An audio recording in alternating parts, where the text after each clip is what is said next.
This creature was very similar to the centaurs from his memory, but he couldn't be sure if they were indeed the same. As for centaurs, being a kind of demi-human, they possess exceptional stamina and speed and are also skilled in archery, making them one of the most common races within the Starry Sea. Upon entering the ruins market and seeing the rule light screen at the entrance, the centaur wielding an iron spear finally relaxed. The rule light screen was a manifestation of the ruins market lore. A mere glance was enough to make any alien creature looking at it fully believe in the list of rules displayed on it.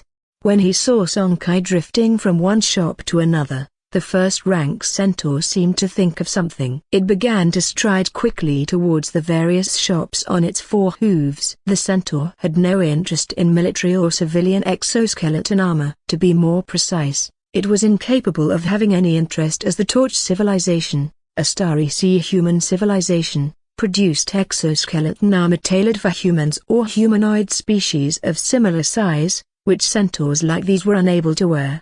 As for the specialized exoskeleton armor tailored by certain powers, families, or conglomerates for their own enslaved creatures, these were not available on the market. Originally, Song Kai thought it would end up like other alien races, ultimately stopping at the genetic potion shop, but the outcome was somewhat unexpected. Tungsten gold war shield, tungsten gold lance. After a moment of confusion, Song Kai quickly realized that although these centaurs were also skilled with the bow and arrow, their robust bodies provided them with even greater close combat fighting capabilities.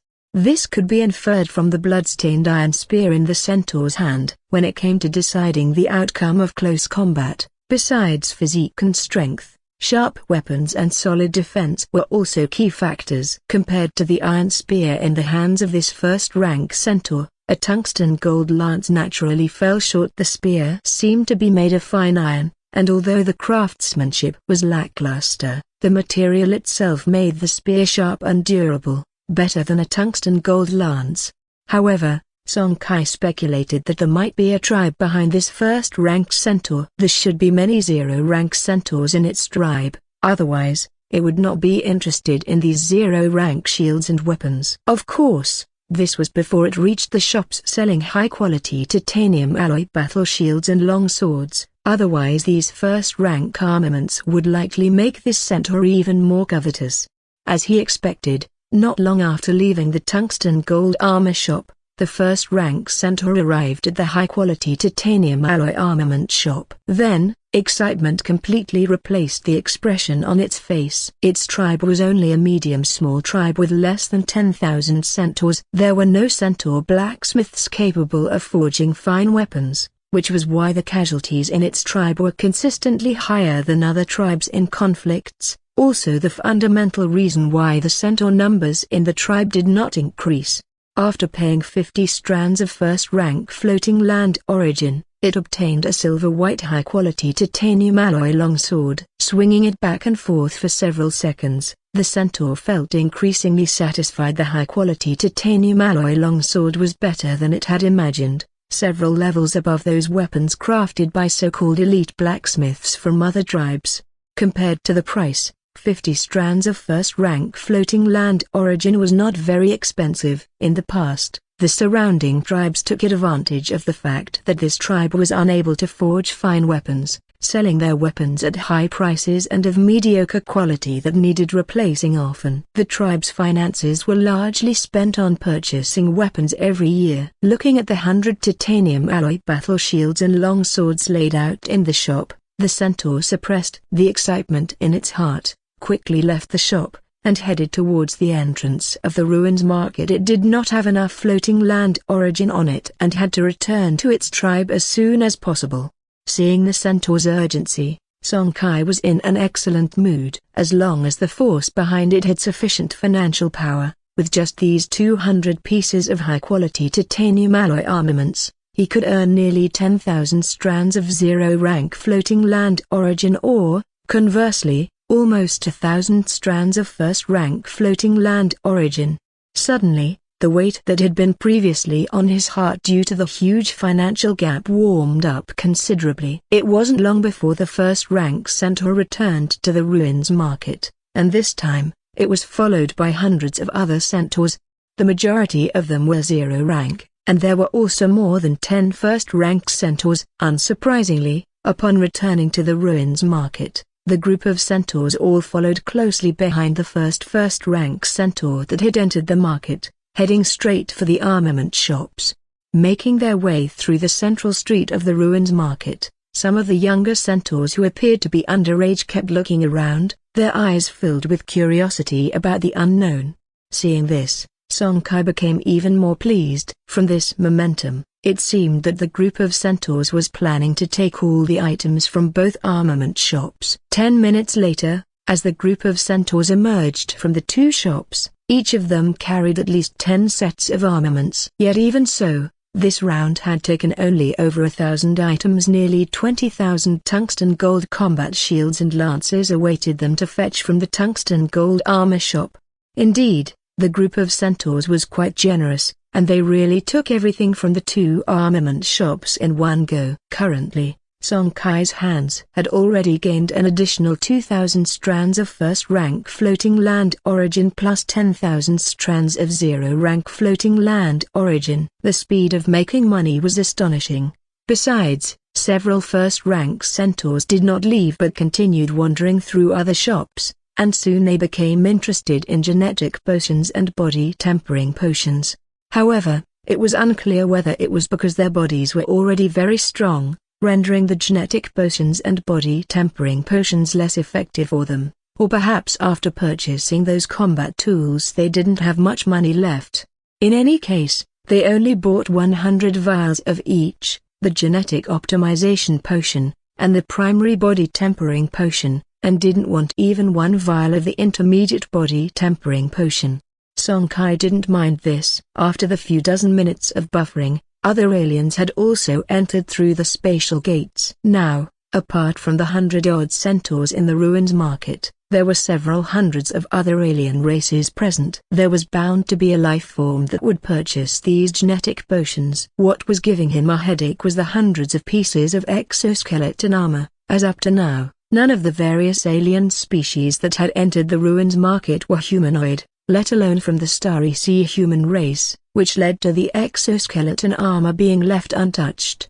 In the free trading area, at this moment, a number of alien species had already gathered. Song Kai continued to roam around this area as usual. Suddenly, he stopped in his tracks, with a part of his mind shifting to the shops on the side of the street, particularly drawn to the group of centaurs again. After summoning more of their centaurkin and having transported all the tungsten gold combat shields and tungsten gold lances back to their tribe, a few first-rank centaurs wandered into a shop specialized in buying items.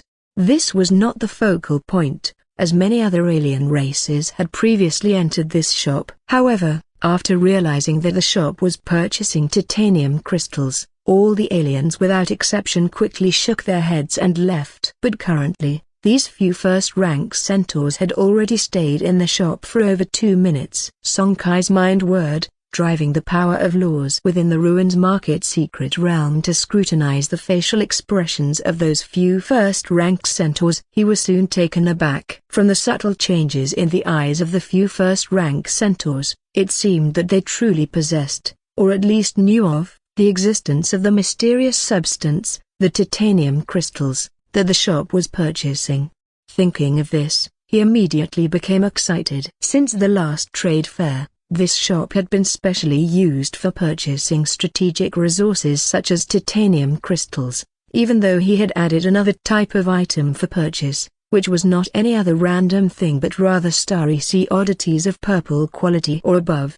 Both of these were definitely heavyweight news. Even if the Starry Sea oddity of purple quality and above didn't necessarily serve as a fire source for up-ranking the Seed of Torch, Song Kai was still willing to give it a try. Starry Sea oddities of purple quality and above were rare indeed, and they warranted at least a glance. Just as he was thinking this, the few first-rank centaurs inside the buying shop finished their eye contact and hesitated for a while. Eventually, the first-rank centaur who first entered the ruins market asked, "Excuse me, is this titanium crystal valuable?" In the free trading area, Song Kai was shaken with a thought. Could it truly be possible? Then he quickly sent out another thought, manipulating the display screen in the buying shop to unfold a reply. Each crystal can be exchanged for 30 genetic optimization potions, or primary body tempering potions, and can also be traded for 3 intermediate body tempering potions. This type of body tempering potion has good effects for the vast majority of first-rank life entities in the Starry Sea. Seeing the reply emerge in the Starry Sea's common language on the screen, the few first-rank centaurs exchanged glances once more, and then left together. Compared to last time, Song Kai was even more tense. After all, this was titanium crystal, far too precious compared to zero-rank and first-rank floating land origin. The brief 10-odd minutes felt endlessly agonizing to him, so when the group of first-rank centaurs reappeared in the ruins market, he immediately shifted his gaze towards them, while inwardly he was roaring silently. I hope it really is so. Titanium crystal was an exceptionally rare special resource. In the shattered Starry Sea, there were countless types of mineral resources, including many resembling titanium crystal, and his fear was that all of this might be a mistake. In the buying shop, under Song Kai's anxious watch, the few first-rank centaurs fumbled on their bodies and soon took out several dozen silver-white, lustrous crystals. Song Kai's spiritual focus converged, all gathering upon the several dozen shimmering crystals, to determine whether they were indeed titanium crystals. Dozens of seconds later, Song Kai, who still stood in a certain area of the marketplace, bore a mask of extreme disappointment on his face. Though these crystals looked remarkably like titanium crystals in appearance, whether in size, shape, or color, lamentably, after his careful inspection, they turned out not to be titanium crystals, but a special mineral highly similar to them. As for what kind of resource they actually were, Song Kai was also in the dark, because the official comprehensive resource guide of the Torch Civilization did not have any record of them. Obviously a mineral yet to be discovered. There's a saying that the greater the hope, the greater the disappointment. This phrase was a true reflection of Song Kai's current state of mind. He could only console himself, thinking that titanium crystals were such extremely rare resources that it would be abnormal to come across them effortlessly. Once he recovered, his thoughts turned again, and the reply also came from the central light screen of the trading shop simultaneously. A mineral extremely similar to titanium crystals, not titanium crystals. Seeing this sentence, several first-rank centaurs also felt a great disappointment, as their tribe wasn't strong, being only a mid-small-sized tribe, hence the reserves of capital within their tribe were very limited. The reason they did not buy gene optimization potions and body tempering potions in large quantities was not because of poor effects, but rather, after purchasing that batch of tungsten gold and high-level titanium alloy combat gear, the funds they could mobilize had nearly depleted. They had originally thought that if these crystals turned out to be titanium crystals, they could be used in place of floating land origin to obtain a large batch of genetic potions, but to their dismay, the crystals turned out not to be titanium crystals. The faces of the few first-rank centaurs looked ugly. They had been coveting those genetic potions. Even if they couldn't use them themselves, they could be given to the young children in the tribe to set a sound foundation. If so, coupled with that batch of top-rank combat gear, in less than 20 years, when the young children of the tribe grew up, the strength of the entire tribe would skyrocket. By then, if they managed to exterminate the few surrounding tribes, their tribe might very well leap over the threshold of a mid-sized tribe and become a large tribe in one go. But this particularly wonderful vision broke apart at the very first step. How could they be uplifted by that? At this point, Song Kai also shifted his spiritual focus away from the group of first-rank centaurs. Since they were not titanium crystals, he naturally lost interest. In the next 20-plus hours, the number of alien species in the Zutan ruins market broke through 2,000, making the free trade zone even more bustling, a good omen that meant even if the goods sold in the shops were discounted, the revenue from transaction taxes would not be trivial. As for all the merchandise in the shops, They were almost completely sold out in less than 10 hours. Even those more than 100 sets of exoskeleton armors were purchased by an incoming humanoid species. Finally, near the close of the ruins market transactions, through trading, Song Kai exchanged more than 10,000 strands of zero-rank floating land origin for over 1,000 strands of first-rank floating land origin, and the exchange ratio remained at 1:11. However, just before the ruins market transactions were about to end, those few first-rank centaurs grabbed Song Kai's attention for the third time. In the trading shop, after considerable thought, the first-rank centaur who entered first said something to the light screen in front of him, and it was this statement that made Song Kai shift his attention over at once. Although those are not titanium crystals, we had no intention of deceiving anyone with fakes. Besides, I know the whereabouts of an orange-quality strange object fireseed. It was the latter half of this statement that caught Song Kai's high attention. Purple-quality fireseeds, as strange objects of the starry sea, were already rare enough, let alone an orange glory quality strange object fireseed. No matter whether this orange glory fireseed could act as a fire source up rank for the Seed of Torch or not, its intrinsic value was inestimable with low-rank floating land origin. After brewing thoughts for a moment, Song Kai's mind started to work and he began to craft a reply. How can you prove the existence of the orange glory quality fireseed starry sea oddity? And since you've only seen it and do not possess it, how can you ensure that you can ultimately obtain this strange object? Seeing the response on the light screen, the expressions of the first-rank centaurs flickered uncertainly. From this reply, it was not hard to discern that the great existence behind the market indeed had the means to permit them re-entry into the market. But just as the answer on the screen posed, how could they persuade an existence of such an unknown and high position? With that thought, they stopped hinting with their eyes and started to speak openly instead. With only the last 10 minutes remaining before the end of the current ruins market transactions, time was running out for them. Gyro, are you referring to the Red Origin Heavenly Fire from the Red Origin tribe? But the Red Origin tribe was once an ancient and largest tribe, and even though it has declined, it is still not something our Eastern Green tribe can currently provoke, one said. Indeed, we have seen that Red Origin Heavenly Fire, but how can we prove it now? Moreover, it's rumored that there's a third-rank Heavenly Centaur sitting in the Red Origin tribe, which is not an entity we can reckon with. What I meant was certainly not to start a war with the Red Origin tribe. We just need to stir up some trouble. Haven't the Grey Wolf tribe and the Red Origin tribe been engaging in small-scale conflicts lately? We just need to add fuel to the fire, and once they start an all-out war, we can take action in secret.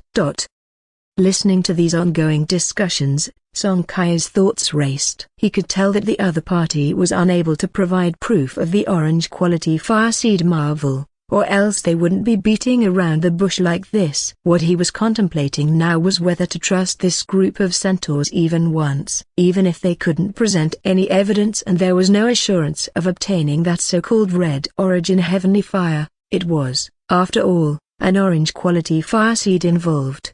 Orange Glory Quality. This was a title component. It was said that it could be enhanced to the 5th rank, and at this level, one would be known as the Lord of the Starfield in the entire Shattered Starry Sea. The value of the title alone made its worth evident. After hesitating for a while, a sudden inspiration struck Song Kai, and an idea came to mind. The reason he didn't continue enhancing the Zutan Ruins market after it reached level 10 was that to enhance it to level 11, the market's transaction volume needed to reach 100,000 strands of zero-rank floating land origin, which had not yet been met. However, after this transaction, this condition would naturally be fulfilled, so after this market session ended, he could enhance the market once more. And once the market was enhanced to level 11, according to his previous guess, a second guest room on the inn's second floor would likely open up, granting him a second ruins market guest token. With that thought, Song Kai made up his mind. In the purchasing shop, the first-rank centaurs were anxiously staring at the light screen in front of them, waiting for a potential reply. Just then, the font on the screen changed, and a brand new sentence emerged. To say it was a sentence, but it was really just one word. Agreed. The centaurs within the shop were overjoyed. After more than 20 hours, they were acutely aware of the value of the market they stood on. After discreet inquiries by their tribe, they understood that all creatures that traded in this market came from different floating lands, different star domains, and even different river domains. Just this fact alone had allowed their entire tribe to earn more wealth in the past 24 hours than they might have accrued over decades. With a few more entries into this market, their entire tribe would stand to gain endlessly. Amid their joy, a bronze token suddenly appeared out of nowhere and finally landed in the hands of the first-rank centaur who had first entered the market. As the ruins market guest token came into contact with the first-rank centaur's body, all the information about this token surfaced in his mind. Knowing that this token was the key to entering the Zutan ruins market in the future, that centaur explained to its companions, and their excitement mounted even more. But just as they were reveling in excitement, the light screen in front of them began to change once more, and a new message appeared. This ruins market guest token can only be used once. I will give you 1 year. If you can obtain that orange fire seed marvel within this time, the number of uses for this token will increase to 10. In the future, if you can provide other high-quality starry sea oddities, the number of uses can be further increased. Otherwise, after a year, this token will be retracted. After reading this message, the excitement on the centaurs' faces quickly faded. 1 year, this time frame was not long, even exceedingly short, to fully instigate a conflict between two medium to large tribes and profit in the chaos was no easy task. 1 year might not be enough. May I ask for more time? The centaurs wanted to continue to haggle, but a sudden strong force of rejection acted upon them, not allowing any resistance. After a dizzying whirl, when they came to their senses, they found themselves standing in a dense forest not far from their own tribe's lands, right where the spatial gate from the market had been placed. Behind them, there was a large group of zero-rank centaurs, equally bewildered, holding various small goods in their hands. At the forefront of the crowd, a first-rank centaur held a bronze-colored ruins market guest token, a look of determination on its face as it whispered to several other first-rank centaurs at its side. Return to the tribes first, and late at night we will immediately start the scheme to provoke conflict between the Red Origin tribe and the Grey Wolf tribe. We must get our hands on that Red Origin heavenly fire. As it spoke, it raised its hand and waved the bronze token before adding, this token is the greatest hope for our tribe's rise in the future. Remember, when I speak of rising, I don't just mean becoming a major tribe, but becoming the sovereign tribe that rules over the entire Pegasus continent and formally steps into the boundless starry sea. Understood. The voices of those around were exceptionally unified. At this moment, a limitless expectation for the future rose in the hearts of all the first-rank centaurs.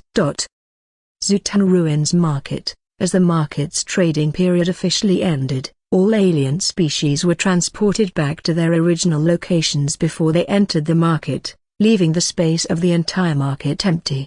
Song Kai had long been accustomed to this and did not take any other action but immediately began to tally the gains from this session of trading in the market. 2 minutes later, the tally was complete. Including the stack of undervalued goods purchased, the total value of the various resources he held was roughly around 130,000 zero-rank floating land origin. That is to say, after advancing to first rank, his net profit from his first ruins market trading session was about 120,000 strands of zero-rank floating land origin. A total of 4,500 strands of first-rank floating land origin, 200 strands of second-rank floating land origin, and over 50,000 strands of zero-rank floating land origin, along with other miscellaneous materials like life cores, mithril and differential resources, were valued at around 14,000 strands of zero-rank floating land origin in total. With this sizable amount of funds, Song Kai had already planned on how to use it. Aside from reserving several tens of thousands of strands of zero-rank floating land origin as startup capital for the next ruins market trading session, he he intended to spend the nearly 100,000 remaining strands. After all, keeping the funds idle was as good as doing nothing. It would be better to use them to rapidly enhance Kangkang and Zutan Ruins Market. After tallying, he opened the attribute panel for the Ruins Market and with a light click, successfully upgraded the level of the market from LV10 to LV11. He then looked at the requirements for upgrading from LV11 to LV12. 100 strands of floating land origin, first rank. Ruins Market transaction volume fulfills 20,000 strands of floating land origin, first rank. 13,210. 20,000.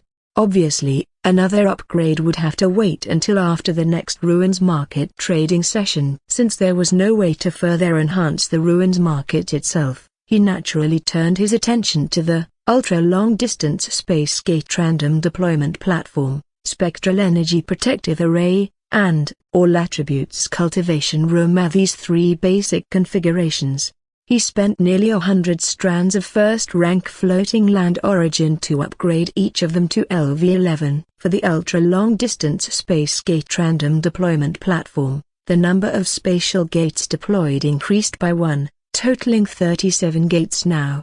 For the all attributes cultivation room, the cultivation enhancement increased from 480% to 492%. And the spectral energy cultivation enhancement increased from 960% to 984%.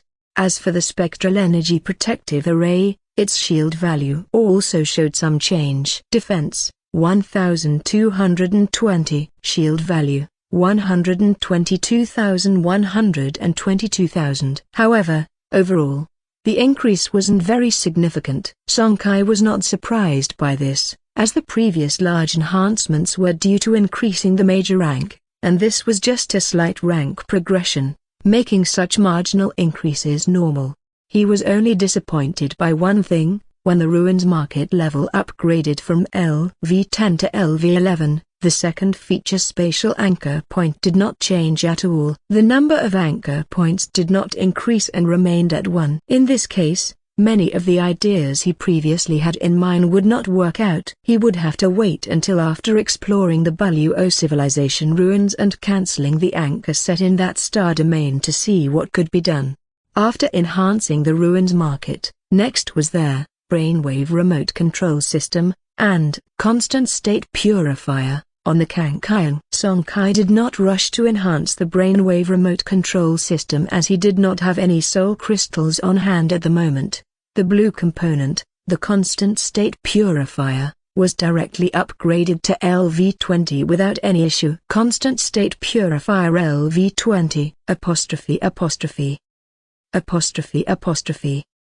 Quality, blue. Consumption, 20/S, spectral energy points. Effect, purification aura. After mounting, the component will automatically generate a purification aura capable of cleansing many negative states.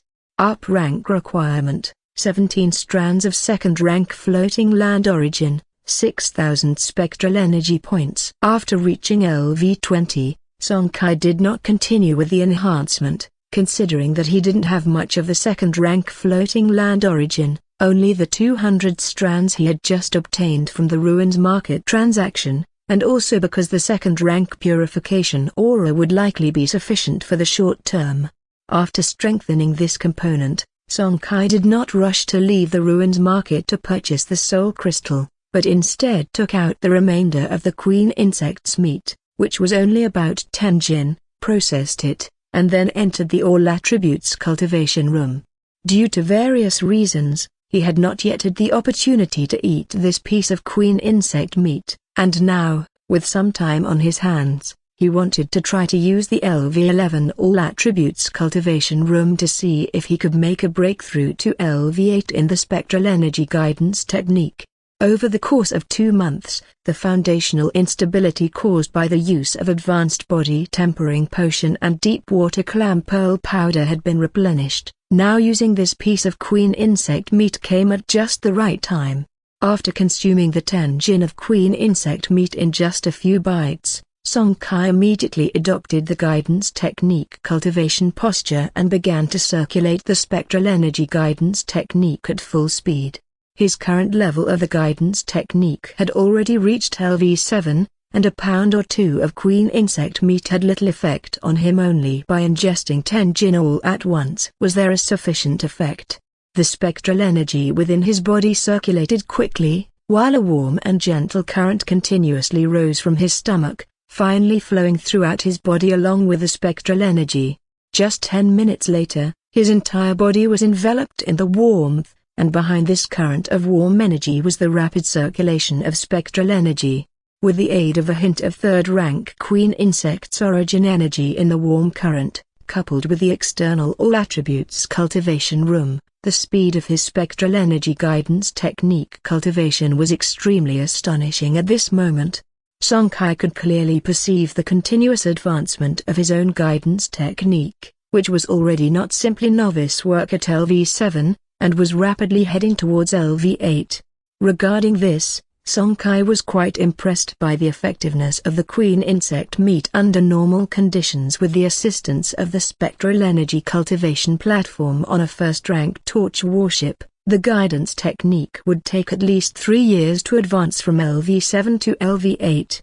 Even with the 984% spectral energy cultivation bonus of the all attributes cultivation room, if Song Kai were to advance from his previous progress at LV7 to LV8, it would normally take at least half a year, but now that half a year was erased in an instant. Crack! A faint sound of breaking seemed to echo in his ears, which was the sound of the bottleneck between guidance technique LV7 and LV8 being shattered. In the next second, a surge of vital energy rose throughout his body, skin all over, releasing strands of black viscous substances, and a strong presence spread out in the confined all attributes cultivation room. Pop pop pop. His bones emitted crackling sounds as he felt the substantially increased strength in his body, and Song Kai clenched his fists tightly, throwing punches deliberately and at a steady pace in the cultivation room. After half a day of getting used to his enhanced body, Song Kai finally left the ruins market. Coming out of the bedroom, he immediately ran to the shower, cleaning off the impurities expelled after advancing to LV8 of the guidance technique. His parents weren't at home. Judging by the time, they should have gone on a new round of exploration in the alien star domain. After casually preparing something to eat, Song Kai sat cross-legged on the sofa, commencing his second cultivation task of the day. Visualization of the mythical mesh projection imprint blueprint. White Tower floating land, Jiangyuan City. As one of the top 5 cities in the White Tower floating land, Jiangyuan City had a population of over 23 million, with a level of overall development a notch above Jiangyuan cities. In the central district of Jiangyuan City, near the Jiangyuan warship base, there was a sprawling torch academy named Jiangyuan First Torch Academy. Compared to Jiangyuan's First Torch Academy, Jiangyuan First Academy had a longer history and a stronger faculty. At this moment, at the female dormitory of Jiangyuan First Academy, Building 2, Room 508. Knock knock knock. Following the knocking, the familiar loud voice of the dormitory supervisor came from outside. Shenlun, you have a package. Hurry up and sign for it, or it'll be returned. It wasn't long before a light, nimble voice came from the dormitory. It's here, Auntie. Click. As the dormitory door opened, a fair figure peered out from behind it. The girl's skin was like white jade, her features delicate, lips full and red, dressed in a practical practice suit, her cheeks flushed with a touch of red, and some sweat still lingering on her forehead, evidently engaged in cultivating the guidance technique. Locking eyes with the girl's clear, sparkling gaze, the dormitory supervisor instinctively cleared her throat and asked, "You're Shenlun?" "This is your parcel, sent over from Beta City." Shenlun's eyes flickered and landed on the not too big, not too small parcel, but she still softly accepted it. "Thank you, Auntie." Once the dormitory supervisor was gone, several sprightly footsteps soon followed from the room. A few girls with equally delicate features gathered around Shenlun with giggle, their gazes occasionally sweeping over the parcel. "Who is the admirer this time?" "Sent from Beta City again, Could it be some alumnus who has already graduated? Hearing her roommates teasing, Shinlin gave them a glare. You guys. But the girls weren't dissuaded by her response. Seeing that she was acting differently from before, not just putting the parcel aside to return it unopened after a few days, but instead placing it carefully on the desk under her bed, a carefulness apparent in her eyes. Ran, you're acting strange, let us have a look. Saying this, 3 girls, also dressed in tight-fitting cultivation suits that perfectly displayed their shapely figures, crowded closer again, their eyes constantly scanning the parcel on the desk. Kai, ouch, Ran, who is this Kai? Leaving just a surname, seems kind of emo, huh? Don't talk nonsense, where's it emo? It might just be our Ran's brother Kai. Giggle. Seeing the depth in Shinlin's gaze as she looked at them, the 3 girls finally stopped their increasingly unrestrained laughter. Alright, we'll stop teasing you. But Ran, today you must tell us sisters about this brother Kai, or we won't let it go. After some playful banter, seeing that Shinlin still didn't open her mouth, the 3 girls grew serious, understanding that their sister truly didn't want them gossiping about this, and they also dropped the smiles from their faces. In the end, it was Zuchun, who always had the best relationship with Shinlin, who opened her mouth to say, Ran, open it and let's see. Let's find out what this Mr. Kai, who has been invisible for nearly 10 years, has sent our Ran. This time, Shinlin didn't refuse. In fact, she was filled with anticipation. While it's true that the management of Torch Academy was extremely strict, with things like the internet and communication bracelets having severe restrictions during the school term, she still harbored some faint expectations for someone who had only come to see her twice in the past 10 years. Under her roommate's watchful eyes, Shinlin slowly opened the parcel. 20 seconds later, Zuchun and the other 2 girls let out a soft hum and furrowed their brows slightly. Looking at the luminescent white chunk of meat revealed within the opened parcel, the girls felt somewhat uneasy, all their eager anticipation turning into confusion. Who sends meat as a gift unless it's a holiday or something? Shinlin was unaware of her roommate's facial expressions and emotional changes, and even if she had been, she wouldn't have cared. Given her understanding of that person, she knew full well that this 5-pound chunk of meat was definitely not just ordinary meat. After some searching, she indeed found a note within another layer of the parcel. This is queen insect meat, which will greatly enhance your cultivation of the guidance technique. A simple cooking will do, Song Kai. After reading the note, Shinlin herself didn't realize that the corners of her mouth had inadvertently lifted slightly. This scene was naturally observed by the 3 roommates by her side, who exchanged glances, smiles flickering in their eyes as well. Ran, it looks like your brother Song Kai has awakened to even be able to get queen insect meat. And judging by the luminescence of the meat's surface, the rank of that queen insect must be quite high. After speaking, the 3 girls looked at Shinlin together with pitiful eyes as if their faces bore the words, Ran, do you have the heart to hog it all in front of us? Shinlin obviously couldn't resist these close sisters. Fortunately, Song Kai had thought of this before mailing it. 5 pounds of queen insect meat, 3 roommates 1 pound each, and the remaining 2 pounds should be enough for Shinlin's guidance technique to break through a small rank. In a flurry of activity, the 4 girls simply cooked the meat right in the dormitory and immediately began to test the effects of the queen insect meat. Since the starry sea insect race was not commonly seen, and queen insects were even rarer, they had only ever read about queen insect meat in textbooks, so this was quite a treat thanks to Shinlin's connection. After eating the cooked meat, it wasn't long before all 4 girls had a flush on their faces, and their whole bodies felt hot to the touch. Seeing this, they quickly assumed positions for cultivating the guidance technique and began their cultivation. Over 10 minutes later, a series of blood chi fluctuations of varying strengths emanated from dorm 508, causing surprise among those in neighboring dormitories. Inside the dorm, after coming out of the bathroom one after another, all clean, the 4 girls sat on their beds, dazed. What kind of rank is this Queen Insect Essence meat? Pure and I have been stuck at LV2 for almost 2 years with our guidance technique, and we thought it was impossible to break through before the awakening this year. Now, all 3 of us have broken through LV3, and Ran, you even reached LV4. This couldn't be 2nd rank, or even 3rd rank Queen Insect Essence meat, could it? Ran, this time all of us benefited from your good fortune. If there's a chance in the future, we must personally thank Mr. Kai from your family. I feel the same. In the pink bedroom, Shenlong had her hands propped on her knees. Whether it was the lingering energy from the Queen Insect Essence meat or just having bathed, her fair arms and cheeks were tinged with a healthy flush, looking especially beautiful.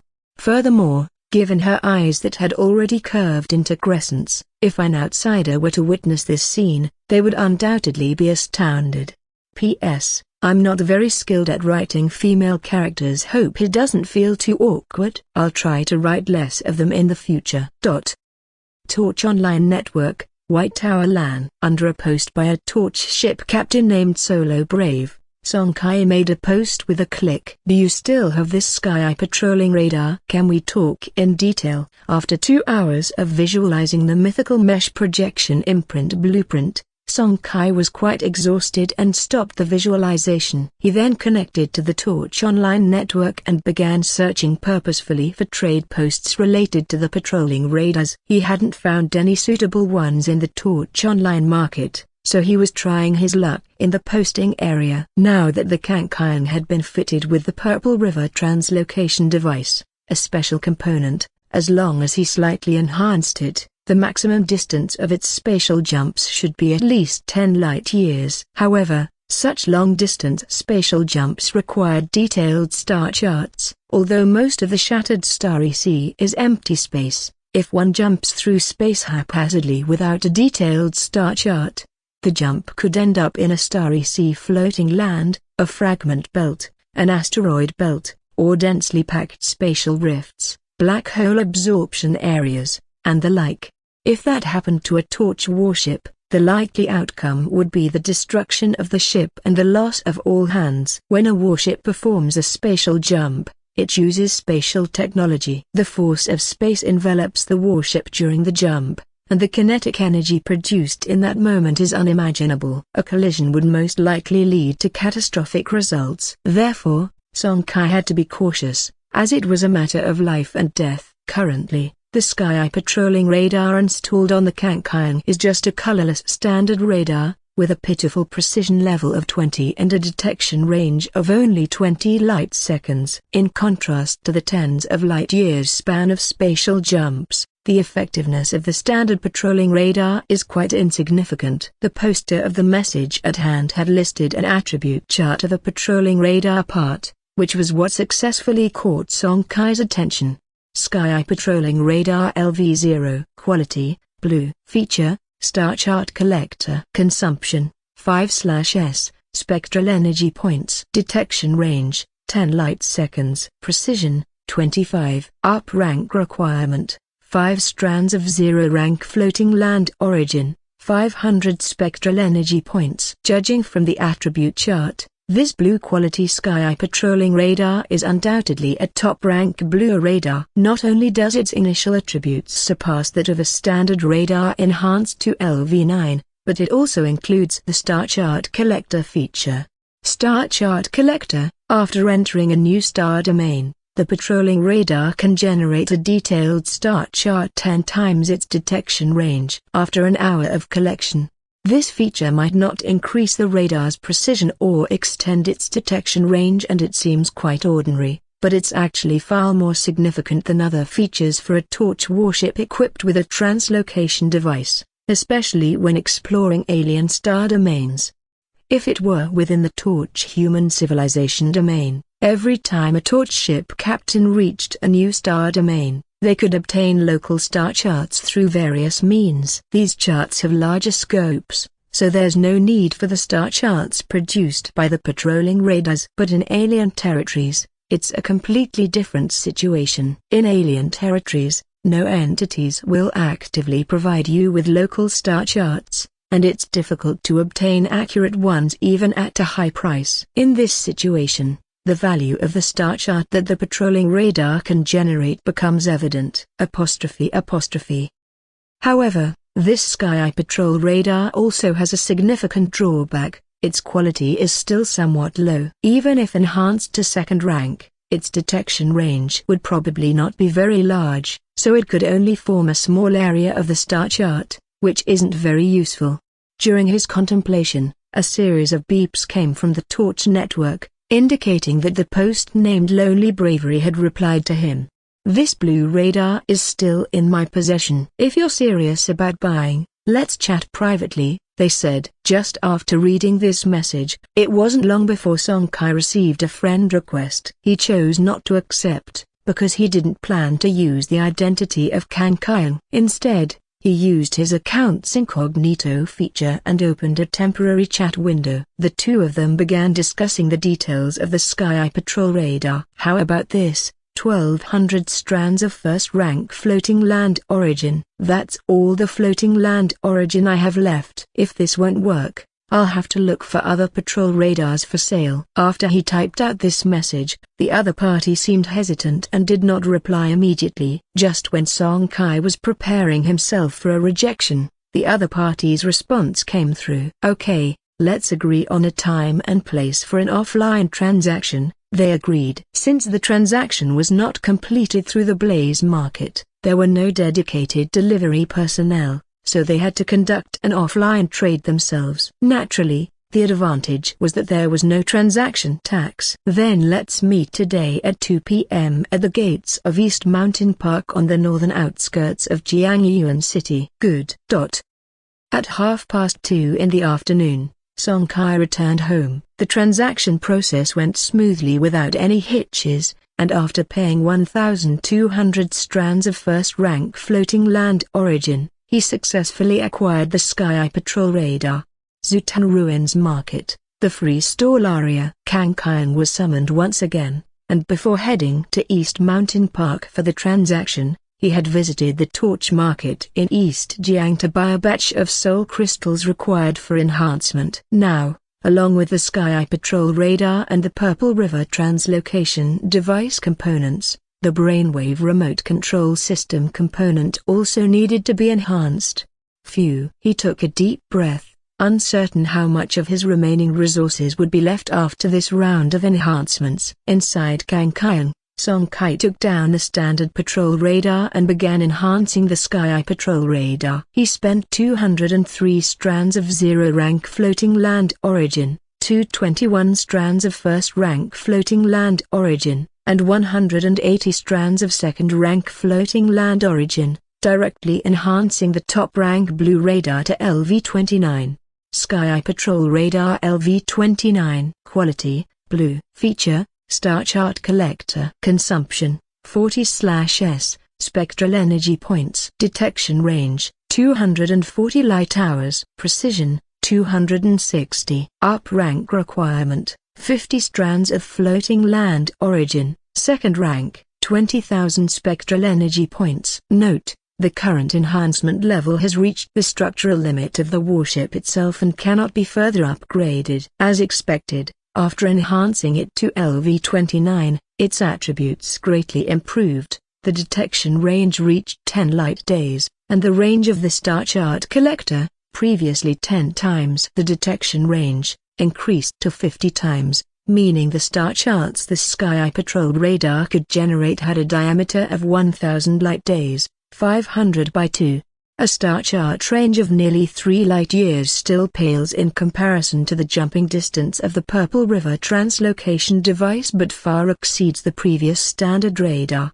After the patrol radar came the enhancement of the Purple River translocation device. He had wanted to enhance this component for quite some time. Once its enhancement level was raised, Kang Kyung could completely jump to other floating lands within the duchy. If he wanted to sell or buy something in the future, he could simply go to other floating lands. With the translocation device on hand, it wouldn't take long, and it would furthermore help ensure his identity remained concealed. Regarding the Purple River translocation device, Song-Kai thought it over and ultimately decided not to enhance it to its current limit of LV-29 in one go, but to upgrade it to second rank first. This should suffice for now. After all, it's a blue quality component, and each enhancement after reaching second rank is not cheap. There isn't much second rank floating land origin left in his hands, so for now, he lets it stay at LV-20. Purple River Translocation Device LV-20. Quality, blue. Consumption, 5000/attempt. Spectral energy points. Effect, after charging, the warship can perform a space jump in a specified direction, with the current maximum translocation distance, 40 light-years.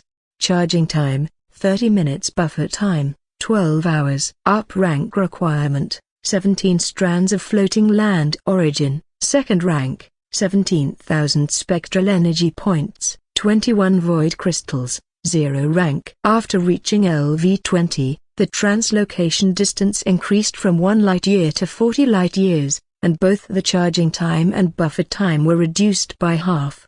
Without a doubt, the properties of the Purple River Translocation device improved immensely after reaching LV-20. His gaze shifted away from the Purple River Translocation device, and the next item to be enhanced was still not the Brainwave remote control system, but rather the Torch warship's first assembled special component, the Fire Peony Soldier Effigy Tree. Although this component is only of white quality, when used in conjunction with the Brainwave remote control system, it's still very beneficial for the Kankion, so he plans to enhance it to LV-29 as well.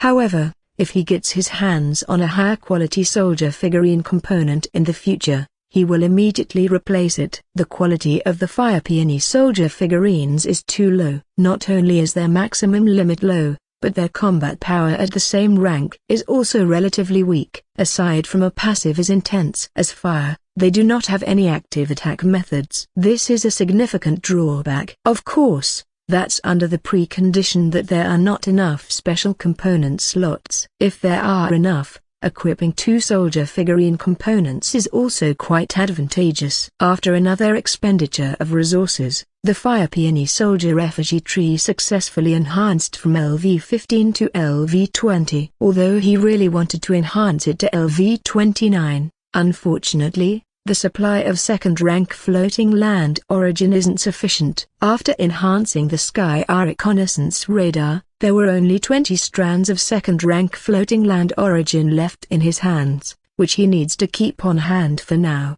so at the moment, this is the extent of the enhancement.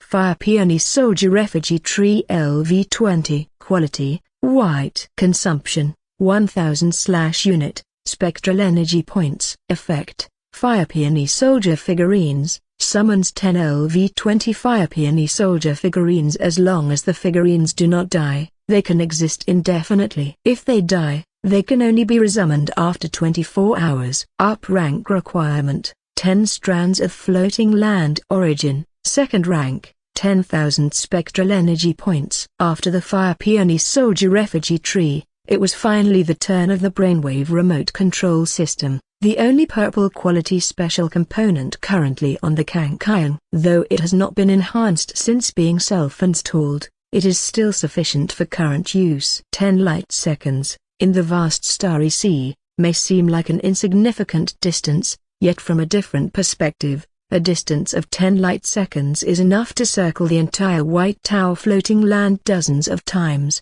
For now, even if this component needs to be used, the remote control distance will most likely not exceed this range. Still, he currently has plenty of 0 rank and 1st rank floating land origin, so enhancing it a bit wouldn't hurt. Compared to the previous blue quality components, this purple quality special component requires significantly more resources to enhance. Not only does it need the rather scarce resource, soul crystals, but the first enhancement requires 10 strands of 0 rank floating land origin, twice as much as typical blue quality components. After spending 478 strands of 0 rank floating land origin plus 523 strands of 1st rank floating land origin, the Brainwave remote control system was enhanced to LV-20. Brainwave Remote Control System LV-20. Quality, purple. Consumption, 70/second. Spectral energy points. Feature, when the owner of the warship is marked with a brainwave beacon, it can be controlled remotely in reverse. Effect, after activating the component, a brainwave beacon can be formed. Any creature or mechanical construct marked with the brainwave beacon can be remotely controlled. Control distance, 1 light-year. Duration, 12 hours. Buffer, 4 hours. Up rank requirement, 15 strands of floating land origin. Second rank, 20,000 spectral energy points, 1 ton of soul crystals, 1 titanium crystal. After enhancing to LV-20, the control distance of the brainwave remote control system reached 1 light-year, an absolutely terrifying figure. The duration also reached 12 hours, making the effects even more astonishing. Finally, he enhanced the LV-19 particle beam cannon to LV-20. Particle beam main cannon LV-20. Quality, blue. Consumption, 100/shot. Spectral energy points. Feature, main cannon might increased by 22%. Might, 2232, 1860 by 120%. Charge, 3s. Buffer, 5s. Up rank requirement, 15 strands of floating land origin. Second rank, 11,000 spectral energy points. With this enhancement, the related upgrades for the Kangkayang were essentially complete. Song Kai finally reviewed the remaining resources at hand, with 20 strands of second-rank floating land origin, just above 1,000 strands of first-rank floating land origin, and about 60,000 strands of zero-rank floating land origin left. Relatively speaking, there is still a significant amount of zero-rank floating land origin available. He already has plans for the use of these floating land origin resources. Besides purchasing a main cannon with area of effect properties and astonishing might, a secondary cannon would be better, because secondary cannons need to be replaced anyway, whereas if the main cannon were to be replaced, the substantial resources spent on the particle beam cannon would go to waste. He plans to spend the remaining resources to acquire various Starry Sea oddities, or to use them entirely as capital for the next batch of merchandise. Although it took over 10 hours to sell off this batch of 10,000 strands of zero-rank floating land origin, items like gene optimization potions and intermediate body tempering potions sold out early. Next time, he could stock up more on these items. As for why one should acquire Starry Sea oddities, the reason is quite simple. In the domain of the Torch human civilization, although oddities that can be converted into warship components make up the majority, the number of oddities that cannot be converted is also terrifyingly large compared to their vast base number. Such Starry Sea oddities are greatly discounted in actual value within the realm of the Torch human civilization, often only half the price of normal oddities. The kind that Song Kai is looking to acquire are precisely these. According to his plan, he wants to buy these oddities at a low price and then set up a specialized oddity exchange shop in their Zutan Ruins market. Due to the extreme rarity of Starry Sea oddities, even the zero-rank and first-rank aliens who are lucky enough to enter the ruins market are unlikely to offer them, given their great value. If there were a specialized oddity exchange shop that could exchange the oddities in their possession for other oddities of equal quality that are more suited to their own use, surely those alien species with oddities would be very interested. Even if he cannot exchange them, by selling the oddities at their innate value, Song Kai could make quite a fortune. Buying at half price and selling at the original price may seem like only double the profit margin, but it cannot be calculated that simply. Given the inherent high value of Starry Sea oddities, even the lowest level white oddities can be sold for double the profit, yielding thousands of strands of zero-rank floating land origin in profit to a remarkably substantial figure. And that's just for white oddities. Blue or purple ones would yield even more. As for Song Kai himself, not only could he earn floating land origin through this venture, but he could also take the opportunity to exchange unconvertible oddities for those that can be used as warship components. In this way, he could find oddities suitable for the Kangkayang, a case of multiple benefits in one move. The more Song Kai thought about this idea of setting up an oddity exchange shop, the more promising he found it. Soon his eyes firmed with decision, resolving to give it a try at the next Ruins Market transaction. He was not someone to dither. However, for this first attempt, he wouldn't buy too many of the non-convertible oddities. Mainly he wanted to test the waters with 7 or 8 items to see how the market would react. Before leaving the Ruins Market, he glanced at the overall attributes of the Kangkayang. After several large-scale enhancements, the Kangkayang had undergone significant changes. Name: Kangkayang. Model: Torch Spectral Airship. Level: LV-10. Basic components: White Torch Warship Body LV-10, Particle Beam Cannon LV-20, Spectral Secondary Cannon LV-10, Gold Rock Ship Armor LV-10, Shadow Capture Antimatter Overstate Engine LV-20, Dark Matter Energy Shield Generator LV-29, Sky Eye Patrol Radar LV-29, Spectral Cultivation Room LV-0, 8/8, Special Components: Fire Peony Soldier Figurine Tree LV-20, Brainwave Remote Control System LV-20, Abnormal Status Purifier LV-20, Purple River Translocation Device LV-20, 4/10, Spectral Energy Pool, 30,000. Supplies: Second Rank Floating Land Origin 20 strands, First Rank Floating Land Origin 1026 strands, Mercury Crystal 14 tons, Primary Nutrient Elixir, Fresh Water. Song Kai felt a bit proud, or rather, proud of himself. Having been awakened for less than 4 months, compared to his peers from the first Torch Academy, 99% of whom were probably still at the spectral shuttle stage, he had not only progressed from a colorless seed of torch to white but had also enhanced the components of his airship to frighteningly high levels.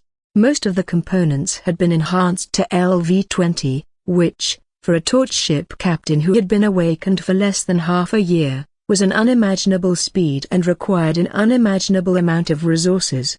Furthermore, the current configuration of the components on the Kangkayang included 1 orange, 2 purple, and 4 blue pieces. This setup might even surpass that of first-rank and even second-rank torch ship captains who had been awakened for over a century. With such achievements, how could Song Kai not feel a little pride? But this pride did not last long. Sometimes a little pride also acts as a form of encouragement, fostering one's confidence. But if it turned into complacency, that would be an entirely different matter, a situation Song Kai naturally would not allow to develop. Upon leaving the Ruins Market and with his parents still not back, Song Kai left a note on the table explaining that he needed to be away for a few days. After leaving the house, he summoned the Kangkayang immediately. The tremendous power provided by the Shadow Capture Antimatter Overstate Engine propelled the airship swiftly into the sky, quickly disappearing into the clouds above.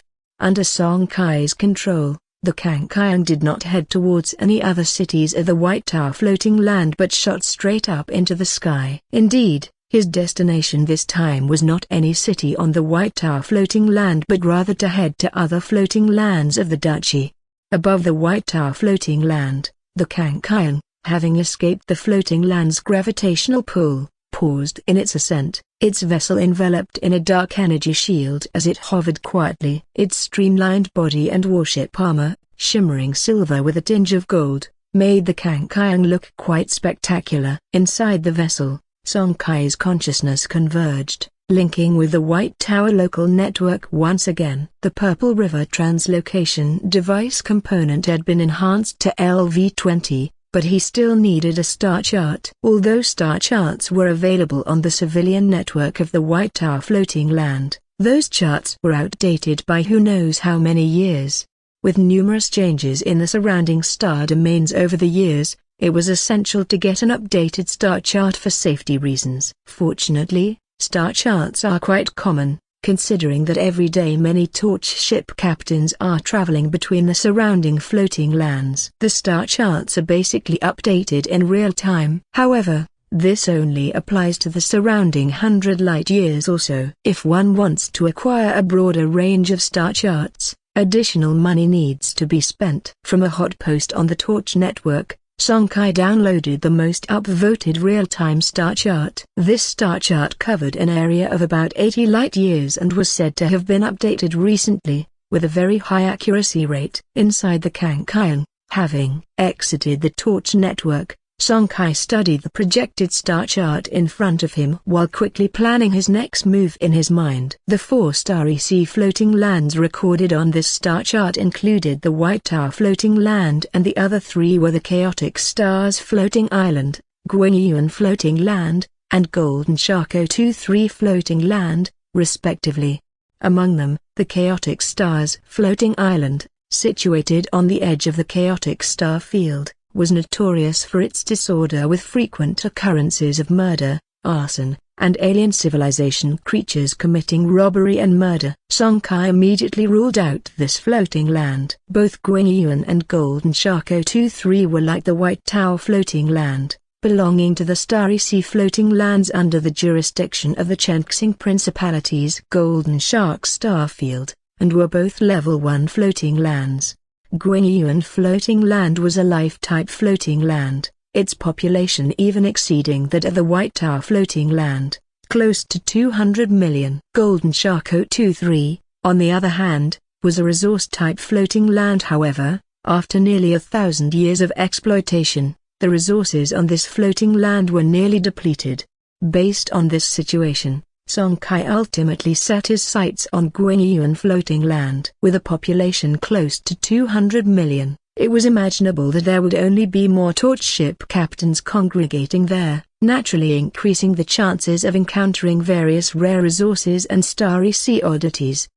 Having made up his mind, he once again scanned the information about Guangyuan floating land. This floating land was approximately 60 light-years away from White Tower floating land. With the current capabilities of the Purple River translocation device, it would take until tomorrow to arrive. A level 20 Purple River translocation device could only jump 40 light-years at most, and 2 jumps would be needed with a 12-hour buffering period in between.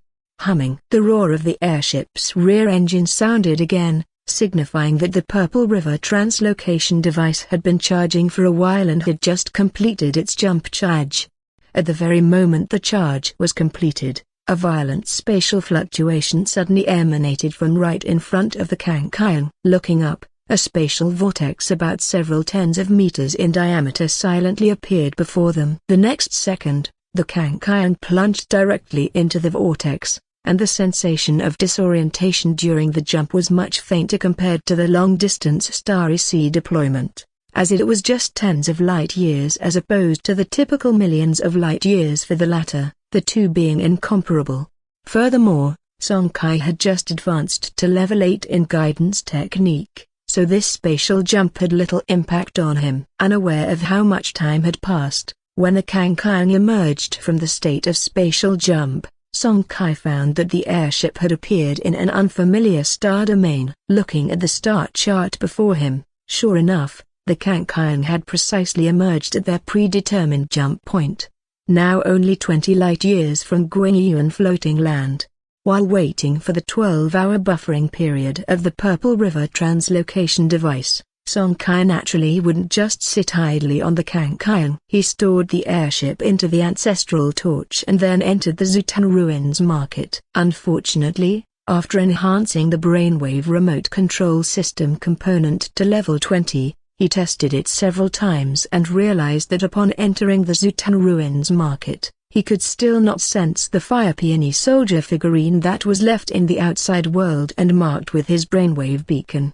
Otherwise, he wouldn't have needed to retrieve Kangkayang. When leaving the ruins market later, he wouldn't have needed to summon the Kangkayang a second time, unnecessarily exposing himself to space and increasing the risk, even if just for an instant. However, this was an inevitable issue. Even though the brainwave remote control system was of high purple quality, the quality and hierarchy of the Zutan Ruins market, this ruins market secret realm, were clearly superior, so it was normal for the system to be restricted. Zutan Ruins market, basic in configuration. Song Kai took strides up to the second floor of the inn. He hadn't checked out this level since upgrading the market to LV11. Looking down the corridor of the second floor, Song Kai's lips curved slightly upwards, just as he had expected. After strengthening the market to LV11, another guest room had become available. In other words, apart from the ruins market guest token he had given to the centaur, he now had another new guest token in hand. There was no need to worry about missing out on any starry sea alien race with significant potential in the future. Having confirmed this, a reassured Song Kai habitually entered the all-purpose cultivation room and began a new round of practicing the guidance technique. The next day, once the buffer time for the Purple River translocation device had passed, the component was immediately activated again. Half an hour after charge time, Kang Kyung once again performed a space jump and disappeared from this quiet star domain. Golden Shark Star Field, Lies Star Region, Guangyuan Floating Land. As one of the few life-type floating lands in the Lies Star Region, Guangyuan Floating Land had been a top 3 most popular destination in the region ever since it was opened by the Golden Shark military 1,300 years ago. Guangyuan Floating Land is over 6,000 kilometers long from east to west and more than 4,000 kilometers wide from north to south. The vegetation inside the floating land is dense, and the variety of biological resources is diverse, making it a typical Level 1 life floating land. Viewed from afar in the starry sea, the floating land covered in green appears even more beautiful. However, the enormous and imposing ring-shaped space fortress floating above disrupts this beauty. That is a floating fortress anchored above the floating land, with a diameter of over 100,000 meters. Neatly arranged warship docks, a formidable fortress orbital cannon, and a fortress nuclear energy shield that can be activated at full power within 10 minutes all tell the tale of a past when the fortress was truly a fearsome war behemoth. At first sight of the colossal space fortress, even though Song Kai had seen its complete image online and was mentally prepared, his heart was still greatly affected. Such a creation was definitely a work of incredible ingenuity. This floating fortress was reportedly built by the Golden Shark military over 1,000 years ago. When the Guangyuan floating land was first developed, the White Tower floating land still belonged to the chaotic star field. Friction occurred from time to time due to the sudden occupation of Guangyuan floating land by the Golden Shark military of the Chenxing Principality. For this reason, this floating fortress was created. After its construction, combined with the Golden Shark's second fleet stationed at the fortress, a great deterrent was formed against the chaotic star field, ensuring 200 years of peace for Guangyuan floating land. Nowadays, the fortress has been abandoned for hundreds of years, and the Golden Shark military has long relocated the second fleet to other star regions. Since it was built on the base of the floating land itself and cannot move, it could not leave with the second fleet. Today, the fortress was under the control of the Guangyuan floating land patrol fleet, and while a small part of the core area still retains its defensive setup, most other areas of the fortress have been transformed for various uses such as exchanges, entertainment, and trade. In addition to welcoming all torch ship captains, even ordinary citizens living on the floating land below, as long as they are willing to pay, can also visit the fortress and engage in various entertainment activities. Guided by an administrator of the patrol's docks, Song Kai maneuvered the Kang Kyung to a vacant dock space. The hatch opened, and a figure in a cloak stepped out from the Kang Kyung, heading towards the shopping district of the fortress. As soon as he arrived in the vicinity of Guangyuan floating land star domain, he logged onto the Torch network to learn more. Naturally, the local ARIA network he was now connected to was the Guangyuan local network, no longer the White Towers. In the Guangyuan local network, he learned a lot. The fortress was not only a place for offline interactions between Torch warship captains but also a product delivery point for the Torch network's online marketplace, thus there were many shops here. In simple terms, if a product exists in the Guangyuan local network, you can find it here at the fortress. Even if it's not present in the Guangyuan local network, there's a chance it might be available here at the fortress. At a shop in the fortress marketplace, Song Kai had just entered when the shop owner immediately came forward to greet him. "Hello, sir. What do you need?" With those words, a light screen projected from outside of the cloak, displaying a line of text. Strange objects, those that cannot be converted into torch warship components. The store manager was obviously confused. Over his years of doing business, he had seen many peculiar customers, but this was the first time he had encountered someone like Song Kai. Even though Song Kai was standing right in front of him, he opted to use a communication projection to type his message. And even though typing might be explained by a possible throat issue, why would he specifically come to a torch shop to ask about strange objects that cannot be turned into torch components? Just when the manager thought Song Kai was merely there to cause trouble and was about to scold him, the communication projection in front of the cloaked figure changed once more. In addition to strange objects that cannot be turned into torch warship components, I also need a shipborne secondary cannon with barrage capabilities. A main cannon would do as well, but the quality must be high. Upon seeing this message, the shopkeeper repressed the urge to scold and softened his tone. High-quality shipborne main guns or secondary guns, or those designed for group attacks, are not available in this little shop of mine. However, I do know where you might find them, including the strange object you mentioned that can't be converted into ship components. As he spoke, the shopkeeper paused and then whispered, "When you head over there, remember to mention that it was I who referred you." In the merchant district, Song Kai was looking around, searching for the Chenxing multi-purpose merchant shop the shopkeeper had mentioned. After turning a corner and walking deeper into the alley, Song Kai finally found the so-called Chenxing multi-purpose merchant shop in a rather secluded corner. With such an out-of-the-way location, can the shop really have good stuff? Could it be a scam? Song Kai muttered to himself, a look of doubt filling his eyes. After all, who would open a well-known shop in such an out-of-the-way corner? Despite his doubts, driven by the thought that since he was already there he might as well enter, he stepped into the Chenxing multi-purpose merchant shop. The shop appeared quite unremarkable on the outside, but stepping inside offered a refreshing change. The shelves in the shop were arranged neatly, and all goods were categorized and placed in different areas. At a glance, one could tell the shop was very clean and tidy, making customers feel comfortable. Furthermore, the variety of items in the shop truly justified the multi-purpose name. Not only were there exoskeleton armors, energy pulse guns, and mining ship components, but there were also gene optimization potions, beginner and intermediate body tempering potions, nutritive potions, and so on. Additionally, a variety of weapons, hovercar batteries, cat girls, fox girl maids for sale, and the like were available. Most importantly, there was a special section for Starry Sea oddities and ship components. With just a cursory glance, Song Kai could see dozens of oddities and ship components in these two sections. By now,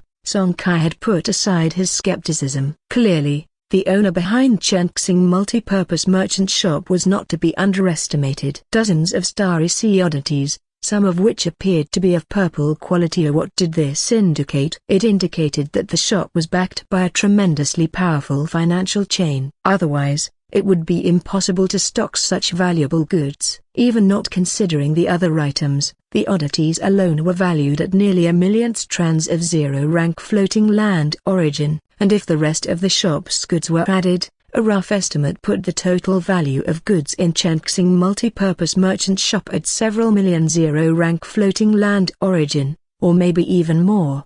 Thinking this, Song Kai involuntarily took a cold breath. After the ruins market affairs concluded, he felt quite pleased with himself for earning over 100,000 strands of zero-rank floating land origin in one go. But the scene before him now thoroughly dispelled that bit of pride, teaching him the true meaning of hidden dragons and crouching tigers. Compared to the shop owner behind Chenxing multi-purpose merchant shop, his own small fortune was nothing. As he was lost in thought, a lazy, soft voice came from behind the counter. "Another visitor? Who referred you?" Song Kai turned his head and saw a tall figure wearing a black velvet dress and with hair coiled high at the back of her head, materialized behind the counter at some unknown point. The figure's eyes were half closed like silken threads, her fair arms were raised high, stretching lazily. In doing so, she accentuated the voluptuous form hidden under the velvet dress even more vividly. Far away in the docking bay of the floating fortress, on board the Kangkyung, Song Kai's eyes instinctively shifted as two words popped into his mind.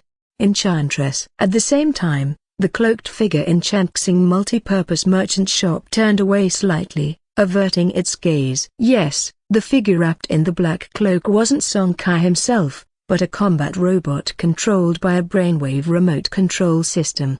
Since it was his first visit to the floating fortress, it never hurt to be cautious. In the brief moment he turned away, the beautiful woman behind the counter had slowly lowered her alabaster arms, and a peculiar expression flickered across her exquisite gaze.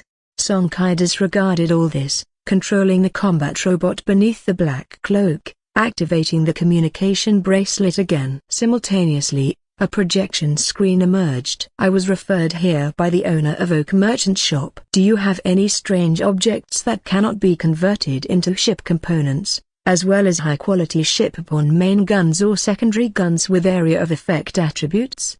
Click-clack click-clack. The sound of high heels tapping against the floor rang out as the woman walked out from behind the counter. It was only then that Song Kai noticed the woman wearing a pair of exquisite red high heels. Yet as someone who had been a person of two worlds, Song Kai was no novice. His basic composure remained intact. He quickly raised his sight again, focusing on the woman's face. Seeing that Song Kai was looking her way, the woman pondered for a moment and then pointed with her delicate fingers toward the oddity and ship components sections. You can go and take a look for yourself. Such oddities that cannot be made into ship components are rarely found in shops, but that doesn't include mine. You came to the right place. Having said that, she turned back to her own business behind the counter, with no intention of showing Song Kai around or introducing anything. Song Kai found this a bit strange. But then he remembered the value of the goods in the store, and thought that if this woman really was the owner, given the funds on her, this kind of behavior was quite normal. He made his way to the area of strange objects and ship-borne components, carefully examining them. From a distance, he hadn't seen everything in these two areas, but now that he was closer, Song Kai realized that his previous judgment had been rather conservative. There were over 60 items in these two areas, with the majority being strange objects that could not be transformed into ship-borne components. So there were as many as 40 of them, while there were just over 20 ship-borne components. Of the 40 strange objects, 4 were of purple quality, more than 10 were of blue quality, while among the ship-borne components, there was 1 of purple quality, and 4 of blue quality. The rest were of white quality. Song Kai first paid attention to the ship-borne components area. After a careful look, he frowned at among the 20-odd ship-borne components, there were only 4 cannons and secondary cannons. One of them was a blue-quality main cannon, the attributes of which were not even as good as the particle beam cannon mounted on the Kangkyung, lacking any additional features. The 3 white-quality ones were not even worth mentioning, as they didn't meet Song Kai's requirements at all. Therefore, Song Kai could only control the combat robot to move into the area of strange objects. He scanned the items, and this time there were quite a few with decent attributes. Strange object, Cold Abyss Wind Spirit. Quality, purple. Can evolve, Cold Wind Totem. Note, a wind spiritual essence, bred over 10,000 years in the extreme cold abyss. It has a special use. Strange object, 9 Heavens Cloud Essence. Quality, purple. Can evolve, none. Note, the cloud essence bred at the summit of the 9 heavens in Ja'an continent. Perhaps the native creatures of Ja'an continent know how to use it. Strange object, asteroid crystal. Quality, blue. Can evolve, none. Note, a substance bred within the core of a nearly 10,000-year-old asteroid. Very few creatures are able to utilize it. Each of these strange objects came with a detailed description. The vast majority had no form they could evolve into, and even the few that could weren't evolving into ship-borne components, but into forms unknown to Torch human civilization's domain, with no knowledge on how to utilize them. Because of this, the value of such strange objects was significantly discounted compared to those of the same rank that could be transformed into ship-borne components. For example, if those 4 purple quality strange objects could normally be transformed into shipborne components, each one would sell for at least 80,000 to 100,000 strands of 0-rank floating land origin. But now, their listed price was uniformly 40,000 strands of 0-rank floating land origin, which is half the value of normal strange objects of the same quality. As for why the store was left with so many strange objects that could not be transformed into shipborne components rather than selling them outside Torch human civilization's domain, Guinyuan floating land was not far from the nearby chaotic star field, which should have made it quite convenient. Song Kai had his own guesses about this. If things went as expected, the owner behind the Chengxing multifunctional store must have tried it, but most likely because the chaotic star field was just too chaotic, and with the energy behind the store, it was quite difficult to ensure a perfectly safe transaction. The chaotic star field didn't get its name merely because space pirates run rampant within it, did it? Of course not. This star domain is dotted with dozens of civilizations, with even more hundreds of races, and in the background, there are several medium-sized civilizations stirring the pot, all to limit the expansion of Torch human civilization as much as possible. It is precisely because of this that the chaos and bloodshed there far exceed the imagination. Not to mention a small multifunctional merchant shop, even the entire Chengxing Principality feels a thorn in its side when facing the chaotic star field, enduring the relentless vigilant defense of the entire Golden Shark military department for over a century. Even so, not even the fleet of the Golden Shark military department can claim absolute safety within the chaotic star field, let alone a Torch warship beneath a merchant shop. Dispelling all these thoughts, Song Kai refocused his attention. No matter what the truth was, it didn't matter much to him. Right now, his main task was to acquire a high-quality shipborne main cannon or secondary cannon component as soon as possible, to fully explore the 3rd layer of the Buluo civilization ruins. If a strange object of purple quality could be found on the 2nd layer, the items on the 3rd layer would only be more precious and must be secured swiftly. Having returned to the counter without picking up anything, Song Kai, controlling the combat robot, continued to inquire through the communication screen to the woman half squinting behind the counter. "Boss, do you have any other shipborne components?" "What I need is a high-quality, area of effect attribute shipborne weapon, main or secondary cannons, or if not, an external mounting type launcher component would do." The woman glanced over indifferently and replied impatiently, "It's all there. If there is, there is. If not, there isn't." "Don't disturb my beauty sleep." From the distant warship dock, Song Kai's mouth twitched, tempted to retort, "You call this doing business?" But then, considering the terrifying net worth she may possess, he ultimately chose to remain silent. "No wonder there's nobody here." Muttering to himself, Song Kai then asked, "So, how often is new stock added to your shop?" The woman's identity was clearly not simple. Although Song Kai hadn't felt any blood energy fluctuations from her, his intuition told him that she definitely wasn't someone who hadn't practiced the guidance technique. Dismissing the notion of her being a regular person, the only remaining possibility was that her level of guidance technique surpassed what he, only at LV8, could detect.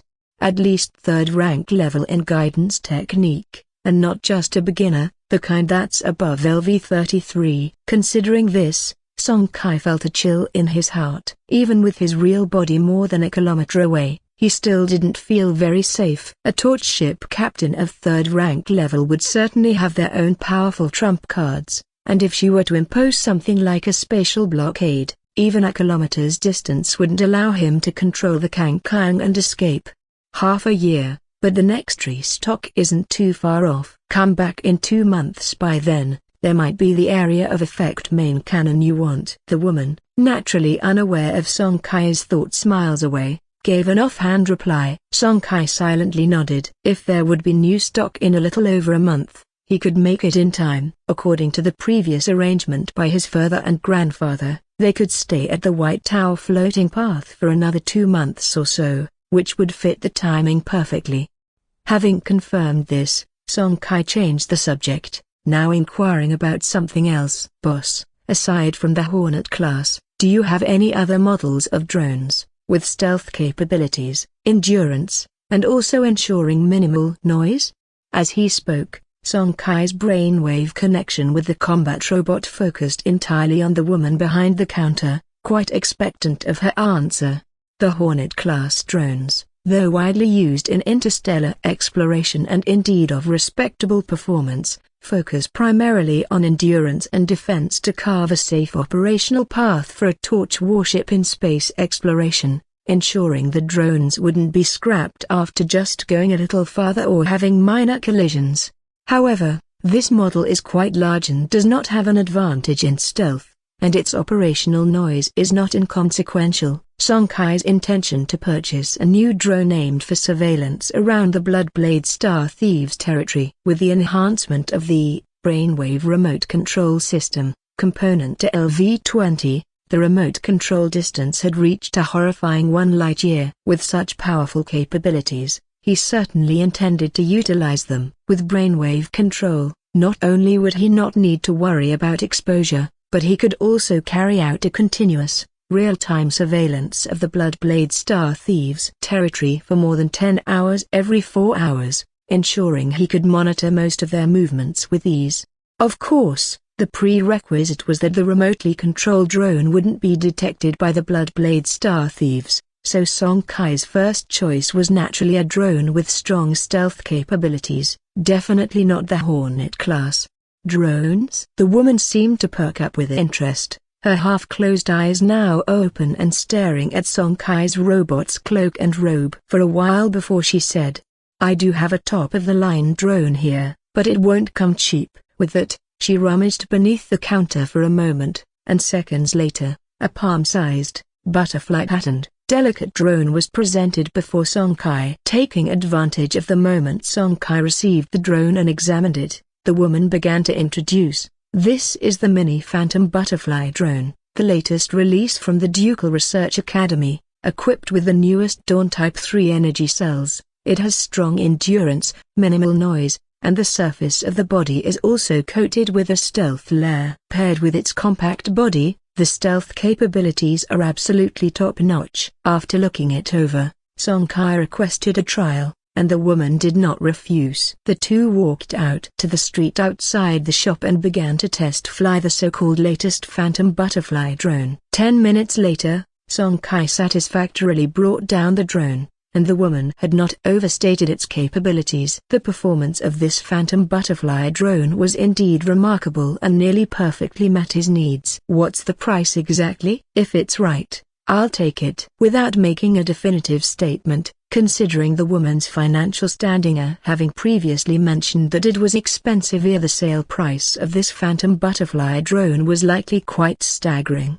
If it turned out to be excessively expensive, Song Kai would not make the purchase, regardless of how satisfied he was with the Phantom Butterfly drone. 500 strands of first-rank floating land origin. Upon hearing this price, Song Kai was instantly taken aback. 500 strands of first-rank floating land origin, which is more than 5,000 strands of zero-rank floating land origin. For such a price, one could buy 2 white-quality oddities. For a consumable item like a drone, it was indeed too expensive. To put it in perspective, a Hornet-class drone cost only a few dozen strands of zero-rank floating land origin, and even a first-rank combat robot wouldn't cost more than 100 strands. This was 100 times more expensive, which Song Kai found utterly unacceptable. Seeing that, Song Kai handed back the drone without a moment's hesitation, as if scared of chipping it by holding it longer. A light smile flickered in the woman's eyes. She then said, "If it's too pricey, I do have a compromise to offer. If you agree, giving you a 90% discount is not out of the question." Upon hearing this, far away, the first reaction in Song Kai's heart was not joy, but vigilance. He didn't believe in such extraordinary luck as getting a 90% discount out of the blue. There certainly must be an ulterior motive. Could it be she wants to take my kidneys? He didn't rush to leave. With the Zutan ruins market around, He could hide inside the market at any time if necessary. Even though the woman was most likely a third-rank torch captain with a guidance technique of level 30 or above, he was still over a kilometer away, which should give him just enough reaction time. What is this method? The woman did not answer him. Instead her gaze swept over the robot's cloak once more, and then she suddenly said, "Military second-hand combat robot, you're using some special remote control technique, aren't you?" As she spoke, without waiting for Song Kai to respond, she continued, "Could you disclose the approximate range of control?" Clearly, the woman had already seen through the identity of the combat robot beneath the cloak. In response, apart from an initial flicker of surprise, Song Kai actually wasn't too shocked at heart. After all, it was very likely that she was a third-rank torch captain, and it was not strange that she could discern the identity of the combat robot from a close distance. Song Kai was puzzled about her intentions. Since she had already seen through his disguise, why bring it up now? Could it be related to the previous mention of a 90% discount? In the midst of his suspicion, the woman quickly gave an answer. "I have a task coming up where I'll need to use remote control, and if you're willing, before the operation starts, I'll find an opportunity to sell you this phantom butterfly drone at a tenth of the price." The woman's glittering eyes rapidly shifted, and the expectancy in her gaze, coupled with her delicate face, instinctively made one feel reluctant to refuse. However, Song Kai didn't fall for that. With the experience from 2 lifetimes, he immediately retracted the brainwave beacon attached to the combat robot, deliberately ignoring the changes in expression of the woman in the black velvet dress beside him, and then, under the woman's lingering gaze, he quickly turned and returned to the oddity exchange shop.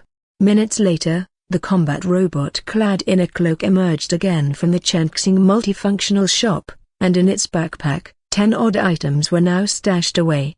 Among them were 3 blue oddities and 7 white oddities, costing a total of 30,000 strands of zero-rank floating land origin. These 10 odd items were what Song Kai planned to use to experiment with the idea of the oddity exchange shop he had thought of earlier. As for the woman's invitation to join her operation, he naturally refused. Without hesitation, joking, a third-rank level guidance technique meant that she definitely had command over a cruiser-class torch warship. Acting alongside such an existence was tantamount to seeking one's doom. Don't be fooled by her stunning appearance, with every smile and gesture filled with ultimate allure. But as the old ancestors in Huaxia once said, you can know someone's face but not their heart. Faces are the most deceitful. One should never act based on sensory perception alone. Don't be swayed by her sweet invitation now, because come the day of action, once under the watch of her cruiser, one would be at her mercy, and his life or death would be at her whim. At the warship docking area of the interstellar fortress, the swiftly arriving combat robot boarded Kang Kyung, and inside Kang Kyung, Song Kai was on pins and needles. The thought that a third-rank torch captain might be covertly observing him made him itch to leave the intergalactic space fortress immediately. Fortunately, he was cautious enough to have had the combat robot depart from Kang Kyung earlier, and he waited for the Purple River translocation device's components to finish a new round of buffering in advance. Now that the combat robot had returned to the airship, Kang Kyung could directly start its engines and leave. However, when the combat robot first boarded Kang Kyung, Song Kai did not immediately start it up. Instead, he turned his attention to the abnormal status purifier component. If the woman from the Chenxing multifunctional shop truly had malintent, then for the sake of caution, she would likely sneak a tracking signal onto the combat robot unnoticed. The abnormal status purifier was precisely the component most sensitive to such signals and markers, which was why Song Kai paid extra attention to it. The abnormal status purifier had only recently been enhanced to second rank and was merely of blue quality. It might not be able to purify a tracking marker left by a third-rank torch captain. However, it should undoubtedly issue a warning, which was all Song Kai needed. If it turned out she really did leave a tracking marker on the combat robot, he would not hesitate to jettison it from Kang Kyung, and then flee at the earliest opportunity. Dozens of seconds later, Song Kai breathed a sigh of relief. It seemed he had worried too much. The woman had not left any mark on the combat robot, and the purification aura from the abnormal status purifier did not react at all. Still, erring on the side of caution, he controlled Kang Kyung to rise into the skies, and in an instant, it disappeared into the starry expanse near the expansive floating land origin. Shortly after Kang Kyung's departure, a tall figure emerged from a corner of the warship docking area. If Song Kai had been there, he would have recognized the person as the owner of the Chenxing shop from earlier. The woman looked towards the direction in which Kang Kyung had departed, her moist red lips slightly parting. To be able to ignore the purple quality superwave jammer on my warship, the remote control component on his airship must be of no small quality, and that dark black energy shield does not seem like a typical energy shield, at least purple quality. It appears someone interesting has arrived in the star domain on the frontier.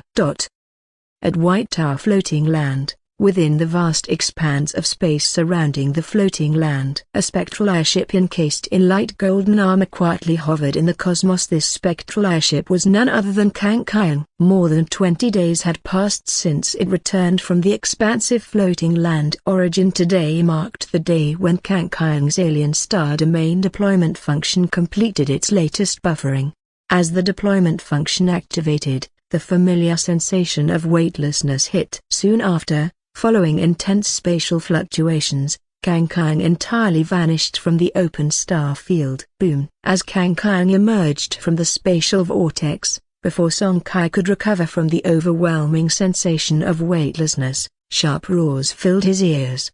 Accompanying them was the violent trembling of Kang Kyung. Beep beep beep, warship armor damaged by 2%, please repair immediately. Beep beep beep, warship armor damaged by 4%. Please attend to repairs promptly. Beep beep beep, warship armor damaged by 6%, warship damaged by 1%, please repair as soon as possible. Without waiting for his body to recover on its own, Song Kai bit down on his teeth sharply, the pain snapping his mind into clarity and quickly made him aware of Kang Kyung's current situation.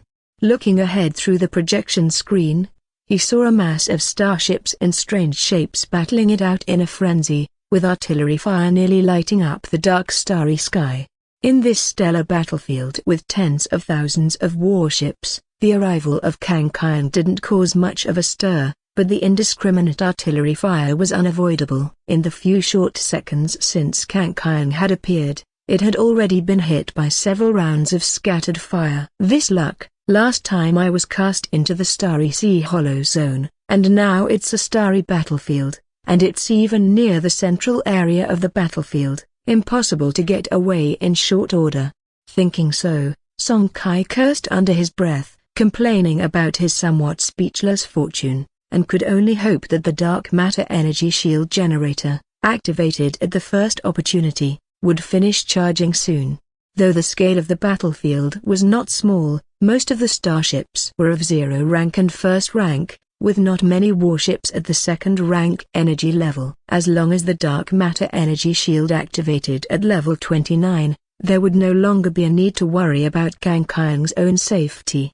However, it would take 30 seconds for the dark matter energy shield generator to fully charge, and during this half-minute, Song Kai could only manually control Kang Kyung to dodge. Just then, whether it was noticed by a warship in the battlefield or not, an attack from a 2nd rank struck the left side of Kang Kyung. Instantly, red lights flashed within the airship, and urgent warning sounds echoed continuously. Beep beep beep, warship armor damaged by 42%, warship damaged by 28%, severe airship damage, please repair as soon as possible. This attack nearly destroyed a third of Kang Kyung's warship armor, and the ship itself sustained damage exceeding a quarter, instantly placing Kang Kyung in a dire situation. Seeing this, Song Kai's mind divided into two. One part continued to control the airship's dodging, while the other hastily commanded Kang Kyung's semi-automatic shipborne AI to activate the nanobot repair pack. Although the repair pack's capabilities were limited, there were no components on board Kang Kyung for repairing the ship's body, so he had to rely on it for basic repairs. With the activation of the nanobot repair pack, the damage to Kang Kyung's warship armor and the ship body itself saw some recovery. But it soon plummeted again. Even though he was doing his utmost to control Kang Kyung to dodge, this was after all a starry battlefield, covered on all sides by artillery fire. How could it be easy to evade? Time slowly progressed, and quickly another 10 seconds passed. With the last 10 seconds remaining until the dark matter energy shield generator was fully active, the ship body trembled again, followed by a barrage of urgent alarms. Beep beep beep, warship armor damaged by 57%, warship damaged by 40%, please repair as soon as possible. In just 20 short seconds, Kang Kyung's warship armor was nearly 60% damaged. Song Kai furrowed his brows and internally reflected on a phrase he had often heard in textbooks. Every interstellar war is a massive meat grinder. At this moment, he deeply understood the essence of that phrase. At the same time, he moved the idea of acquiring a higher quality warship armor component up several notches in his mind. The current Gold Rock ship armor on Kang Kyung was only white quality, hence he had not reinforced it much, and it was still at level 10. Had it been a blue quality warship armor, he would likely have enhanced it to over level 20 by now, and he would not have faced this urgent situation. Phew. Taking a deep breath, Song Kai cleared his mind of various thoughts. In just 1/10 of a second, his spiritual force became highly concentrated. Under the high-speed operation of his thoughts, his mind became extremely clear. If there were any knowledgeable outsiders present, they would recognize that he was in the limit-breaking state. In this moment, his spiritual force, which normally only allowed for 2 tasks at once, easily enabled him to enter the threefold mind utilization state. In this state, not only could Song Kai dodge various incoming artillery fire more easily, but he could also divide his attention to control Kang Kyung's main cannon and secondary cannons to counterattack. The main cannon at the front of the ship fired a particle beam with a diameter of several feet. Directly in front of the beam's path, several oddly shaped starships were instantly penetrated. In front of the blue quality particle beam cannon of second rank, those alien race starships were as fragile as could be. At the same time, Kang Kyung also received numerous notifications of zero-rank floating land origin being credited to its account. Even though this attack destroyed only a few alien civilization starships, each starship usually had more than one alien species aboard. Destroying a starship with a first-rank energy level typically resulted in around 10 strands of zero-rank floating land origin. Song Kai's eyes lit up. There was more than he had anticipated. Considering this, the interstellar battlefield before me actually serves as an excellent place to harvest floating land origin. After all, based on a rough estimate from the Sky Eye Surveillance Radar, there are more than 20,000 alien civilization starships in this battle zone, with several thousand of them being first-rank starships. Of course, as tempting as it is, what is most critical right now is to endure until the complete activation of the dark matter energy shield generator. Boom boom boom. The main and secondary cannons fired continuously. The floating land origin aboard Kang Kyung was rapidly accumulating. In a state of threefold mind utilization, the damage rate to the Kang Kyung's hull was greatly reduced. Finally, after narrowly dodging a barrage of fire, a dark energy shield encased the entire outer layer of the Kang Kyung's warship armor. With the full activation of the dark matter energy shield generator, Song Kai became bolder in his maneuvers. He no longer focused most of his attention on dodging but instead precisely targeted the surrounding alien race starships with the Kang Kyung's main and secondary cannons. The dark matter energy shield now boasted a shield value of over 300,000 points and even defense values in the tens of thousands. A direct hit from a second-rank alien race starship barely inflicted any damage. Unless faced with concentrated fire from thousands of starships, Kang Kyung was virtually safe, and Song Kai was not worried at all. As he roamed through this interstellar battlefield, upon spotting a group of first-rank starships, Kang Kyung immediately launched a cannon strike. Previously, he was somewhat concerned that these unknown aliens might have other reinforcements. If a starship exceeding second-rank energy level appeared, Kang Kyung would still be at risk of sinking. However, after collecting information from numerous starships over this period, he was no longer worried about this. Through his recent data collection, he had essentially understood the situation of this alien civilization. This was a technological civilization known as the Starshine Civilization, which had developed for just over 2,000 years. Currently, it only occupied 5 live floating lands and a dozen or so resource-type floating lands, with dominion extending merely 100 light-years. Because they had not mastered technologies such as spatial gates or space jumps, and tragically had not discovered wormholes or similar pathways in the Starry Sea, this Starshine civilization was effectively trapped in this narrow star domain. For 1,000 years, they had almost completely depleted the resources of this domain. Even now, the Starshine civilization remained a low-tier, second-level technological civilization. Perhaps it was because they saw no glimmer of hope that, over time, the Starshine civilization not only did not vigorously pursue space-related technologies but instead wholly devoted itself to internal strife. Look, the current battle waging in this stellar battlefield is between 2 factions within the civilization. Upon witnessing this, Song Kai felt a touch of a sorrow. In his view, the Starshine civilization resembled a frog looking at the sky from the bottom of a well, ignoring the vast star domain around it instead of trying to explore it and curling up in a small corner at the bottom of the well for a sense of security. However, looking at it from another angle, a civilization born in an isolated corner of the Starry Sea might not even have the concept of spatial gates or space warps in their minds. Without such concepts, how can they think of researching or even breaking through such technologies? Thinking of this, Song Kai couldn't help but feel fortunate to have been born into Torchlight Humanity, a powerful high-tier civilization of the Starry Sea.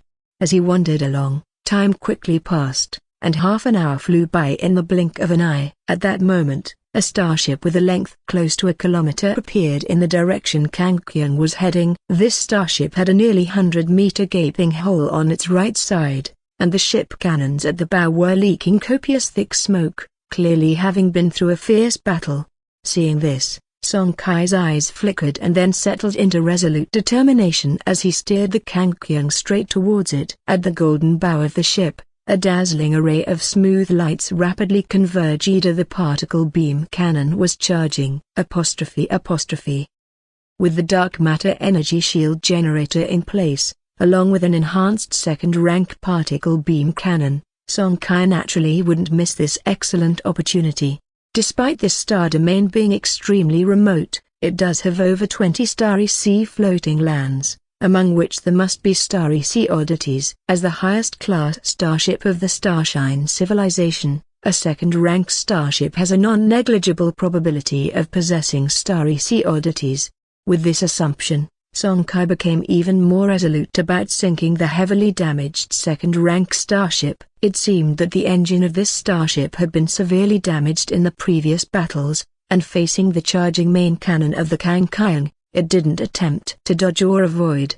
Boom! The blazing particle beam shot out at incredible speed, heading straight for the forward Starshine civilization's second-rank starship. Just when Song Kai thought that the other party might have some other tricks up their sleeve, the particle beam simply pierced straight through the starship.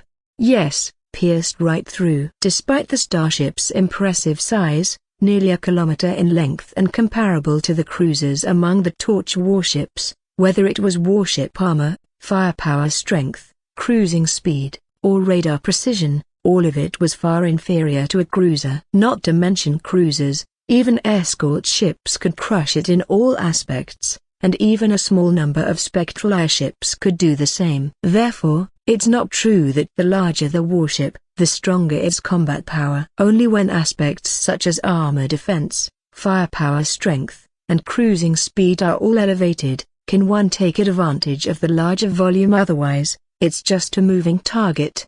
Song Kai was pleasantly surprised, knowing his guess was likely correct. This starship was unable to dodge Kang Kyung's attacks due to its previously damaged engine. While maneuvering the Kang Kyung around the second-rank starship and waiting for the particle beam cannon to buffer, Song Kai continued to control Kang Kyung's secondary cannons, sweeping fire primarily at the secondary cannon ports of the other second-rank starship.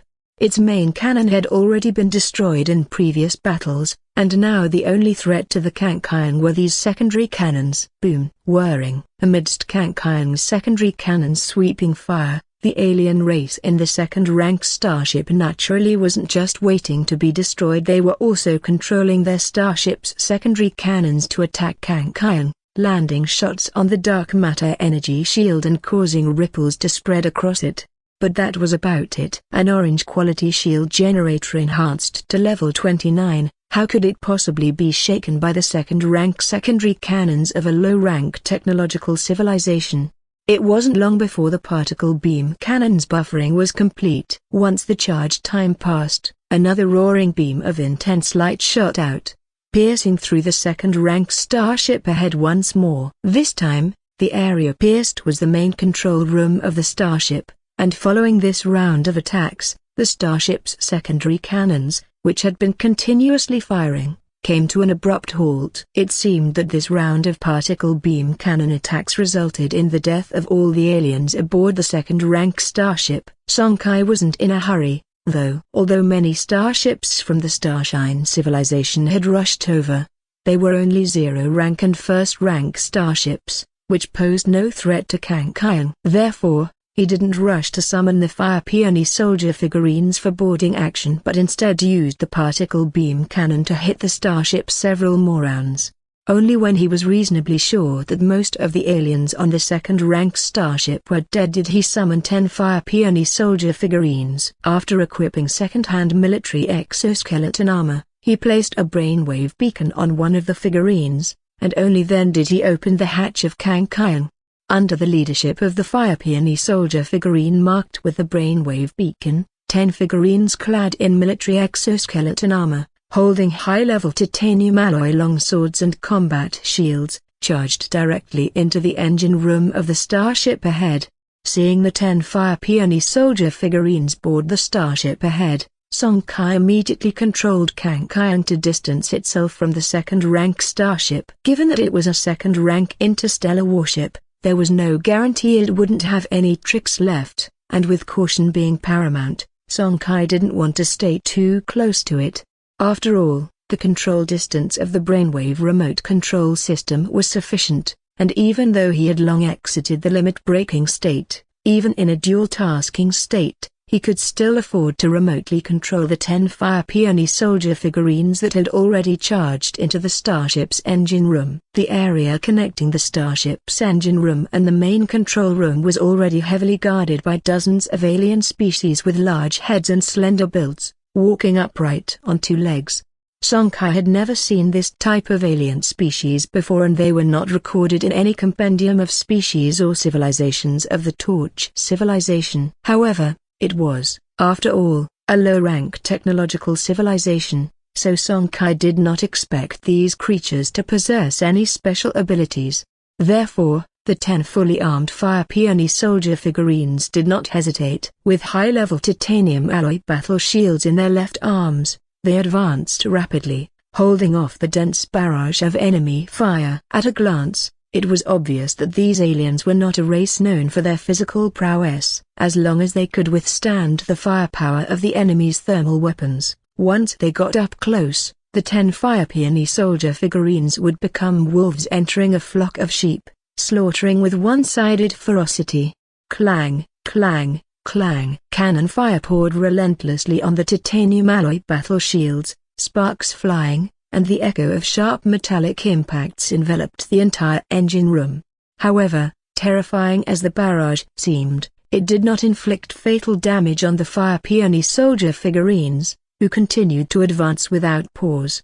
Although the titanium alloy battle shields were only of first rank, their hardness was nearly that of second rank. Faced with this intense barrage, they performed exceedingly well. In addition, the Fire Peony soldier figurines were now second rank, and coupled with their puppet bodies that did not feel pain, even occasional hits by stray bullets could hardly affect them.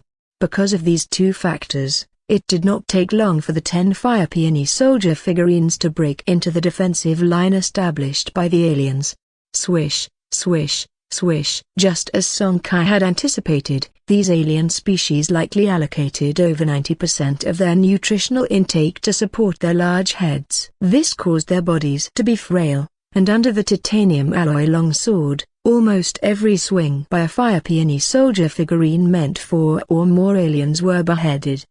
In less than half a minute, the dozens of aliens outside the main control room were entirely eradicated, without much trouble. Without lingering, under the command of Song Kai's brainwaves, the 10 fire peony soldier figurines continued to advance quickly towards the starship's main control room. The essence of a starship naturally lay within the main control room. If there were any strange objects, they would certainly be located there. Understanding this, Song Kai wasted no time and led the 10 fire peony soldier figurines straight to the main control room. Faced with the 10 fearsome fire peony soldier figurines, like gods of death, the remaining aliens in the starship panicked and chose to close the main control room's door, hoping to delay the advance of the fire peony soldier figurines. However, in Song Kai's view, these aliens seemed more like tortoises locking themselves inside a jar, just waiting to be captured by the fire peony soldier figurines.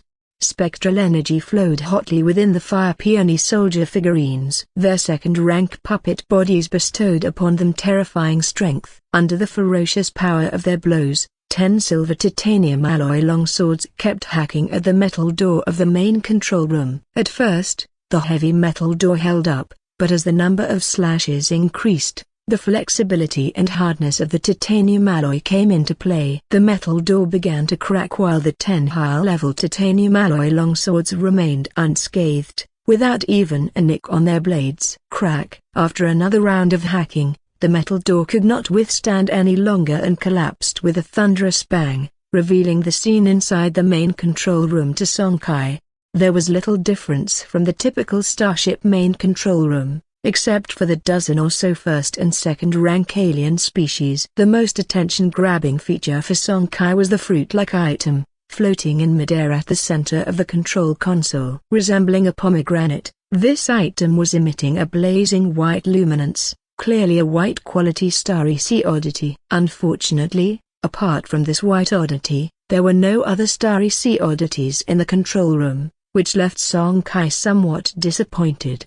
For Song Kai at his current level, white oddities were no longer very alluring. A blue oddity would have been much more interesting. After a brief disappointment, the 10 fire peony soldier figurines streamed in, initiating the cleanup of the aliens within the control room. Despite his lack of enthusiasm, Song Kai was not so generous as to disregard a white oddity entirely. After all, it was worth thousands of zero-rank floating land origin. As expected, although there were a few second-rank aliens in the main control room, they stood little chance against the fully armed fire peony soldier figurines, requiring just a bit more effort to deal with. 10 minutes later, the aliens inside the main control room were completely cleared out, along with the 4 strands of first rank and several strands of zero-rank floating land origin that were added to his account. Song Kai also obtained the white starry sea oddity as he wished.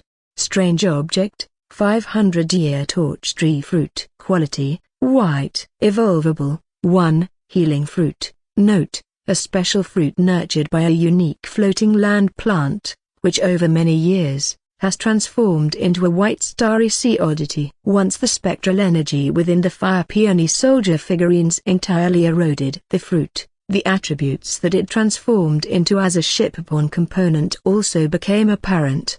Healing fruit LV0. Quality, white. Consumption, 300 per use. Spectral energy points. Effect, repairs 5% of damaged warship armor. Buffer, 24 hours. Charge, 20s. Up rank requirement, 3 strands of floating land origin, 0 rank, 300 spectral energy points. As Song Kai reviewed the detailed properties of the item, he was slightly surprised. He had not taken this white oddity seriously, considering either selling it upon his return or saving it to replenish the stock for the forthcoming oddity exchange shop. He never expected that the only starry sea oddity on this starship would be a repairing one, exactly what Kankian was currently lacking. Although the healing fruit was not of high quality, It was far better than the nanobot repair kit, at least because it could be used repeatedly. Moreover, once its level was enhanced later on, its repair effect should also be significantly improved. Instantly,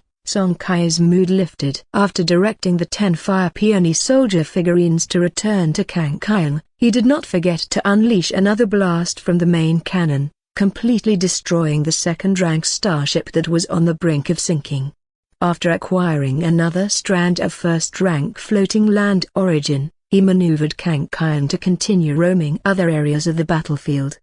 Having tasted the sweet fruits of victory, Song Kai was no longer satisfied with zero-rank and first-rank alien race starships. Instead, he specifically targeted second-rank alien race starships. Sinking each second-rank starship not only rewarded him with over 10 strands of first-rank floating land origin but also a chance to obtain starry sea oddities, which greatly increased his interest. As time passed, 7 hours flew by quickly. In this time, Song Kai had sunk no less than 10 second-rank alien race starships, netting nearly 200 strands of first-rank floating land origin. However, the bad news was that not every one of those 10-plus second-rank alien race starships had a starry sea oddity on board, including the healing fruit he obtained at first. Song Kai had managed to secure only 3 white strange objects. Aside from the healing fruit, the other 2 were the same, starry-level main cannons. The key was that both were main cannon components, not secondary ones, which Song Kai did not need. At the edge of the stellar battlefield, after nearly 8 hours of wandering, Kang Kyung had unknowingly moved from the center of the battlefield to this peripheral area. In the airship's main control room, Song Kai rubbed his brow. 8 consecutive hours of intense concentration, coupled with the earlier limit-breaking state, had exhausted him spiritually. As he slightly relaxed his mind, his gaze kept shifting as he began to ponder his next course of action. He had 3 subsequent action plans to choose from at the moment. First, to continue harvesting starships in this battlefield to accumulate floating land origin. Second, to leave this interstellar battlefield, find a deserted corner to enter the ruins market, and then use the spatial anchor point feature of the ruins market to head to the star domain where the Buluo civilization ruins are located. He could use the remaining 10+ hours to try and break through the spatial veil of the second layer of the ruins. Third, which was an episode that had occurred earlier an hour after Kang Kyung reached the battleground below, the star chart collector feature of the Sky Eye Patrol radar, officially activated, providing a detailed star chart of the nearly 3 light-years around. Within this star chart, there happened to be a life-form star sea floating land of the Starshine civilization. He could leave the battlefield first and then use the Purple River translocation device to head to that life-form floating land. After a thorough analysis and comparison of these 3 options, Song Kai finally chose the third one. The reason was simple: he had ruled out the first 2 options one after the other. The downside of the first option was that after 8 hours of Kang Kyung's roaming hunt, the second-rank starships in the battlefield had almost all been sunk. The first-rank starships, after such a long-duration battle, were now less than 1,000, with the rest being zero-rank starships. Thus, even if Song Kai were to sink all the alien race starships in the battlefield subsequently, the floating land origin he could harvest would at most reach 1,000 strands, and that would be of the 0 rank, which was not significant. As for the second option, Kang Kyung's weapon components had not been replaced yet, so even if he broke through the second layer of the spatial veil of the ruins, he would not be able to cope with the tens of thousands of insect trace that might appear. Furthermore, he would have no chance to destroy the crystal box in the third layer of space and acquire the starry sea oddity locked inside. Compared to these 2 options, a completely new life-form star sea floating land of the Starshine civilization, even if its resources had been long exhausted, was far more attractive. Having made up his mind, Song Kai no longer lingered and piloted the Kang Kyung swiftly toward the periphery of the battle zone. According to the star chart collected by the Heaven's Eye Sky Scanning Radar, that life-form type floating land was more than 2 light-years away from the current battlefield. To arrive quickly, a starry sea translocation was necessary. However, Each translocation in the Starry Sea required a considerable charging time and was very prone to interruption naturally. It couldn't be performed near the battle zone. Minutes later, having traveled a sufficient distance, the Kangkyun came to a halt and began the formal charging process for the Starry Sea translocation. During the charging period, Song Kai's gaze continuously scanned the several star charts floating before him. The star chart in the middle was generated by the Heaven's Eye Sky scanning radar, while the other three were found on the destroyed Starshine civilization starships. These three charts covered a significantly broader area than the one produced by the radar, encompassing the entire domain of the Starshine civilization, which extended over hundreds of light years. What made Song Kai even more covetous was that all three charts marked the existence of a second-rank Starry Sea floating land, fully demonstrating that a second-rank life-form floating land was under the control of the Starshine civilization. A second-rank Starry Sea floating land, also a life-form type Starry Sea oddity, not only vastly exceeded the area of a first-rank floating land, capable of hosting more carbon-based life but, most critically, could produce first-rank floating land origin regularly and had a chance to produce second-rank floating land origin. It was far from comparable to the likes of the White Tower floating land, which was merely first rank. Unfortunately, each of the three charts had significant differences, with the coordinates of the second-rank floating lands on each being distinctly apart. Clearly, the alien race had deliberately meddled with them. This foiled Song Kai's desire to directly translocate to the vicinity of the second-rank floating land. He had certainly thought of solutions, such as searching for unaltered star charts on zero and first-rank Starshine civilization starships. However, apart from second-rank starships, the charts on other vessels were only partial and didn't mark the coordinates of any Starry Sea floating lands. He even went so far as to command the Fire Peony soldier figurines to capture several second-rank aliens, but the language barrier was insurmountable, and not even the Starry Sea Universal Translator was of any use. Never mind, it seems I can only go and check around this floating land. With a sigh, Song Kai deleted all three star charts, no longer dwelling on the matter, and shifted his entire focus to the star chart generated by the Heaven's Eye Sky scanning radar. At present, the only tangible and attainable information he had was this radar-generated chart. As for the rest, he could only hope for other opportunities in the future. However, Song Kai felt the chances were slim, given that the Purple River translocation device required 12 hours of buffer time after each use. By that time, there wouldn't be many hours left before Kangkyun had to return. In the waiting, the charging time for the Purple River translocation device gradually approached. As intense spatial fluctuations echoed through this remote star region, the previously silent Kangkyun suddenly vanished, plunging straight into the space vortex a few dozen meters in diameter ahead. In the Starshine civilization's third star region, floating land number 004. As the stronghold of the Starshine civilization's liberal faction, floating land number 004 had a very high level of defense. It was not only under the permanent protection of the Second Freedom Fleet but also had a full-strength floating land defense force. For this reason, floating land number 004 had remained unattacked by hostile factions for over 100 years. Today, however, the urgent alarms enveloping the entire floating land shattered that peace. Outside the floating land, before the Second Freedom Fleet could issue a fleet-wide alert, they were already subjected to a fierce attack. Under the scorching beams of particle light, several second-rank starships docked on the periphery of the base were pierced through, leaving the main control rooms filled with casualties.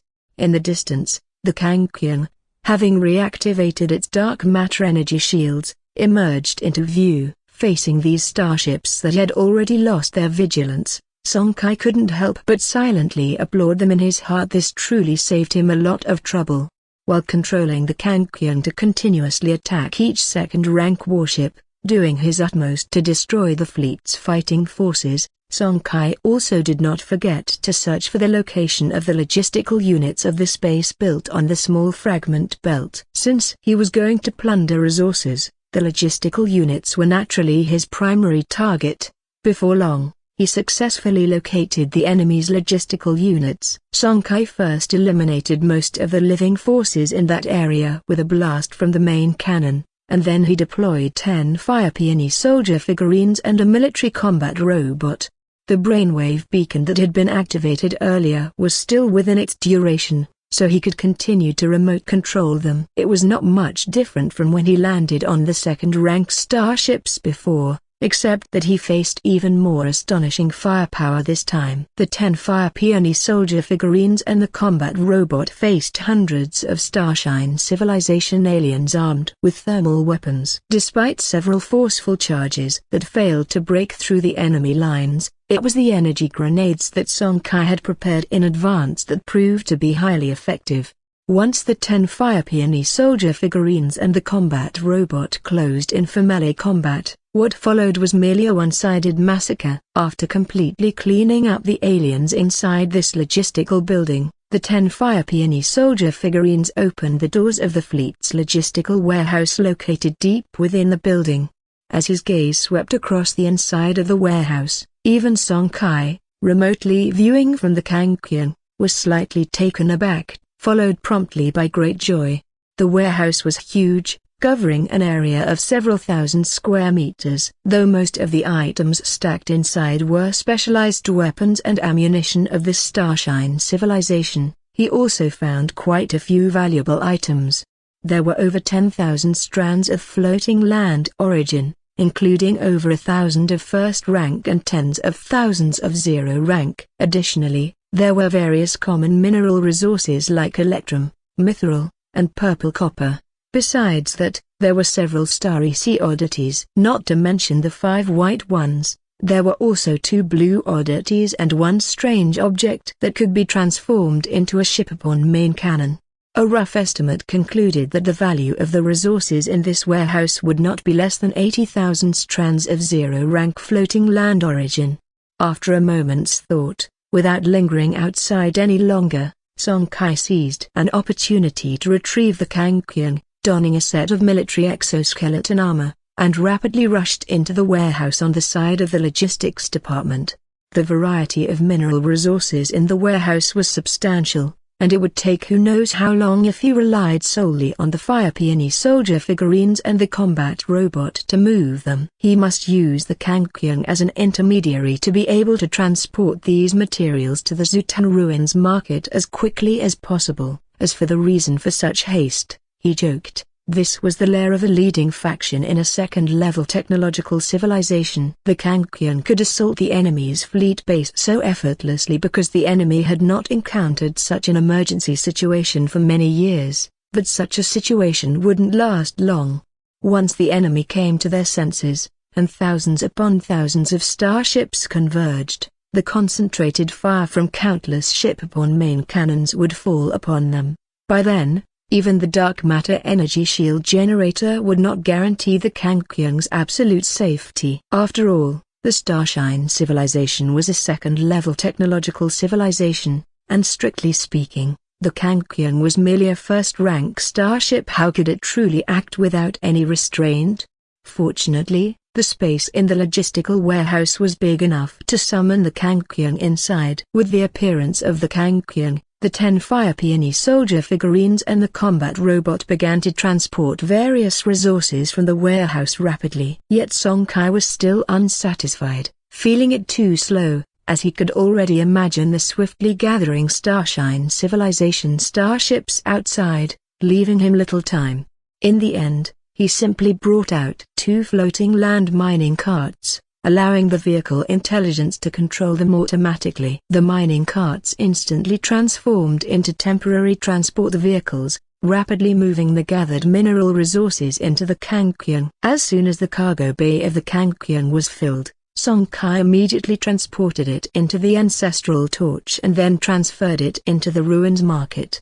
After 2 rounds of this process, nearly half of the warehouse's resources had been moved. Boom! Loud sounds of artillery fire suddenly came from the great hall outside the warehouse, followed by a slight tremor. Song Kai's eyebrows tightened, and a sense of impending crisis suddenly rose to an unprecedented level. No, we can't delay any longer, retreat. Finally, he decisively issued the retreat order. Although more than half the resources in the warehouse had yet to be moved, his life was clearly more important. Moreover, items like floating land origin and starry sea oddities, which hold the most value, had already been taken into the ruins market during the first round. In other words, the bulk had already been secured, so there was no need to risk his life for the remainder. Upon his command, the 11 figures, which a moment ago had been busy transporting goods, immediately stopped their work and quickly returned on board the Kangkyung without hesitation.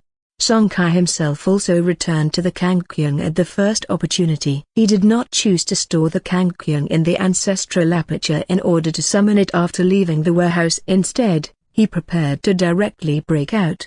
By now, who knew how many second-rank Starshine civilization starships had gathered outside, and a barrage of intense fire could rain down at any moment. It would be too dangerous to charge out in the flesh. As for the potential damage that might be caused to the Kangkyung by the direct escape, Song Kai couldn't care about that at such a time. And he had recently obtained a healing fruit component which could repair the ship's body at most. It would just cost him some extra time. Boom boom boom. As the logistics warehouse of the Second Free Fleet, the hardness of its walls was naturally unquestionable. Kangkyung tried to break through several times, but it was unsuccessful. Song Kai was not in a hurry. He lightly pressed the fire button of Kangkyung's main cannon once and waited for it to charge. When the charge was complete, the scorching particle beam turned into a cutting ray and directly struck the edge of the warehouse door. Under the strong piercing strength of the particle beam, a corner of the warehouse door was cut open. Along with the area of the door itself, it was barely large enough to accommodate Kangkyung passing through. Song Kai did not hesitate any longer. The shadow capture antimatter overstate engine charged at full capacity, and in the next second, Kangkyung rushed straight out. Thud thud thud. Hiss hiss hiss. Amidst the heavy impact and sharp metal friction sounds, Kangkyung narrowly escaped from the warehouse. However, before Song Kai had time to feel relieved, nearly 1,000 Starshine civilization starships above the logistics department building opened fire simultaneously. In that instant, the entire logistics department hall seemed to become a sea of light. The colorful beams of light made Song Kai, who was staring at Kangkyung's projection screen, feel a burst of pain in his eyes. Then, intense ripples and vibrations came from the dark matter energy shield. Once his eyes adjusted again, Song Kai instinctively looked at the dark matter energy shield generator component. Shield value, 158,506 307,200. When he saw the specific number, Song Kai's pupils constricted sharply. This round of concentrated fire had taken out half of the shield value of the dark matter energy shield generator. This situation had never occurred since the dark matter energy shield generator was enhanced to level 29. After a moment of shock and doubt, it turned into deep relief, a relief that he had decided to retreat decisively. Keep in mind that this was just under 1,000 starships firing together. If he had waited another 10 minutes, until the Starshine civilization had gathered more than 2,000 starships, the outcome for Kangkyung would have been unpredictable. Pushing aside the lingering fear in his heart, Song Kai dared not stay any longer. Kangkyung's engines roared to life, brushing past the continuous barrage of fire from above and streaked straight toward the outer starry space. Fortunately, the current barrage was only sporadic and not concentrated fire. Otherwise, Song Kai might have to try hiding in the Zutan ruins market to save his life. Several minutes later, after enduring countless attacks, Kangkyung finally broke through the encirclement and then, without any hesitation, activated the engines at full power and entered light-speed cruise. To the many Starshine civilization beings, Kangkyung appeared as a flash of light, vanishing from their sight in the blink of an eye. Find out for me. A nuclear energy shield is terrifying, a cruising speed near the speed of light, and how a single starship can stand against my entire Second Free Fleet. Hey, I want all the information on this warship within a day, one of them commanded. In addition, from today onward, increase the funding for warship research and development tenfold. What Song Kai didn't know was that with this commotion he caused, The entire Starshine civilization's attitude towards technology made a complete 180-degree turn. In the future, it even made a significant name for itself in the nearby star domains. But even if he knew this, he would not care. No matter how much the Starshine civilization increased its investment in research and development, the likelihood of it crossing paths with him again was virtually zero. Not to mention the distance of this star domain from the Torch human civilization territory, whether it's tens of millions, or hundreds of millions, or even billions or hundreds of billions of light years. Even if it was very close to Torch human civilization, let's not forget the vastness of the shattered starry sea, which covers an immeasurable range measured in light years, and the numerous civilizations it contains. Perhaps there is an even stronger civilization not far from this Starshine civilization? If that is the case, the moment the Starshine civilization steps out of this secluded and remote star domain could very well be the time of its complete annihilation. Millions of kilometers away from Starry Sea floating land number 004, Kang Kyung, moving at extreme speed, came to a halt. Within the airship's main control room, Song Kai's figure flashed and he quietly disappeared from Kang Kyung. At Zutan Ruins Market, the previously empty free stall area was now filled with dozens of piles of different types of mineral resources. Besides that, there were 7 Starry Sea oddities emitting white and blue glows quietly placed aside. In addition, there were 1,000 strands of first-rank floating land origin and over 10,000 strands of zero-rank floating land origin. These were the spoils of the adventure, totaling over 60,000 strands of zero-rank floating land origin. Together with the remnants that Song Kai had, he now had once again surpassed the 100,000 strand mark of zero-rank floating land origin in his hands.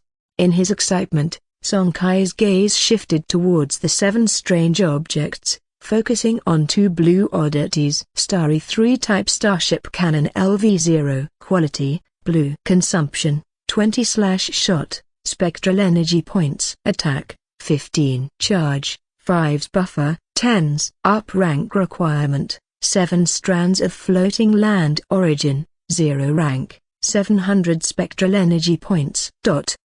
Starry V-type alloy armor LV-0. Quality, blue. Consumption, 5/second. Spectral energy points. Defense, 15. Up rank requirement, 8 strands of floating land origin, 0 rank, 800 spectral energy points. These 2 blue oddities were a shipborne main cannon and a piece of warship armor. The Starry V-type alloy armor was precisely what the Kang Kyung needed, but the blue main cannon wasn't suited for area attacks and its attributes couldn't compare to the particle beam cannon. It would only be sold later as there was no use keeping it. As for the 5 white oddities, one couldn't be converted into torch components, so Song Kai planned to throw it into the oddity exchange shop. The other 4 were also basic components, with nothing particularly outstanding, and would also be sold later.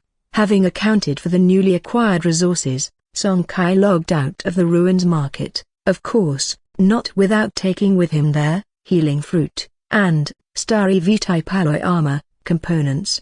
Returning to the Kang Kyung in the outside world, he immediately installed the 2 components and started their enhancement without delay. Both components were quite crucial, and, having just acquired 1,000 strands of first-rank floating land origin, he directly enhanced them to LV-20. Had he not been short on second-rank floating land origin, Song Kai might have even considered enhancing them both to LV-29. After reaching LV-20, the attributes of both components saw a massive improvement. The repair effect of the special component, Healing Fruit, changed from initially repairing 5% of the warship armor to repairing 20% of the warship armor and 7% of the warship, and the defense value of their Starry V-type alloy armor increased from 15 to 15,000. If the Kang Kyung were to be thrown back into the previous stellar battlefield, Song Kai was confident that even without activating the dark matter energy shield generator,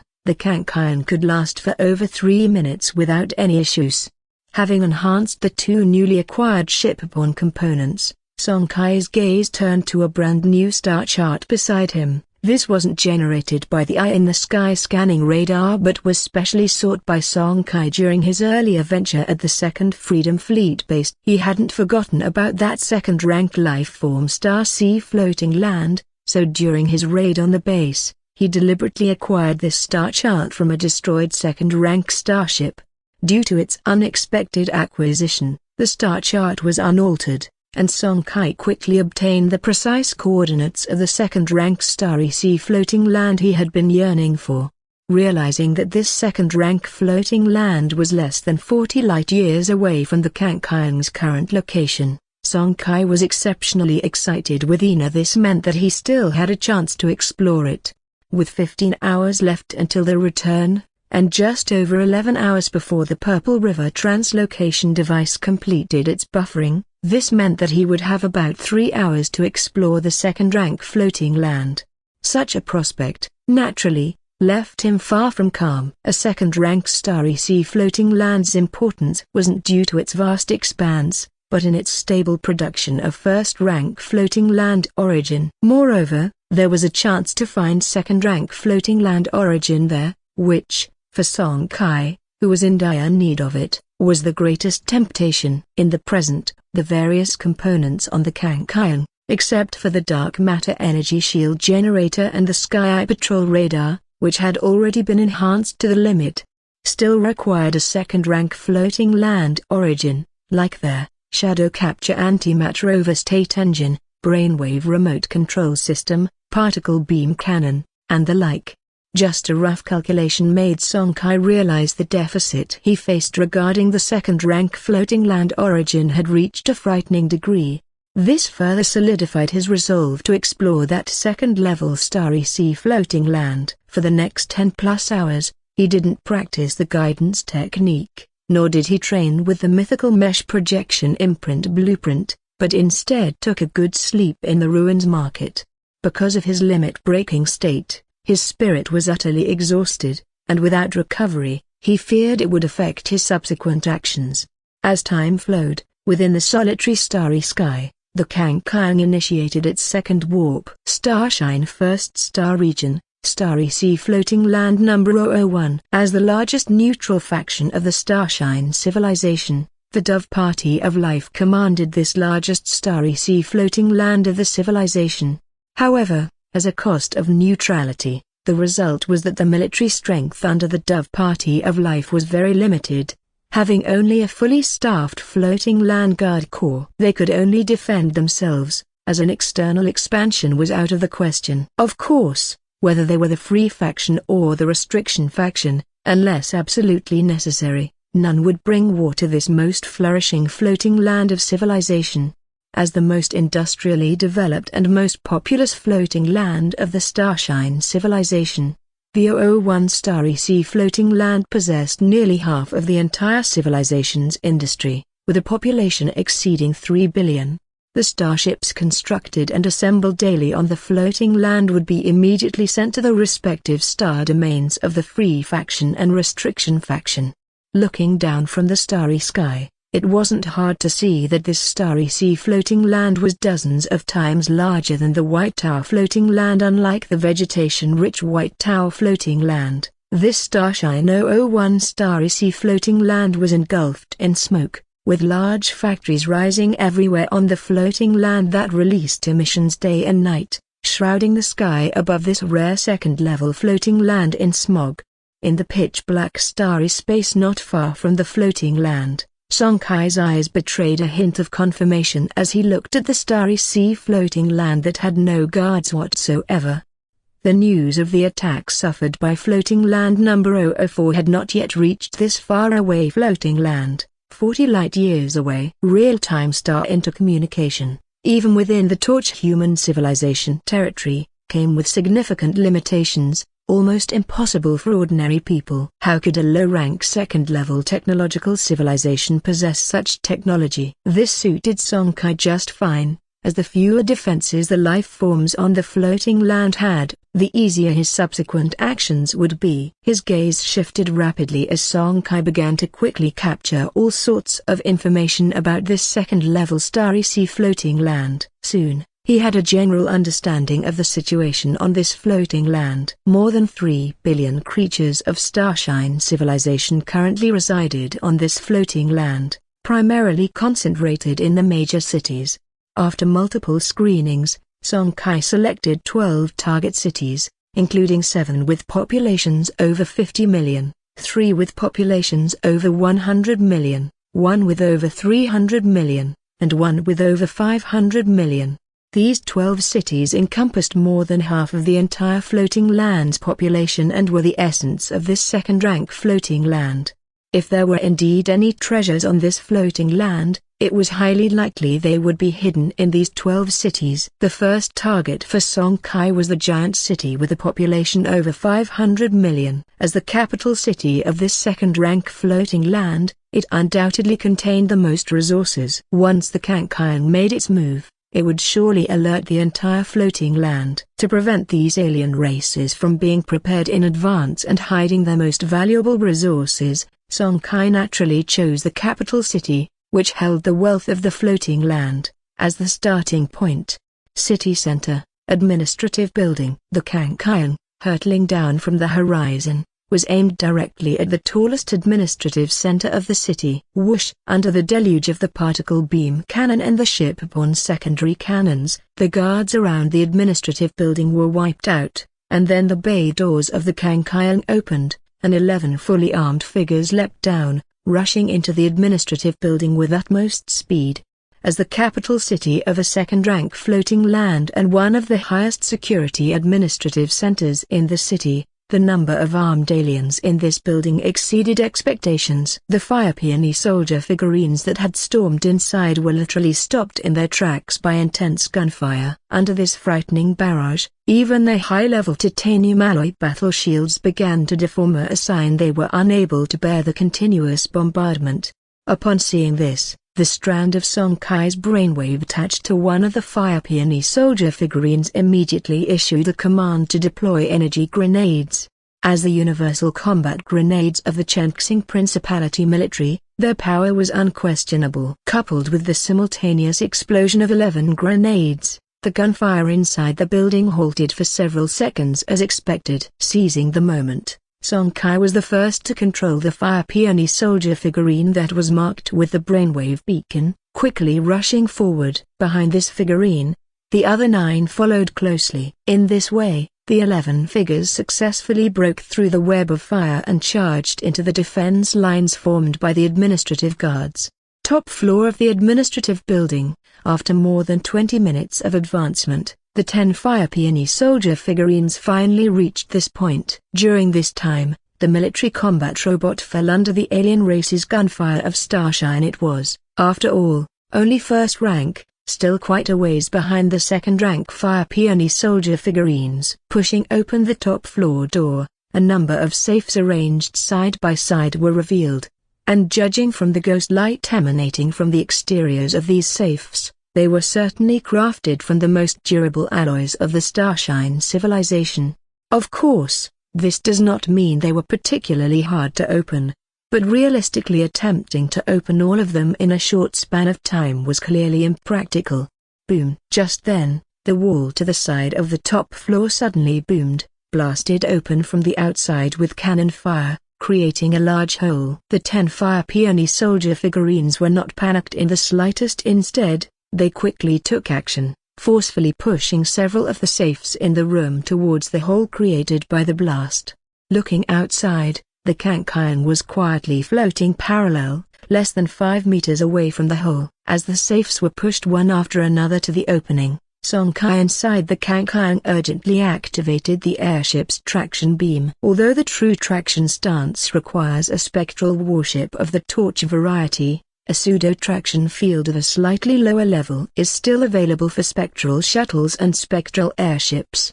This pseudo-traction stance's pulling power was limited, but the safes in front of them were not the size of tiny asteroids or fragments tens of meters in diameter. The Kankian could still stably pull them in. Under the effect of this traction beam, several alloy safes were successively drawn into the cargo bay of the Kangkang. After this task was completed, the 10 Fire Peony soldier figurines also leapt onto the airship, and then the Kangkang soared into the air, departing the capital city at top speed. Above the floating land, the Kangkang sped through the gloomy mists, and this time Song Kai's target was a massive city with a population exceeding 300 million. He was well aware that more than 90% of the resources in the previous capital city had not been harvested yet, but there was no help for it. A full-sized floating land defense force was stationed on this floating land, which meant he couldn't linger in the same city for too long. The Kangkang was newly clad in Starshine V-type alloy armor. During the previous enhancement process, those tens of tons of phantom crystals had all been utilized, which now made it difficult for the radars on the Starshine civilization's starships to detect the Kangkang, as long as it did not reveal itself in front of their starships. Based on this, as long as Song Kai maintained his hit-and-run tactic, the enemy would never be able to predict the subsequent cities the Kangkang would target, making it the safest operation plan. The Starry Sea 001 was a second-rank Starry Sea floating land. Just like that, the size of the defense force on this floating land also far exceeded that of an ordinary first-rank life-form type floating land. If that defense force were allowed to assemble, it would still pose a significant threat to the Kangkang, forcing Song Kai to remain vigilant. The concentrated attacks from the Second Freedom Fleet before had left him a bit traumatized. In this manner, using the same approach, Song Kai hit 6 more large cities in the hours that followed. The defenses at the administrative buildings in 2 of the cities were so unreasonably strong that when Song Kai saw he couldn't break through their defense lines, he promptly chose to retreat. The other 4 cities did not present any unexpected challenges. Among the starry skies at the periphery of Starry Sea 001 floating land, while the floating land defense forces were in disarray below, the Kangkang nearing its return trip had already left the floating land quietly. Staring at the astonishingly large Starry Sea floating land below, a trace of regret surfaced in Song Kai's eyes. Over 3 billion alien races. If only the main cannon aboard the Kangkang had been of the area of effect attribute, or perhaps some kind of wide-area explosive firepower, he could have just fired a few shots directly above several large and massive cities. In that case, the floating land's origin would have soared rapidly. Alas, that was only wishful thinking. As a particle beam cannon, which belonged to the class of beam projectile-type main cannons, it had sufficient range and penetration power, but the downside was that it could only target individuals. Even though he had not stopped the attack by the Kangkang's secondary cannons during those hours, the harvest of floating land origin was still extremely limited. This was possibly the most frustrating aspect of the alien star domain exploration for Song Kai. We've got 20 minutes until the return, should I give it a try? In the main control room of the Kangkang, Song Kai muttered to himself, wondering whether or not to try heading to the Buluo civilization star domain to see if the Kangkang could initiate the return on its own. The hesitation was because if he failed to return, he would lose the pathway back to Torchlight humanity forever. After some thought, he finally made up his mind and decided to give it a try. Currently, Zutan Ruins Market is only at LV11. Waiting for another spatial anchor point to be added seems like it would take forever, and he must explore the Buluo civilization ruins soon. Depending purely on transactions from Zutan Ruins Market, it's hard to say when he would be able to obtain a top-rank Purple Fire Source up rank. In a few more months he would have to make a move against the Bloodblade Star Thieves. After all, it's a battlefield of 3rd rank level, and Song Kai felt that the LV-29 Dark Matter Energy Shield Generator was still not secure enough. The leader of the Bloodblade Star Thieves, Blood Saber, was likely well nigh 500 years old and a 3rd-rank torch captain. It couldn't be guaranteed that there wouldn't be any powerful weaponry on his flagship. If there were top-rank purple main cannons, or even orange-quality main cannons, the current LV-29 Dark Matter Energy Shield Generator might not be able to withstand a single blast. To further enhance the dark matter energy shield generator, the quality of the warship itself must be upgraded, meaning the seed of torch within his brow's ancestral aperture must ascend to blue. This was indeed the most urgent matter for Song Kai. For the seed of torch to advance from white to blue, a top-rank purple fire source up rank was needed. Such a level of fire source up rank was so valuable it could even compare to some of the inferior orange components. Without an object of equivalent quality for trade, it would be nearly impossible to acquire using only floating land origin. And as of now, the fastest way for Song Kai to get his hands on purple or even orange level strange objects was the Buluo civilization ruins. That was the reason he was in such a hurry to explore the ruins. After retracting the Kangkang into the ancestral torch, Song Kai turned and disappeared into this unfamiliar star domain. Appearing suddenly against the familiar skyline of the yellow sand floating continent, a figure emerged. Since the set spatial anchor point was thousands of meters above the floating land, when Song Kai activated the spatial anchor point and left the ruin market to appear here, he began to plummet at high speed. Prepared for this, he didn't panic, summoning the Kangkang at the right moment and landed steadily atop the Kangkang that had appeared directly below him. Once back inside the cabin of Kangkang, Song Kai didn't perform any other operations and quietly hovered Kangkang in the airspace above the yellow sand floating continent. With only a little over 10 minutes left before the return, he didn't have time to do anything else. The reason he activated this spatial anchor point was to test whether he could still return normally after changing the star domain coordinates of Kangkang. Although a little nervous in his heart, he wasn't too stressed. After all, previously he and Shen King had both managed to return normally to the same location with their two spectral airships. Since they could return once, there was no reason they shouldn't be able to do so a second time. And if he hadn't been quite confident, he wouldn't have come here recklessly to test it. Time passed, and the 10+ minutes flew by in an instant. When the familiar sense of weightlessness enveloped the Kangkang like usual, Song Kai was completely reassured in his heart and knew his guess had not been wrong. Chengxing Principality, White Tower Floating Land, Jiangyuan City, Dongjiang Community, home. Mom's dragonfly successfully advanced to a spectral warship. As soon as he got home, the first thing Song Kai heard from his dad was the fantastic news that his mum, Chen Lixia's flagship, Dragonfly, had successfully advanced from a spectral airship to a Guardian-class spectral spaceship a few hours ago.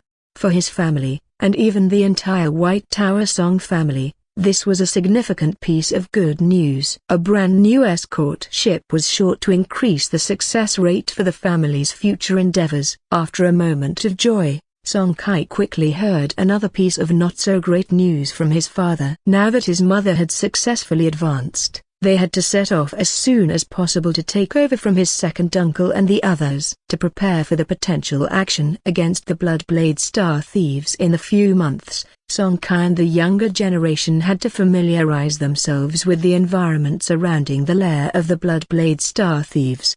Otherwise, if they were to engage in combat later, they would do well not to hinder the operations, let alone be of any help. Dad, when exactly are we setting off? Song Kai asked further. He needed to calculate the time well, as he also planned to make a trip to the floating land origin of Guangyuan and get his hands on that Phantom Butterfly drone.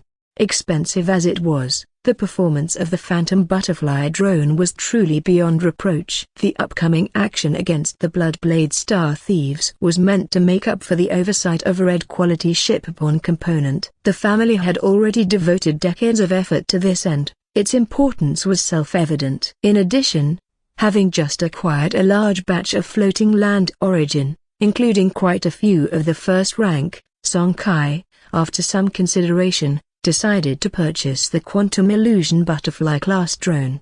Song Jiao thought for a moment and then gave an answer. Probably in the next couple of days. Why, do you have something else to do? After hearing Song Kai's explanation, Song Jiao scheduled the departure for 5 days later. 5 days were enough for Song Kai to wrap up all his affairs. After saying hello to his mother, who was adapting to the advanced Dragonfly on the warship docking platform in their district, Song Kai left home again. Instead of leaving White Tower floating land immediately, he had just returned, and the Purple River translocation device would need several more hours to complete its new round of buffering. So Song Kai headed towards the city center, near the warship base close to the First Torch Academy. He needed to purchase a standard Starry Sea shuttle of the Recon class. In the standard warship base of Jiangyuan City, as soon as Song Kai stated his purpose, the base's receptionist warmly greeted him into the facility. A standard Recon class Starry Sea shuttle is not a restricted type of warship. Soon, he spent 200 strands of zero-rank floating land origin to buy 2 Recon class shuttles. After purchasing what he needed, Song Kai piloted the Kangkang towards the outer star space of floating land. During the next few hours of waiting, he first stored one of the Recon-class shuttles into the enclosed storage space he had previously allocated in the ruins market. The other shuttle was left aboard the Kangkang. Having taken care of these things, Song Kai turned his attention to the 13 alloy safes in the free-stalling area. These were the spoils from the 4 large and 1 giant cities on the Starshine 001 floating land of the Starry Sea. Because of time constraints, Song Kai didn't immediately open these alloy safes upon obtaining them. Now that he had some time, he could hardly contain his curiosity and wanted to see if what was inside these 13 alloy safes made his previous efforts worthwhile. Calling out the Kangkang once more, Song Kai went into the cabin. When he emerged, he had in his hand an alloy chainsaw. The pump-powered alloy chainsaw had an energy level that could reach the 2nd rank. This was just a medium configuration alloy chainsaw. If he had used the top configuration version, its energy level could reach the 3rd rank, capable of cutting through the armor layer of a 3rd rank level interstellar warship. However, correspondingly, this gadget was not cheap. The medium configuration alloy chainsaw Song Kai held was enough to buy the 2 Recon-class Starry Sea shuttles he had just purchased. Indeed, 200 strands of zero-rank floating land origin. It was only because Song Kai feared that damaging the contents of the safes might affect their overall value that he didn't just choose the main cannons of the Kangkang to open them. Securing the alloy safe, Song Kai began to slowly cut into it with a pump-powered chainsaw in hand. The quality of the alloys of the Starshine civilization that made these safes was evident, as even with the pump-powered chainsaw it took over 20 minutes to completely open the first safe. Upon opening the safe, Song Kai instinctively glanced inside, and the next second, his heart began to pound fiercely. The only thing inside the safe was floating land origin, and it was of the 2nd rank. The ancestral aperture between Song Kai's eyebrows opened, and he promptly absorbed these 2nd rank floating land origins into the ancestral torch. At the same time, he learned the exact number of this batch of floating land origin. 200 strands of 2nd rank floating land origin. Not a large quantity, but it was difficult to exchange for in the market. Heartened by this first safe, Song Kai's gaze suddenly shifted, looking straight at the other 12 identical safes. If all these safes also contained 2nd rank floating land origin, then this operation would indeed be a huge windfall for him. Then, Song Kai began his diligent journey of opening safes. About half an hour later, the contents of the 2nd safe cooled his fiery heart by a great deal. The item inside was not floating land origin, but an unknown metal. Considering how tightly it was stored, it's conceivable that this metal must have been very valuable in the Starshine civilization. However, Song Kai couldn't get excited, for no matter how precious it was to that civilization, here in the territory of Torch human civilization, until its specific use was clear, it was just a pile of scrap metal. Setting aside his previous optimism, Song Kai began to cut into the 3rd safe. Time passed, and after more than 6 hours, all 13 alloy safes had been opened, and the items stored within were all in Song Kai's hands. Overall, although it didn't meet his initial expectations, the results were still not bad. The 13 safes had yielded 400 strands of 2nd rank floating land origin for Song Kai, plus a blue-quality Starry Sea oddity. There's no need to elaborate on the 400 strands of 2nd rank floating land origin according to the market price. They are equivalent to 40,000 strands of zero-rank floating land origin, and in reality, even more valuable. As for that blue oddity, it could be transformed into a piece of alloy armor of blue quality. It has similar attributes to the Starry Shine V-type alloy armor, currently equipped on the Kankian, making it an up-to-standard blue component. In total, their combined value was around 50,000 strands of zero-rank floating land origin, which also meant that Song Kai's net gain from this exploration in the alien star domain exceeded 110,000 strands of zero-rank floating land origin. Placed on any other first-rank torch warship, this would be an unimaginable astronomical figure, but for Song Kai, although pleased, his heart quickly returned to calm. After all, before this exploration of the alien star domain, a single day's transaction at the ruins market had earned him more than 100,000 strands of zero-rank floating land origin. With this earlier reference, it was not surprising that the acquisition of 110,000 strands of zero-rank floating land origin didn't excite Song Kai all that much. Golden Shark Starfield, Guiyuan Floating Land. Above the sprawling floating fortress dock area of the floating land, an inconspicuous Scout-class Starry Sea shuttle parked in a remote dock, followed by a figure, cloaked in a cape and robe, stepping down from the shuttle. Chengxing Multifunction Store, still the voluptuous and seductively charming woman. The moment Song Kai entered the store, she immediately cast her gaze upon him. Then, the corners of her mouth lifted slightly, and a faint smile appeared on her previously expressionless face. In that moment, it seemed as though the entire store brightened. Tens of billions of kilometers away, hidden within a depleted asteroid belt, inside the main control room of the Kankian, Song Kai's eyes narrowed, and he thought to himself, just as I suspected. The woman's blatantly obvious behavior was only a step short of having the words "I recognize you" written on her face. But considering that he was in hiding tens of billions of kilometers away from Guiyuan Floating Land, Song Kai couldn't help but breathe a sigh of relief, commending himself for his caution. After his previous encounter, he was well aware that a third-rank powerhouse was watching him, so this time he simply used the brainwave beacon to remotely control the shuttle to go there, while he and the Kankian stayed far away. Seeing that the woman recognized him at a glance, Song Kai lost interest in checking out the strange objects and warship components area, and turned to leave the store briskly.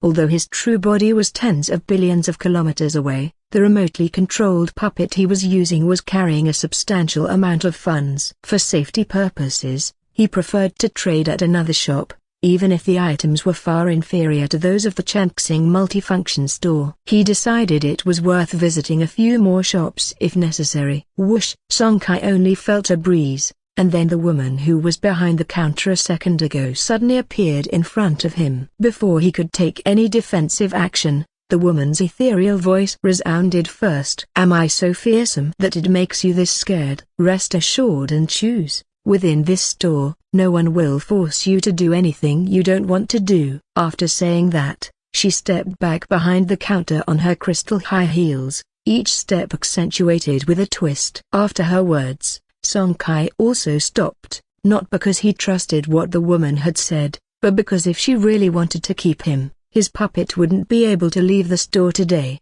Turning back to the area displaying strange objects and warship components, Song Kai started to examine each item more casually. Over the course of 20+ days, the store had clearly restocked. The number of strange objects and warship components had increased considerably compared to 20+ days earlier. However, Song Kai was disappointed that, despite nearly double the inventory of warship components, there still wasn't a blue quality or higher mass attack type main cannon.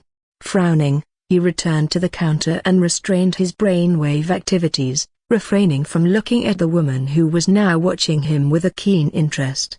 Suddenly, a projected screen popped out from underneath the cloak and robe. "Is that Phantom Butterfly rank drone still available? I'll take it." The woman didn't say a word but calmly presented the miniature Phantom Butterfly drone. Neither of them mentioned the previous discount. As soon as Song Kai transferred 500 strands of first-rank floating land origin, the drone was handed over to him.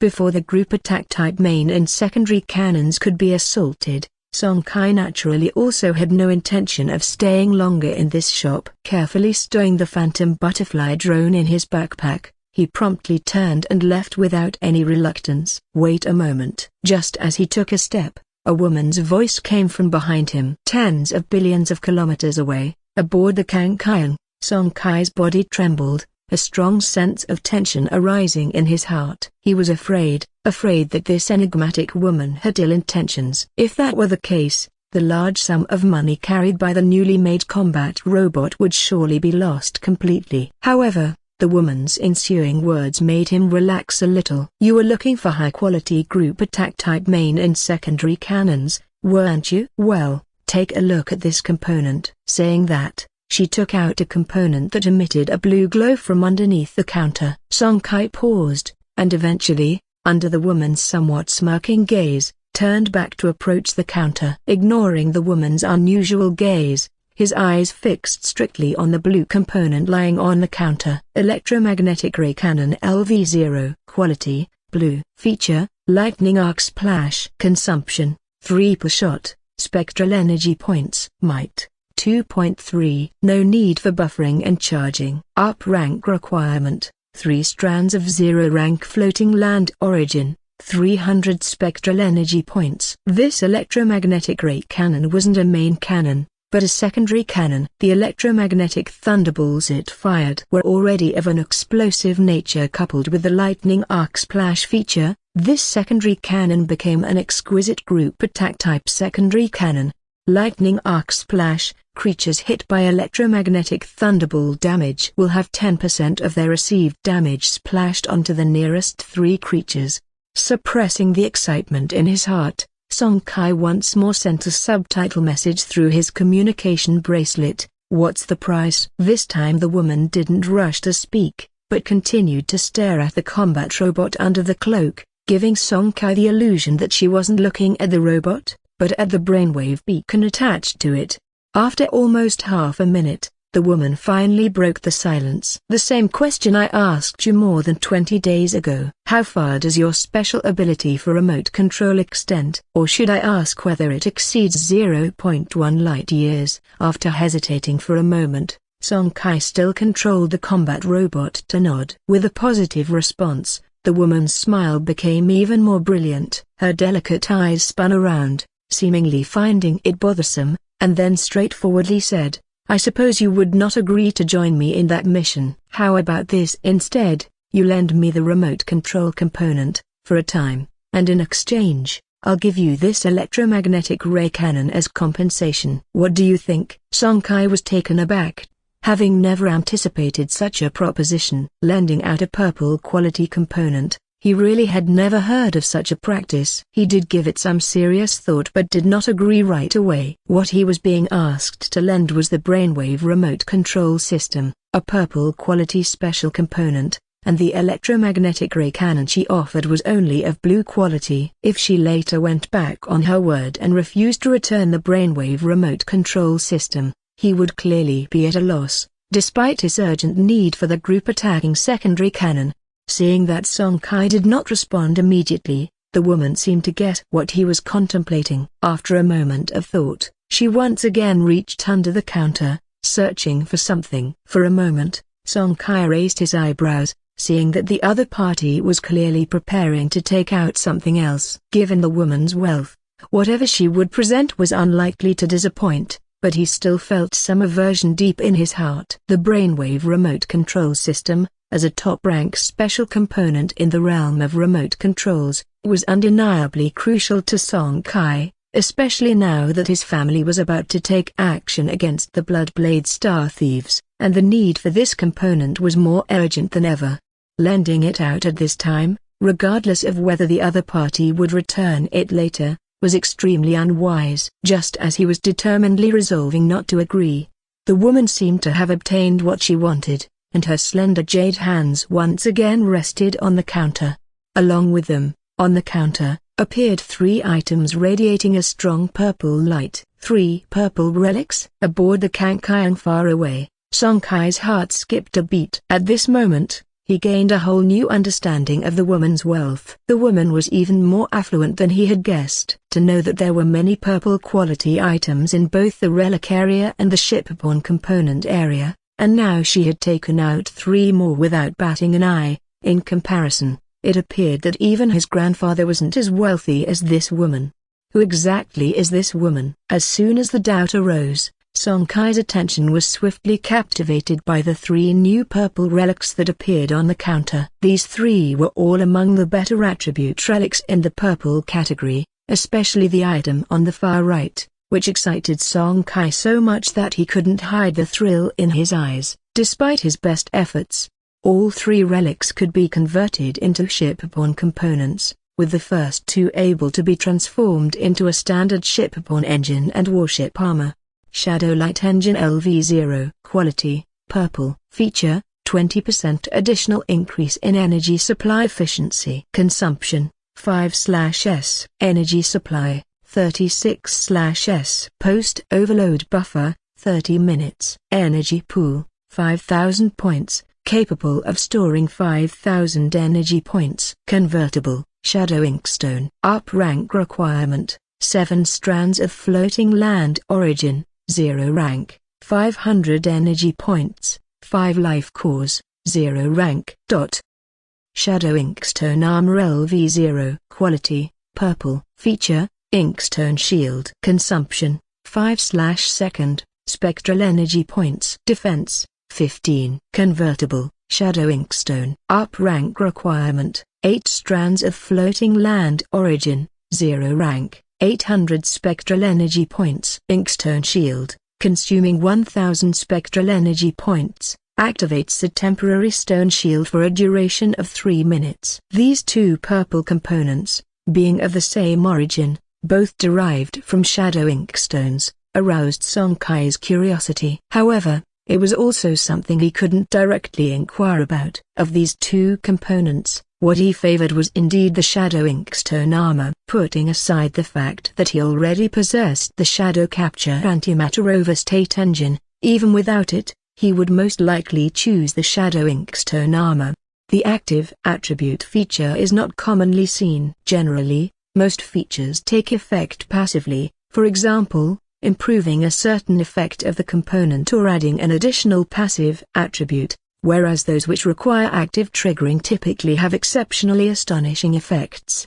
And the Inkstone Shield feature of this Shadow Inkstone armor is a layer of stone shield that could be activated on top of the armor. For the Kangqian, which was equipped with a dark matter energy shield generator, it was the perfect complementary ability. As it stands, the only downfall of the current dark matter energy shield generator is the full activation requirement of 30 seconds of charge time, which nearly led to the sinking of the Kangqian in a skirmish within the Starshine civilization's battlefield. But once he acquired the Shadow Inkstone armor, in future emergencies when the dark matter energy shield generator couldn't be activated in time, this Inkstone shield could be relied upon to last those 30 seconds. A stone shield derived from a purple-level component would undoubtedly have substantial defensive power, even considering the most critical aspect, that the Inkstone Shield active feature is instant. As soon as activated, it becomes effective immediately without the need for any charge. Logically, the Shadow Inkstone armor should have been Song Kai's top priority, until the attributes of the 3rd relic on the far right were revealed. Relic, Senbai Bone Flame. Quality, purple. Evolvable, Seed of Torch Fire Source. Up rank. Note, a top-rank purple relic with the fire attribute and various uses. Indeed, this 3rd relic turned out to be a stream of purple relic that could evolve the Seed of Torch into a fire source. Up rank. If it were just this, Song Kai wouldn't have hesitated, but it was the properties of the Seed of Torch after the transformation that caused a conundrum. Seed of Torch Fire Source. Up rank. Senbai Bone Flame. Effect. After merging with a colorless or white Seed of Torch, the quality of the Seed of Torch will be promoted by 1 rank. Note, originating from the deepest part of the burying bone pit within the ancestral land of the Bone Clan, the top-tier race of the White Bone continent, this strand of bone fire was nurtured for thousands of years. It carries a strong, cold, erosive force, offering special benefits to the Seed of Torch and being highly attractive to torch ship captains with low-quality fire sources. Yes, this strand of Senbei Bone Flame was one of the finest purple fire source upranks, surpassing the previous fire source of 10,000 years Star Core and Cold Source Spring Flame by a notch. Are not only effective for colorless seeds of torch but also capable of upgrading a white seed of torch to a blue rank. After learning this, most of Song Kai's attention naturally shifted to the Senbei Bone Flame, and his interest in the Shadow Inkstone armor immediately dropped significantly. That was understandably so for a torch ship captain. Their own potential ceiling was inevitably more critical than that of any top-rank shipborne component. Take Song Kai as an example. If he wants to continue enhancing the dark matter energy shield generator, the quality of his seed of torch is an unavoidable point. Without much hesitation, Song Kai quickly made a decision. He lifted his gaze, settling it back on the woman's delicate features, but he didn't initiate conversation, waiting instead for the woman to continue. He was well aware that the 3 purple relics she had brought out weren't simply to mortgage them all to him in exchange for the opportunity to borrow the brainwave remote control system. There were likely additional conditions. As expected, the woman soon stated her terms. The initial conditions remain the same: this electromagnetic ray cannon as subsequent compensation, and of these 3 purple relics, you can choose one now and purchase it with an item of equivalent value within 2 years. I'll keep it reserved for you. After saying this, she added another sentence. In addition, during the time you borrow their remote control component, I'll mortgage the purple relic you choose along with this electromagnetic ray cannon to you, so you don't have to worry about me going back on my word later. Hearing this, to be honest, Song Kai was very tempted. A top-rank purple fire source up rank plus a shipborne secondary cannon with a group attack attributor. Even if she reneged later, he would not be the one at a loss.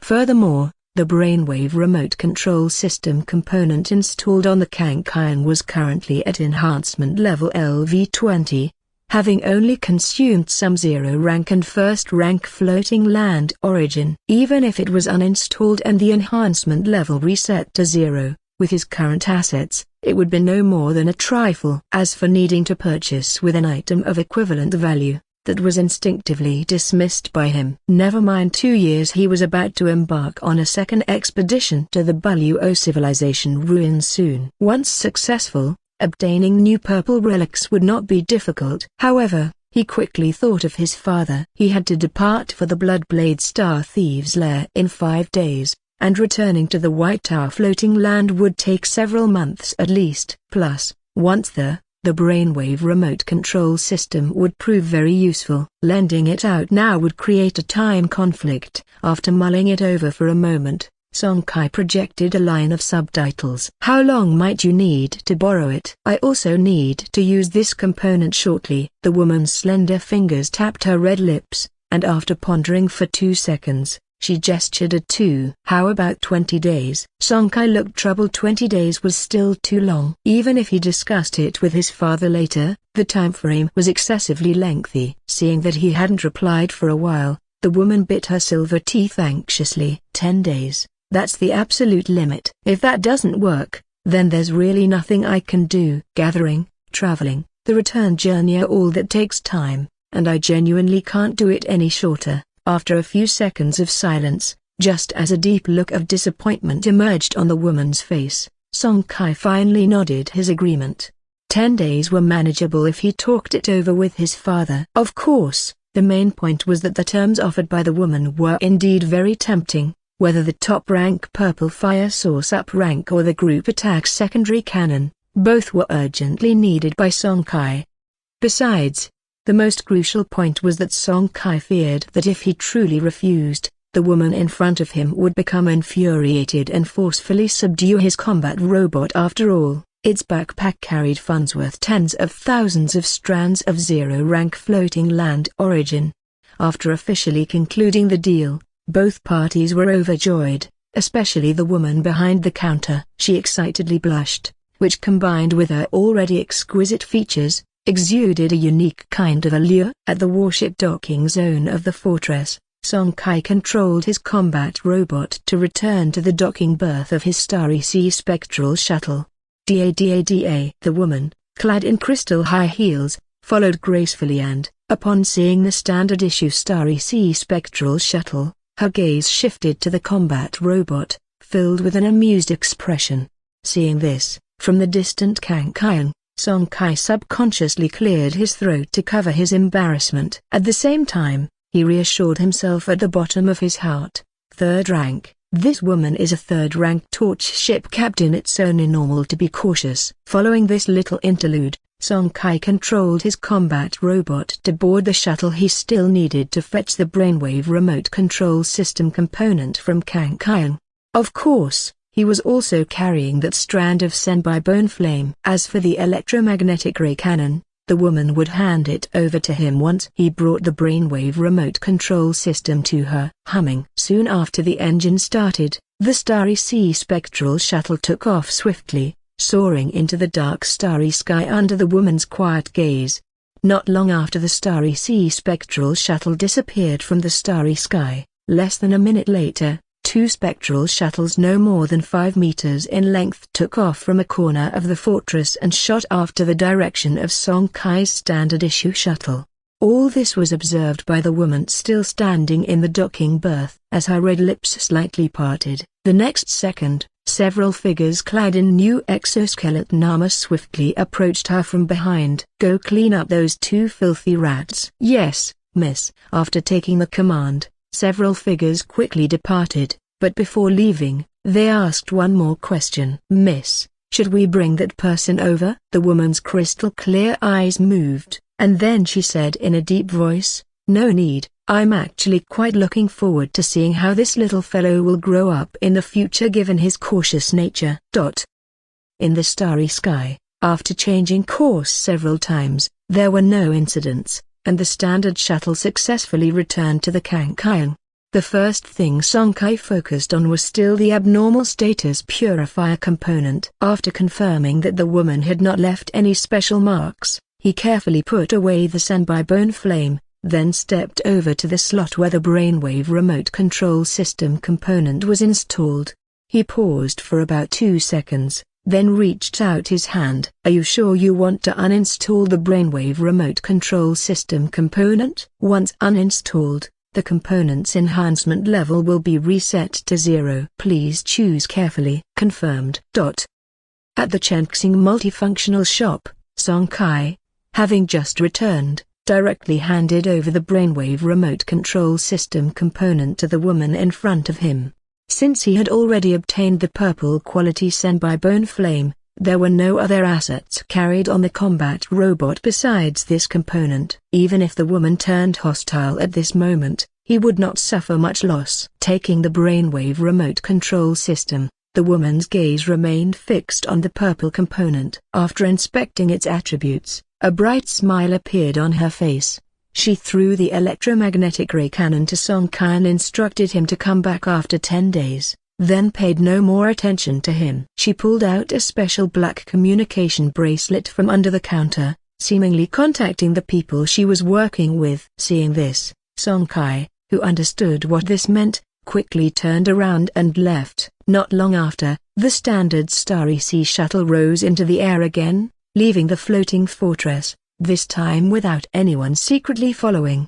When he returned to the Kang-Kyung, Song Kai changed his own position immediately. After the Purple River translocation device completed its buffer, Kang-Kyung soon began its second spatial jump. He would have to go home and inform his father about the matter of waiting another 10 days. At the Chenxing multifunctional shop, not long after Song Kai had left, the entire shop ceased its business. Inside a hidden chamber within the shop, a communication screen floated in front of the woman, who was engaging in remote communication. "How so? You've found a new remote control component so soon?" The blue, mid-range remote key component from last time was far from enough. "Have you really gotten your hands on another remote control component of purple quality or higher this quickly?" "Answer, let me remind you, such items aren't commonly found. Each time I make a trip, it costs me a great deal. If you fail again this time, I am under no obligation to help you a third time." As those words were said, a sudden silence fell in the chamber. After a dozen seconds, the woman's cool voice rose again. "I understand. Bring your people over. I'm confident enough this time." Seeing her certainty, the figure on the other side of the communication screen no longer admonished her and nodded in agreement. "All right, I'll bring people over tomorrow. If you're in a hurry, start making preparations today. As soon as I arrive tomorrow, we'll head out immediately." As for everything that happened in the Chenxing multifunctional shop subsequently, Song Kai remained unaware. After returning home, he explained things to his dad, and Song Jiao naturally agreed without a hitch. Changing from 5 days to 10 was hardly a big deal. Having settled that matter, Song Kai used cultivation as a pretext to lock himself in his bedroom again, but in reality, he stealthily entered the Zutan Ruins market. It was still the free stall area, still those piles of various large and small mineral resources, whether in the torch market on the White Tower floating land or in the vast floating fortress. Song Kai chose not to sell these thousands of tons of materials. For one, he wanted to prevent any accidents, and for another, he was unwilling to let the merchants scrape off a layer of profit for nothing. His idea was to allocate about 10 shops specifically to sell this batch of mineral resources in the next market trade. Future gains from exploration of the alien star domain would also be sold exclusively in the market, without dealing externally. This way, he could not only ensure his safety to the highest degree, preventing the exposure of the Zutan Ruins market, but also maximize the benefits of subsequent gains. Of course, this meant that many resources would inevitably be hoarded over a long time, as it was impossible for the alien species entering the market to need exactly the resources he offered every time. It might take 2 or even several market trades to sell everything. But now, with sufficient starting funds at hand, he was willing to accept this. Having made up his mind, Song Kai stopped dwelling on these matters, pushed these thoughts to the back of his mind, and turned to take out the electromagnetic ray cannon component. The strand of Senbai bone flame was only temporarily mortgaged to him, currently unusable, but the top-rank mass attack secondary cannon had become wholly his the moment the trade took effect. According to the terms of the trade, once the brainwave remote control system component was delivered, regardless of whether the woman's subsequent actions succeeded or failed, the electromagnetic ray cannon was the compensation for Song Kai's lending of the brainwave remote control system, and could not be reclaimed by the other party. He entered the Kankian, quickly replaced the colorless standard shipborne spectral cannon, and then spent over 200 zero-rank and first-rank floating land origin points to enhance the electromagnetic ray cannon to LV-20. Electromagnetic ray cannon LV-20. Quality, blue. Feature, lightning arc splash. Consumption, 10 per shot. Spectral energy points. Might, 270. No need for buffer and charge. Up rank requirement, 15 threads of second-rank floating land origin, 8,000 spectral energy points. Lightning arc splash. Creatures damaged by the electromagnetic thunderball will have 40% of the damage inflicted splashed onto the 8 nearest creatures around them. After the enhancement to second rank, the attributes of the electromagnetic ray cannon became more astonishing. The lightning arc splash feature alone, Song Kai surmised, would allow the Kankian to encounter the insect race from the Buluo civilization ruins again. A direct volley could wipe out hundreds of insect race creatures instantly, and even clearing tens of thousands wouldn't take more than 10 minutes. That is, provided they were only zero-rank insect race. For first-rank insect race, the cleaning process would still be slow. After all, it was only a secondary cannon, quick in firing but limited in power. Facing the armored bugs of first rank, the cleaning speed would inevitably be much slower. After reaching LV-20, Song Kai did not continue to strengthen it, as he had gathered a batch of second-rank floating land origin in the Starshine civilization's domain, but the quantity was not large, just 400 threads. He would wait and strengthen it as the situation allowed. Having finished all that, Song Kai put away the Kankyang and entered the omnifunctional cultivation room. Not long ago he advanced his guidance technique to LV8 with the help of Queen Insect's meat. However, to use the advanced body tempering potion that had been neutralized with the 900-year deep-sea clam pearl powder, it was necessary to raise the guidance technique to LV9. Otherwise, the potent medicine would not be beneficial but a poison, surely destroying the foundation of his cultivation. And to advance from LV8 to LV9 required a substantial amount of time. Of course, he could not neglect his daily cultivation tasks. 10 hours later, Song Kai emerged from the omnifunctional cultivation room, quickly washed up, and sat cross-legged on the living room sofa at home, quietly visualizing the dragon spine tyrant whale, mythical mesh projection imprint blueprint in the depths of his mind. On the side, Song Dad and Song Mom exchanged a glance, smiling and shaking their heads. However, both of them instinctively made their movements lighter, fearing they might disturb their son's visualization. In an unknown part of space, 5 torch warships of varying sizes were racing at full speed. Under light-speed cruise, the 5 warships were like 5 streaks of shooting light, crossing great distances in an instant. Suddenly, the 2-kilometer-long warships at the forefront began to slow down, and seeing this, the 300-meter warships behind them also slowed down. In the main control room of the 2-kilometer-long warships, the conversation between the 2 torch ship captains could be heard. "We're about to enter the range covered by the deep blue spores. Let's slow down a bit. Also, Answai, you can now deploy the Phantom Butterfly drone you have at hand." The perception range of these deep blue spores exceeds 0.1 light-year. "Are you sure that the remote control component you have can control over such a distance?" To this probing question, the woman named Answai did not respond verbally but replied through action. The rightmost silver warship, with its kilometer length, suddenly opened a small gap in the mecha hangar door, after which a drone, almost imperceptible to the naked eye, became a streak of light as a special deployment component within the warship launched it to a distance of 1 light-year away. Capturing the afterimage left by the drone before it was deployed, a man aboard another kilometer-class warship let out a light exclamation. "A second-generation Cicada? What about your latest Phantom Butterfly drone? Isn't its performance better?" The woman still did not answer, but instead split her mind in two, slowly advancing the warship under her feet while controlling the second-generation Cicada drone to streak rapidly through the starry sky a light-year away. As time passed, the position of the fleet kept advancing forward, and suddenly, the woman who had been silent all this time sent out an alert signal through the communication screen. "The Cicada drone has entered the star domain covered by deep blue spores, distance 1.01 light-years." Hearing this warning, the man on the communication screen raised his eyebrows, but his attention fell on the control distance mentioned by the woman.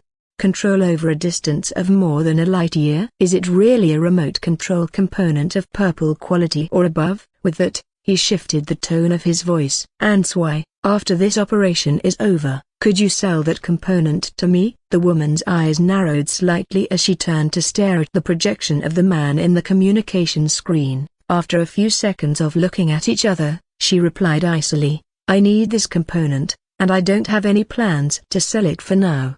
Perhaps sensing the displeasure in the woman's eyes, the man did not ask further after being rejected. The 5 warships came to a stop one after another, waiting in silence. A light-year away, the Cicada drone charged at maximum speed into the swarm of deep blue spores. These deep blue spores were bred by a starry sea plant known as the deep blue spore mother tree. They are highly erosive and toxic. If any large object appears in their vicinity, the spores will rush over and erode it completely. That's why the 5 torch warships behind them did not dare to get too close. Otherwise, should they draw the attention of the deep blue spores, the consequences would be uncontrollable. However, the Cicada drone was different. It was small enough that it wouldn't cause the spores to erupt as long as it didn't actively touch them. Under the woman's full control, the Cicada drone began moving quickly toward the center of the spore-covered area. In its high-speed dash, the woman couldn't cover all angles, as the drone would inevitably touch the dense deep blue spores scattered in the starry space. However, through some unknown method, a transparent halo appeared on the surface of the cicada drone. Because of this halo, even though the drone touched the deep blue spores, it did not disturb them. About 20 minutes into its sprint, the cicada drone had already penetrated deep into the area enveloped by the deep blue spores. The towering giant tree standing in the starry sky ahead was now visible to the naked eye, but at that moment, the transparent light screen wrapped around the cicada drone's outer layer began to blink rapidly. The woman's expression darkened. This was a sign that the light screen's duration was about to end. We are not far from the deep blue spore mother tree. It should not be difficult to break through this last stretch, with a silent thought. The next second the cicada drone came to an abrupt halt, and it was at this moment that the transparent light screen surrounding its body completely faded. The woman was unfazed. With a thought hinged on the brainwave attached to the cicada drone, the next second the red button beneath the drone was triggered, and immediately a pale white smoke began to emanate from inside the drone.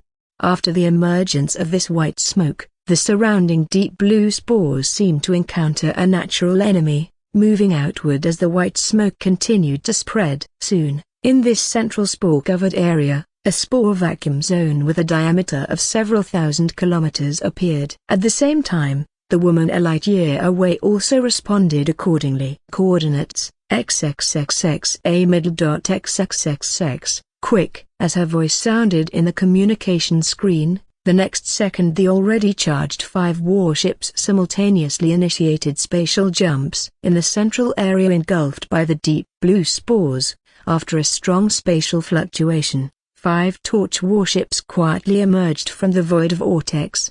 And in the very next second after they appeared, countless deep blue spores around them fell into a frenzy. Just a second ago, they avoided the white smoke at all costs, but the next, they completely ignored it, rushing towards the 5 torch warships in the vacuum at high speed.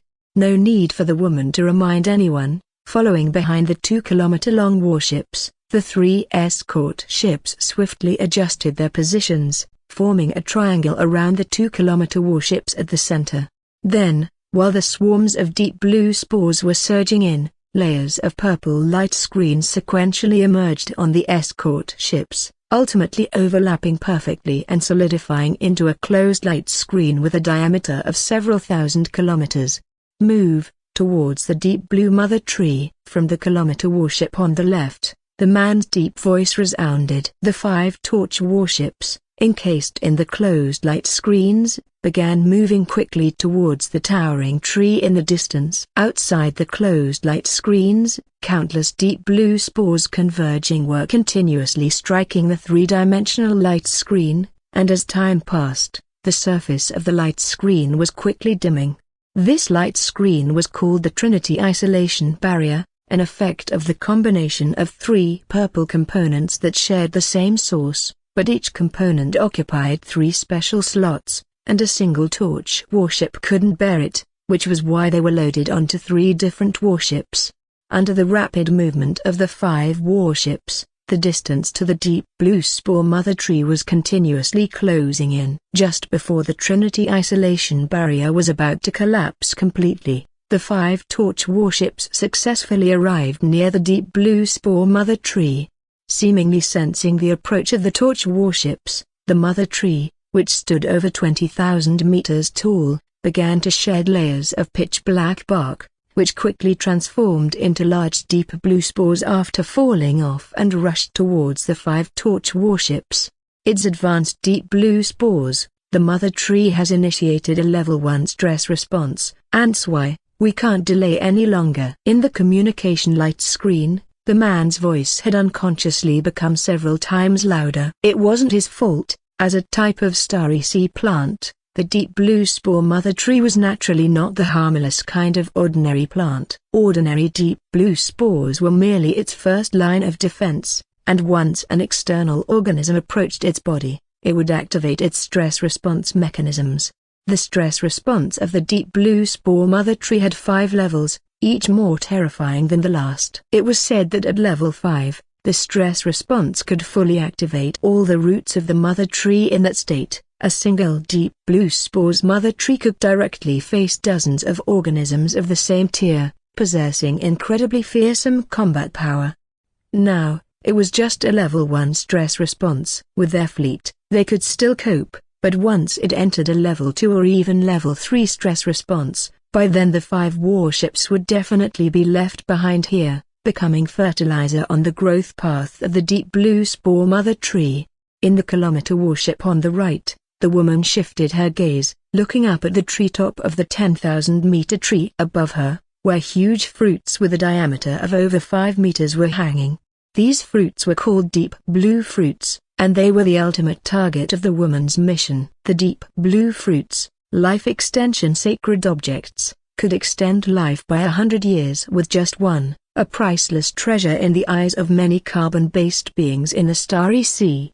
Cover me. As the woman's cool voice rang out, the main cannons at the front of the remaining 4 torch warships turned in unison. Once the charge was complete, 5 main cannons, 2 from the cruiser, fired upwards at the same time. Boom, boom, boom. After the intense sounds of bombarding, the firepower from the 5 main cannons, all fire attributes, burst forth violently, and for a moment, the space above was entirely covered by blazing flames. Under the terrifying high temperatures, the dense swarm of deep blue spores above was blasted open, leaving a significant gap in the spore cloud. Seizing the opportunity, the woman timed it perfectly, controlling her warships to burst out of the array veil with a surge and speed towards the sky. As the silver cruiser broke out, the outer layer of deep blue spores became increasingly agitated, surging madly towards the sky, but due to the scorching high temperature, they resembled moths to a flame. Countless deep blue spores evaporated under the heat of several thousand degrees. The exception was the advanced deep blue spores that had shed from the bark of the deep blue mother tree. Their resistance to high temperatures far exceeded normal spores. Approaching the silver cruiser just the same, they were not vaporized like the regular spores but merely slowed down a bit, continuing to close in on the cruiser.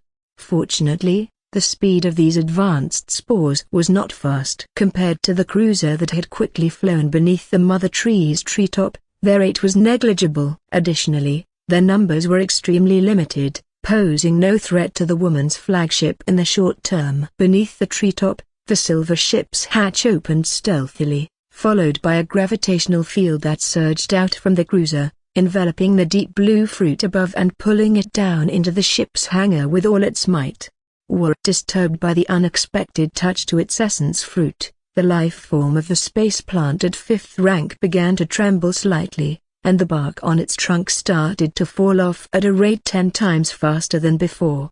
From the battleship's main control room, a man's roar came through the communication screen. Level 2 emergency response activated. The deep blue spore storm is about to hit. We won't be able to get out if it's any later. Answai, hurry.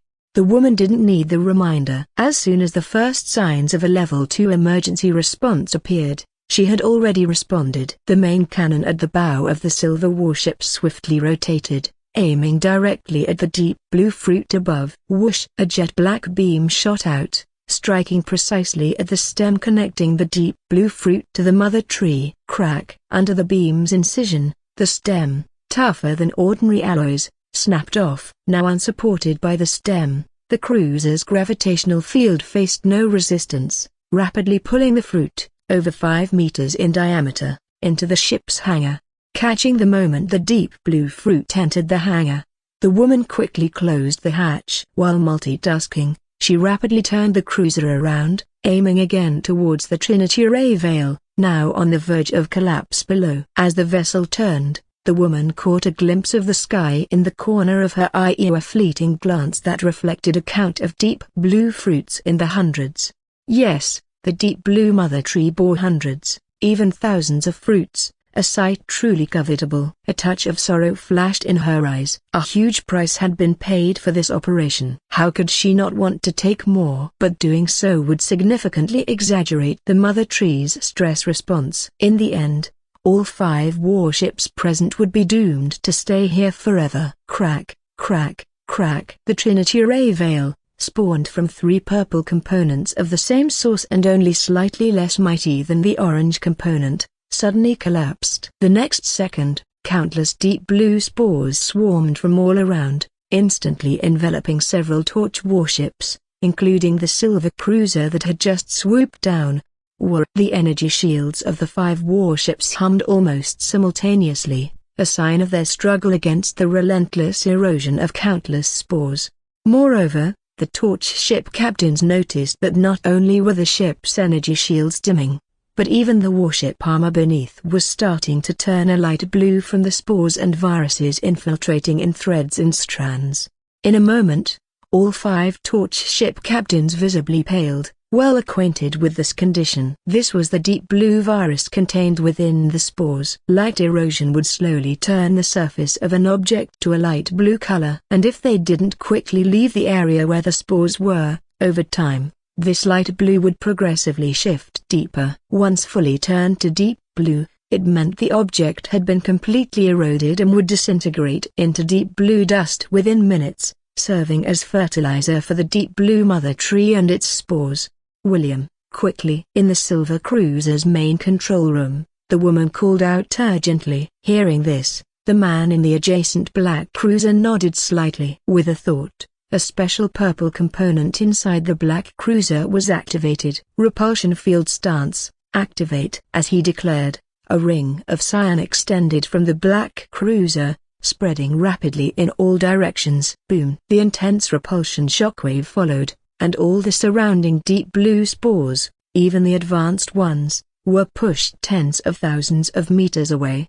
Seeing this effect, the woman's gaze shifted to the jump drive component on her ship. Right after the jump here, she had immediately activated a special component on her warship. It had the effect of halving the buffer time for a specific component. With this activation, the buffer time of the jump drive on her flagship was instantly halved. Plus, with the minutes that had passed since then, less than 1 minute remained on the buffer. Tens of thousands of meters away, the countless deep blue spores, pushed back by the repulsion field, returned like a whirlwind, rapidly surging towards the 5 torch warships at the center. The 5 torch warships had a complete plan ready. Apart from the woman's silver cruiser, the other 4 torch warships were taken into their respective torch ship captain's ancestral torch. After their bodies were exposed in the starry space, the 4 didn't hesitate. Spectral energy swirled around them as they quickly moved toward the silver cruiser. It had only been a few minutes since they jumped from a light year away, and the jump devices on their flagship still needed more than 10 minutes to complete the buffer. If they waited to escape using spatial jump technology, it would be far too late. Once the 4 charged into the hangar, the silver cruiser quickly closed the open hangar doors. At the same time, a deduction prompt from floating land origin sounded next to the woman's ear in the main control room. Deductant 40 strands of 3rd rank floating land origin. The woman, who was fully prepared for this, chose to ignore it. After these actions, the 5 began to wait in silence. Dozens of seconds later, the jump device officially completed its buffer, and the woman reactivated the component immediately. However, this purple-level jump device, although she had enhanced it to LV40, still had a charge time as long as 10 minutes. Looking at the warship's surroundings, the countless deep blue spores had already traversed tens of thousands of meters, reaching close to the warship. If they truly waited another 10 minutes, even if the energy shield component installed on her flagship was of orange quality, it wouldn't be able to hold up. Moreover, near the trunk of the deep blue mother tree behind them, several spore storms had already formed, rapidly expanding in size. Once they spread over and pulled the warship into their gravitational field, it would be difficult to perform a spatial jump at that point. Looking at the woman's cheeks, her exquisite face showed no sign of panic. Since she dared to intrude into the main territory of the deep blue spore mother tree, she naturally had made thorough preparations. With a thought, another special component on the warship was activated. Once again, a special component designed to reduce time. Only this time, it wasn't aimed at reducing the buffer time but the charge time. With the activation of this component, the original 10-minute charge time for the jump device was also halved, leaving only 5 minutes. Even so, no one could guarantee complete safety. Around the warship, countless deep blue spores and advanced deep blue spores accumulated around the orange-level energy shield triggered by the Silver Cruiser, with spore viruses eagerly eroding this orange-quality energy shield. In such torment, time ticked by second. The energy shield of the Silver Cruiser grew dimmer, and even the outer layer of warship armor began to shift towards a blue hue. After what felt like eons, in the midst of this agony, a pleasant prompt from the ship's semi-intelligent system finally reached the woman's ears.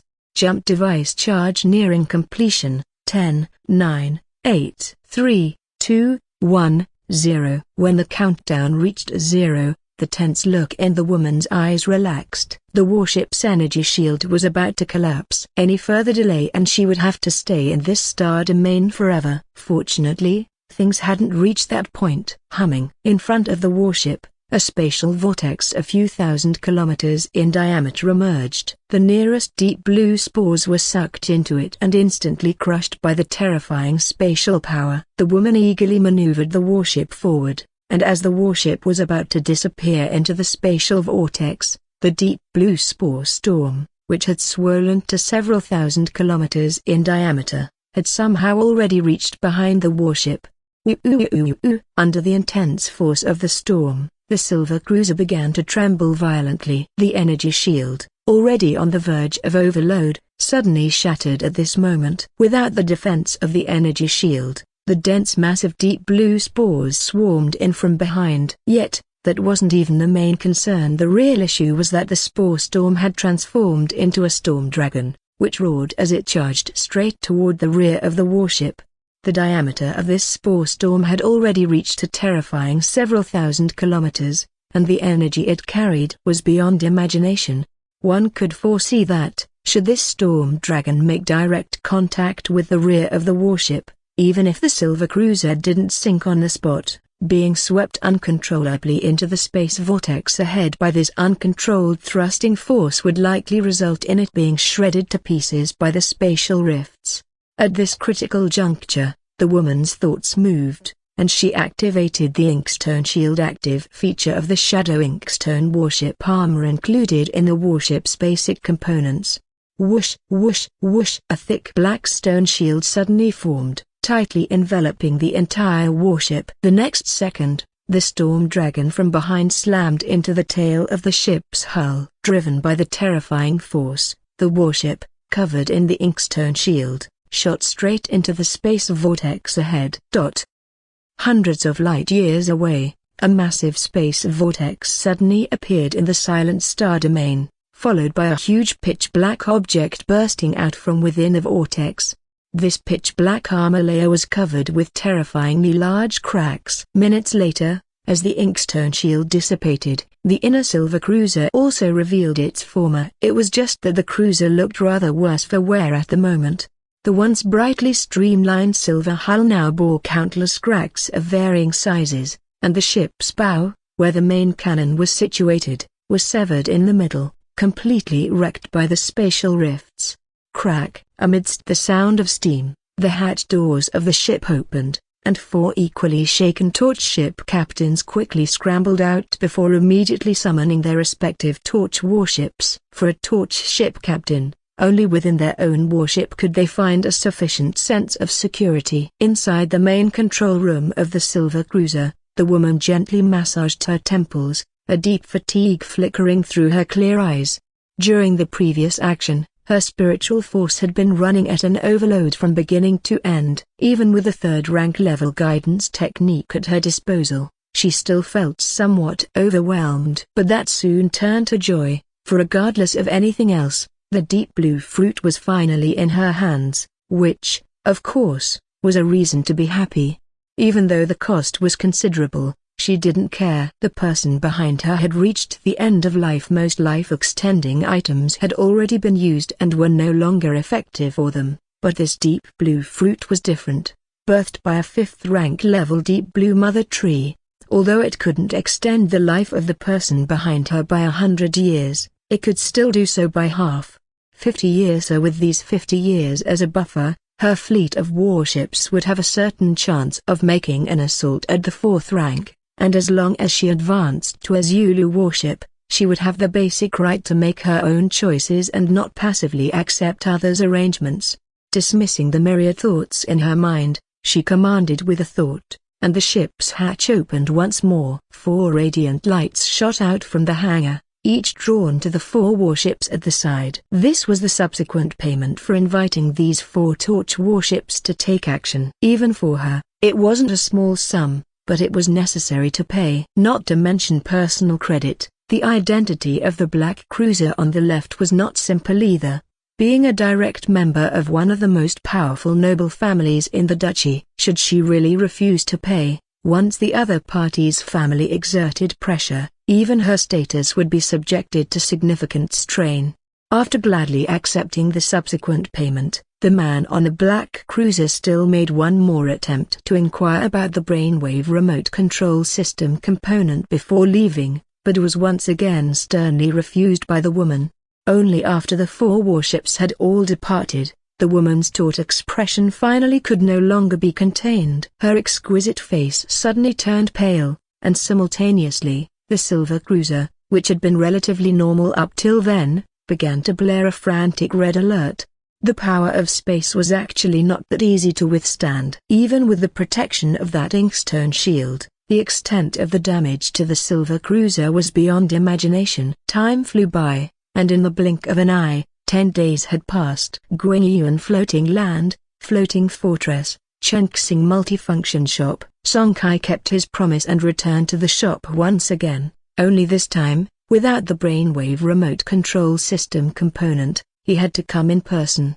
Of course, he didn't assume the woman was kind-hearted enough not to lay hands on him, but he came prepared. As he walked through the shop's gate, a rough voice suddenly came from behind him. "All right, I won't go in then." Though the old man's voice was loud, the vigilance in the depths of his eyes didn't weaken in the slightest. He stayed by the entrance as a precaution in case there were any traps laid out inside the shop. After all, Song Kai had made it clear to him that the likely owner behind this shop was a third-rank torch captain, a veteran one at that. As Song Kai turned around, the old man added a sentence. "Don't go further than 20 meters from this door, or Grandpa will have trouble rescuing you in time." Song Kai nodded solemnly. Indeed, the comprehensive preparation he spoke of was none other than his grandfather, Song Ming Song. He had no choice after considering all options for 10 days. He couldn't come up with a perfect plan that would ensure his safety while facing a third-rank torch captain, so he had to turn to his grandfather for help. Luckily, a few days ago, his grandfather had just returned from an exploration mission in the alien star domain and would be relatively free for the next 20 days. Under Song Ming Song's earnest gaze, Song Kai stepped into the shop. However, to Song Ming Song's irritation, Song Kai stopped completely after advancing only 3 meters without any intention of moving further.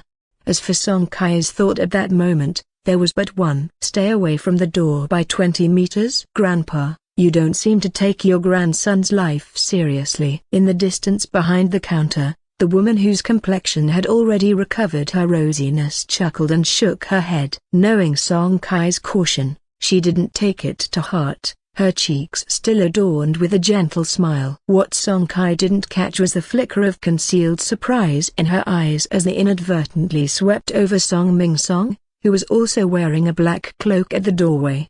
She could sense an indistinct threat emanating from Song Ming Song, and in this border star domain, it wasn't normal for another torch captain of the same rank to make her feel significantly threatened. For a moment, her curiosity about Song Kai intensified. Click, click, click. The crisp sound of high heels hitting the floor grew louder as the woman approached Song Kai, who was clad in a black robe. At some point, her originally black pupils had turned light green, and Song Kai felt a chill all over his body as though he was completely exposed before the woman's gaze. In an urgent response, a surge of spectral energy burst forth from Song Ming Song behind him, wrapping around Song Kai and blocking the woman's invasive look. Not until then did Song Kai feel he was back to normal. Underneath the hood of his cloak, he lifted his eyes to look directly at the woman in front of him. But he didn't get angry, as he could sense that the woman had no malice. She was simply trying to see through his disguise.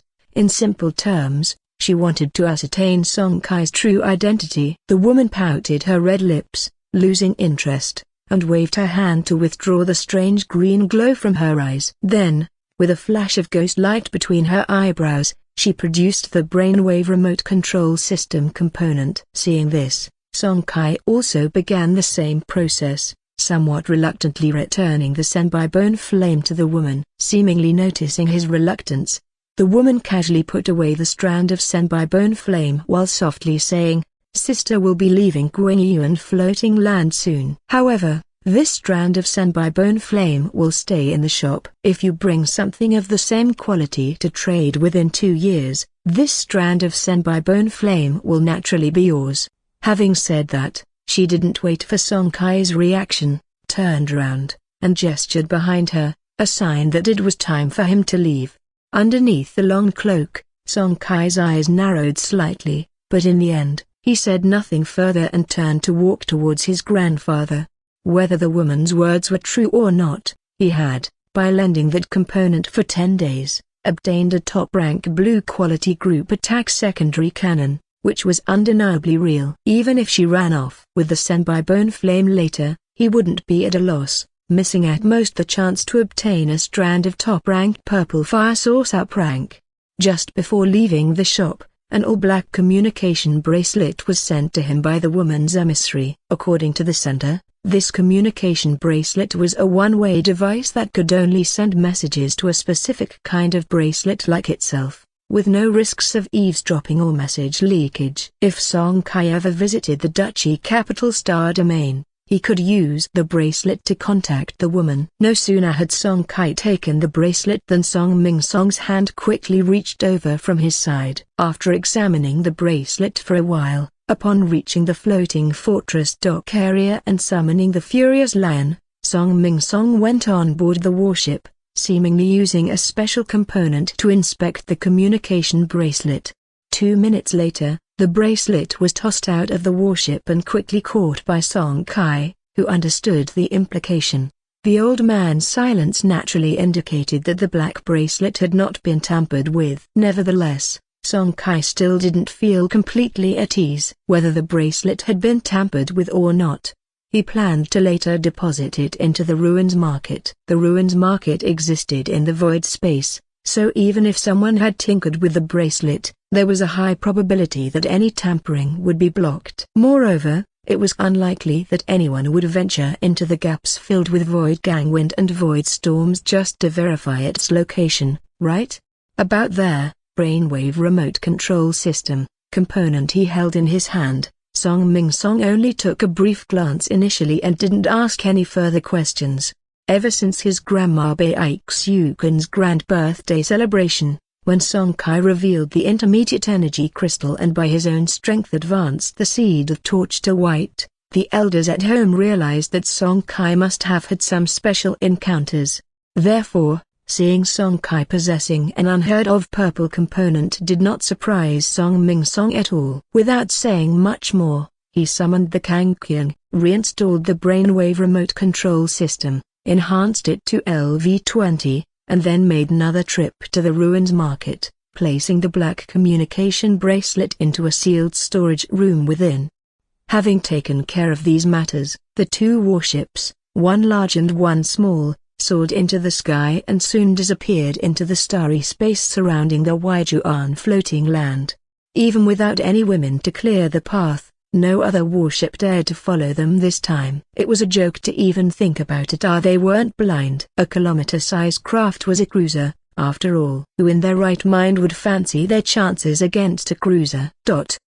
White Tower floating land, Jiangyuan City. Since returning from the Waijuan floating land yesterday, Song Kai had begun to frequent various blaze markets across the White Tower floating land.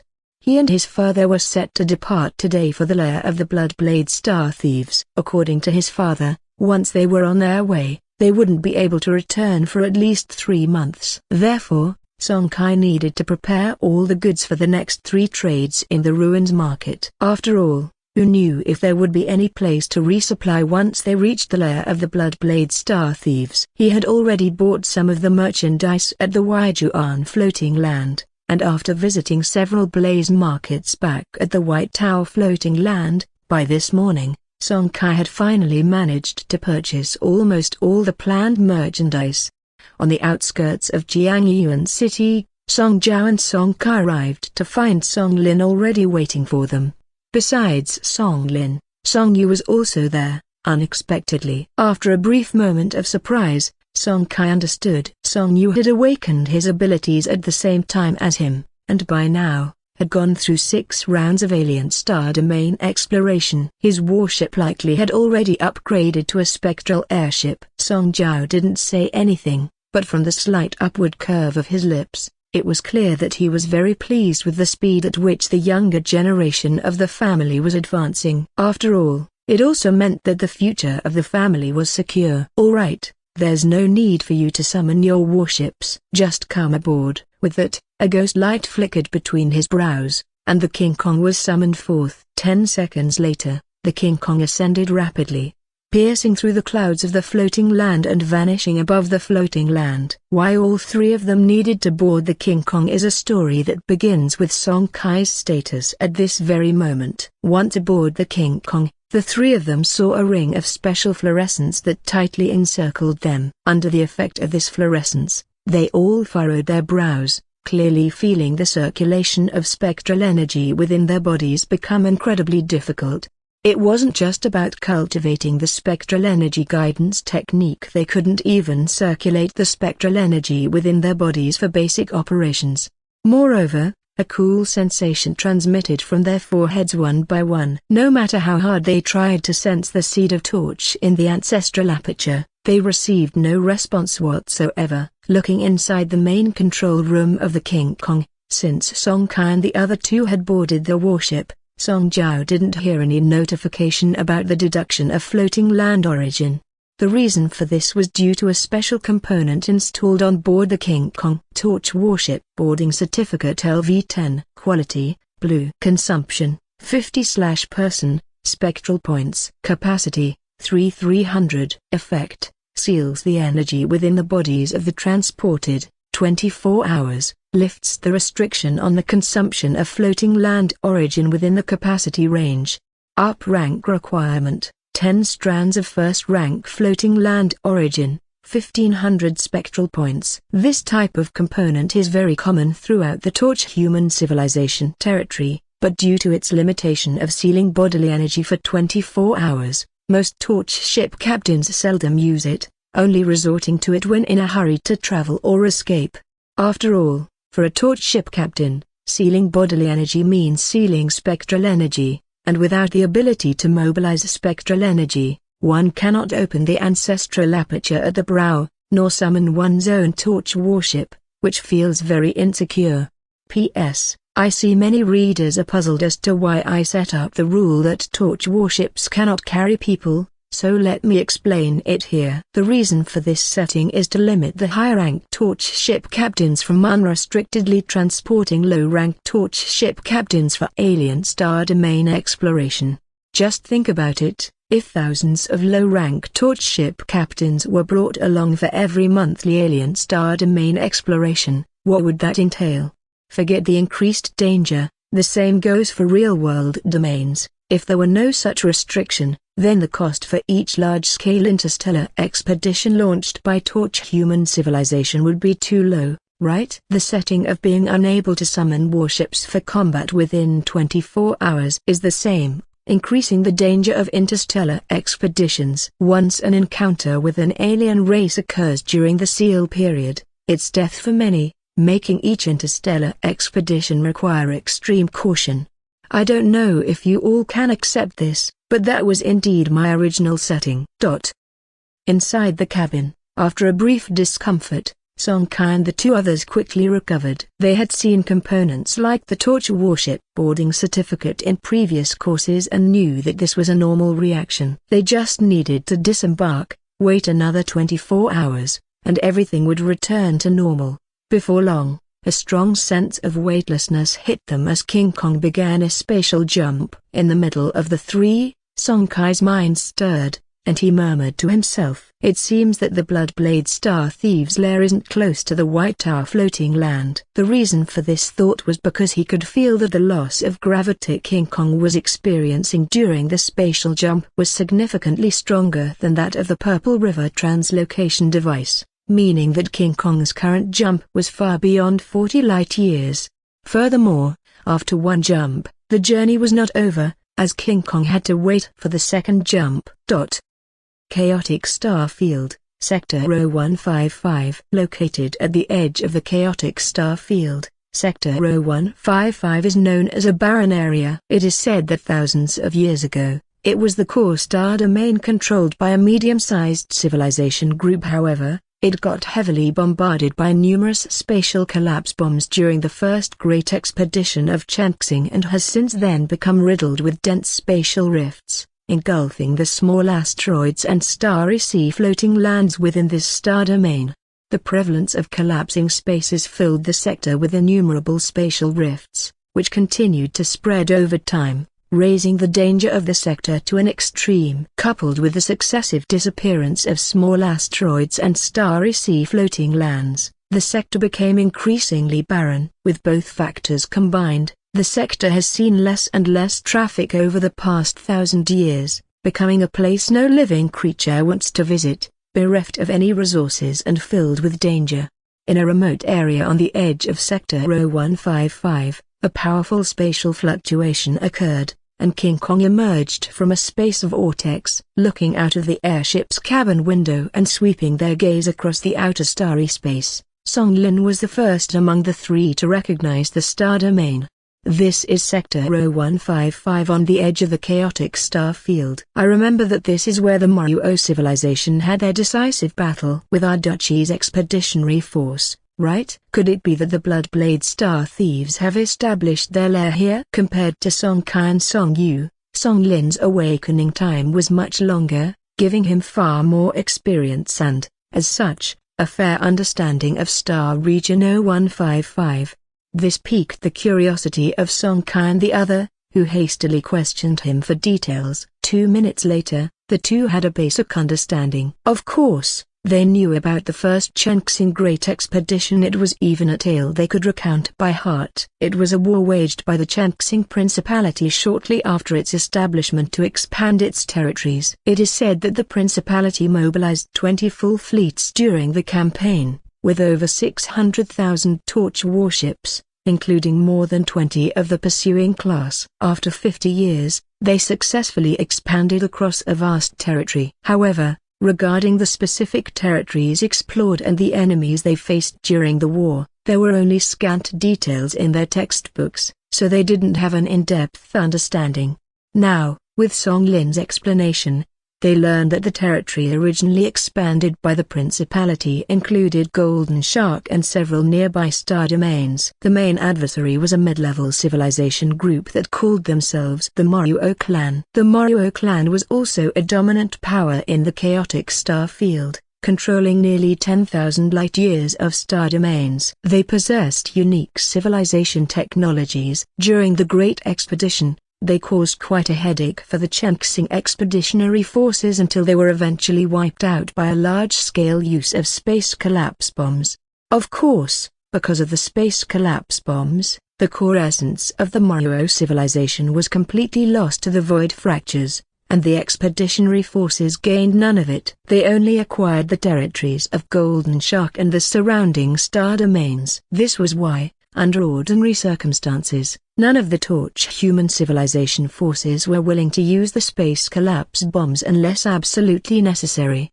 It was this war that caused the other civilizations within the Chaotic Star Field to start uniting against the subsequent expansion of the Changxing Principality, resulting in a slow and cumbersome advance for the Principality over the next few thousand years.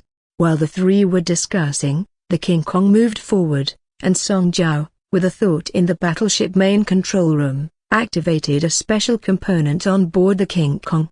Void Membrane LV-20. Quality, Blue. Feature, Void Stealth. Consumption, 500/instance. Spectral Energy Points. Charge, 20 minutes. Buffer, 9 hours. Duration, 2 hours. Effect, conceals the warship's trail, with priority level 350. Up rank requirement, 15 strands of first-rank floating land origin, 1500 spectral energy points. Void stealth, the warship gains special void resistance, ignoring certain degrees of void fissures and void gangwind effects. This component, with special effects in the void, was said to have been acquired by the old man, Song Ming Song, through unknown channels and at a considerable price.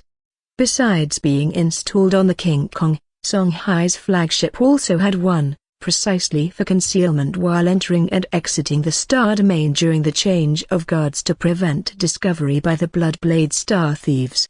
With a den carefully nurtured for 100 years, how could the Bloodblade star thieves' control over this star region be taken lightly? Without ample concealment, the family's covered comings and goings for decades would likely have already been detected by the other party. Traveling cautiously for 2 hours, the transparent void membrane coating the ship's exterior reached the end of its duration without having reached their destination. The King Kong found a small asteroid a few hundred meters in diameter to dock at before the void membrane dissipated. After dispersing the ship's power, the King Kong seemed to become part of the asteroid, without emitting a single pulse of energy fluctuation. It wasn't until 9 hours later, after the void membrane component completed its buffer, that the King Kong resumed its journey. After repeating this process 4 times, 2 days later, the King Kong arrived near a small fragment belt. This fragment belt was pitifully small, with a diameter of only a few kilometers compared to the massive belts spanning over 100,000 kilometers that could be found elsewhere. This was nothing, but within Star Region 0155, such tiny clusters of fragments were common and perhaps a characteristic of a space collapse star domain. Just as Song Kai and the others thought the King Kong would bypass these fragments and continue forward, the warship suddenly turned and rapidly dived into the cluster.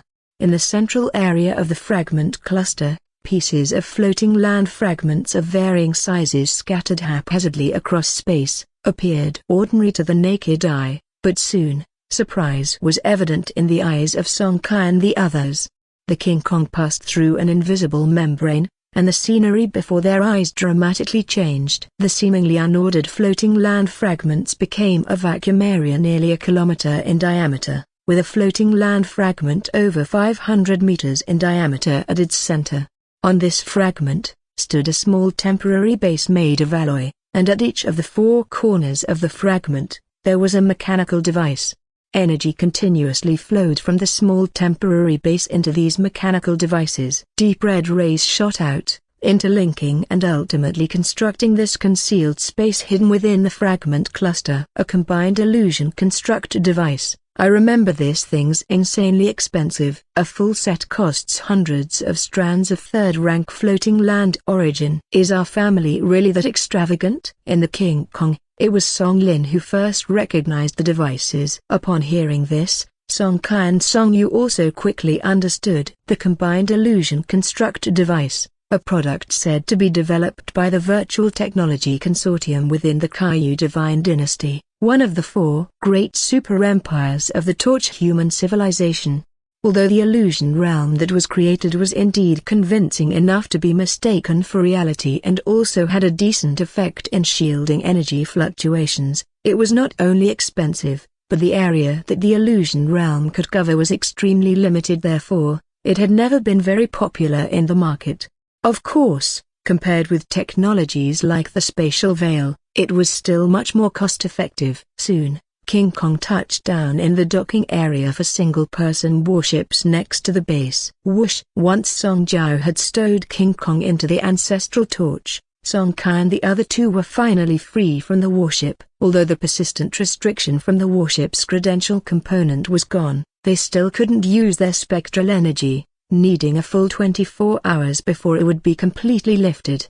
It wasn't long before second Uncle Song Hai came out with Song Chi and Song Wen. They had been there for over a month, and the arrival of Song Jiao and his group meant they would soon be leaving. Little brother, little Lin, little Kai, little you got promoted too? Not bad. With second Uncle Song Hai initiating the greeting, the 7 of them began to chat back and forth. Especially among the 5 younger ones, The tropics of conversation seemed endless. Song Chi walked up to his youngest brother, laughing as he clapped Song Yu on the shoulder. "You kid, not bad. When did you get promoted? 5 times or 6 times?" Upon hearing this, Song Yu tilted his chin up, making a proud gesture with his hand. 5 times. It's quite an achievement. You truly are the prodigy of our family. Song Chi was particularly pleased. He and Song Lin had both explored the star domain 10 times before they managed to promote their flagship a rank. He naturally felt genuine joy seeing his younger brother progress so quickly. Up ahead, Song Hai and Song Jiao were also conversing softly. "So, any other movements from the Bloodblade Star Thieves?" Upon Song Jiao's inquiry, Song Hai first shook his head. Then his tone shifted. "However, a few days ago, Blood Wolf took a group of men and left their den. They're likely out trading. They haven't returned yet." Song Jiao's eyes narrowed slightly as he rapidly recalled all sorts of information about this person. Blood Wolf, the deputy leader of the Bloodblade Star Thieves, a second-rank peak torch ship captain, under whose command the flagship Demon Wolf ranked among the most powerful of escort ships. He was rightly the undisputed second-in-command of the Bloodblade Star Thieves. After a moment's thought, Song Jiao offered a guess. Could it be that he left to get promoted? Song Hai did not respond immediately. Indeed, he had harbored such speculation, but he could not be certain. "It's not very likely. According to the information we have obtained, Blood Wolf is not even 200 years old yet, though he holds considerable power within the Bloodblade Star Thieves and has a hefty annual income. Promoting to 3rd rank is no trivial matter. He still lacks sufficient preparation time. Besides, he is the absolute confidant of Blood Knife. If he really wanted to promote to 3rd rank, their thieves' den would be the safest place to do so. Why risk an external promotion? I personally believe he went out plundering." Song Hai's speculation was well-founded, and Song Jiao was actually quite in agreement. However, considering the matter concerned their lineage's decades-long planning, they could ill afford such casual subjective conjectures. Likely not very probable. These kinds of statements could be acceptable in ordinary tasks, but not in this case. The two men exchanged glances, and then Song Hai took the initiative to say, "Understood. When we return to the White Tower floating land this time, I will explain the situation to the old man and the exact whereabouts of the Blood Wolf will be thoroughly investigated, with no margin for error allowed." With these words, Song Jiao finally felt at ease, but Song Hai immediately continued to ask, "By the way, how's the situation with the boss? What are the chances of advancement?" "It's going well." After the initiation of the advancement task, the old man personally led 2 rounds of alien star domain exploration. With the assistance of the old man, last time the boss directly killed a 3rd-rank peak alien race, greatly increasing the success rate. The current success rate has already approached 50%. If the old man continues to guide further explorations a few more times, raising the success rate above 60% shouldn't be difficult. Song Jiao's response pleased Song Hai greatly. The advancement task had been initiated for less than 2 months and the success rate had already neared 50%. It was a very good start, as long as there was no extreme misfortune. Reaching a 60% success rate should not be difficult. Walking into the base, Song Kai found that it was not large, but that was understandable since it was only temporary. Apart from a few single-person restrooms, there was the remote monitoring room at the furthest end. Standing behind Song Hai and Song Jiao, Song Kai and the others curiously stretched their necks. They were extremely curious about this room that Song Chi and Song Wen had talked about, a room capable of remote monitoring across the vast distance of a light year.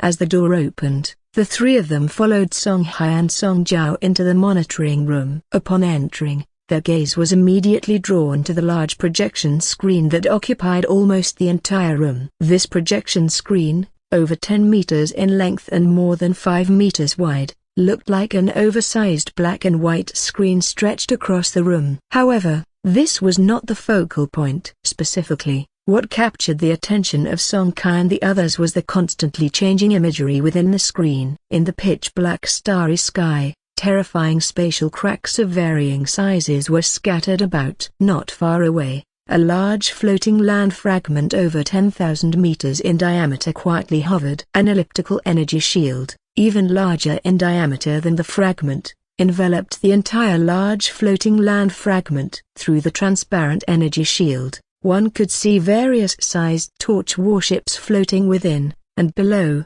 Alloy skyscrapers over a kilometer tall stood imposingly on the fragment. Red-hued energy surged from the top of these skyscrapers, funneling into the energy shield above, maintaining its existence. The mechanical base on the floating land fragment is the station of the Bloodblade Star Thieves. It is located over 1.5 light-years away from our current position. Since our arrival here decades ago, this interstellar base has already stood here. Deep voice of Uncle Songhai reached their ears, and the Songkai trio snapped out of their stupor. Songkai didn't know what Songlin and Songyu were thinking at the moment, but a question had arisen in his heart. How exactly is this projection screen generated? To be able to carry out real-time remote monitoring of a star domain 1.5 light-years away was beyond incredible. Song Jiao began to explain slowly, seemingly noticing the curiosity in his son's eyes. This projection screen was created by an orange component that your grandfather brought with him from the clan. Still not completely free from confusion,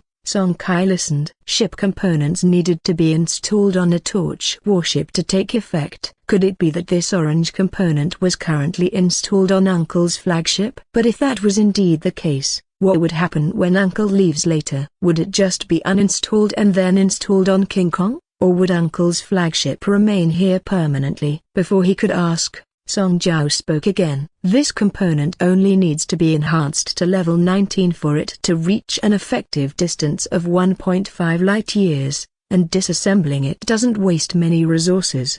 Hearing this, Song Kai nodded in understanding. If enhancement only required up to level 19, then there was no need for the consumption of titanium crystal, a strategic resource. Naturally, this was acceptable to everyone. Having understood this point, Song Kai abruptly shifted his focus and thought, orange quality special components, indeed, our elders are hiding quite a few treasures. At that moment, Song Yu, standing beside, suddenly asked a question that all of them were very curious about. Uncle, the family has even used an orange component, so what exactly have we been planning for these decades?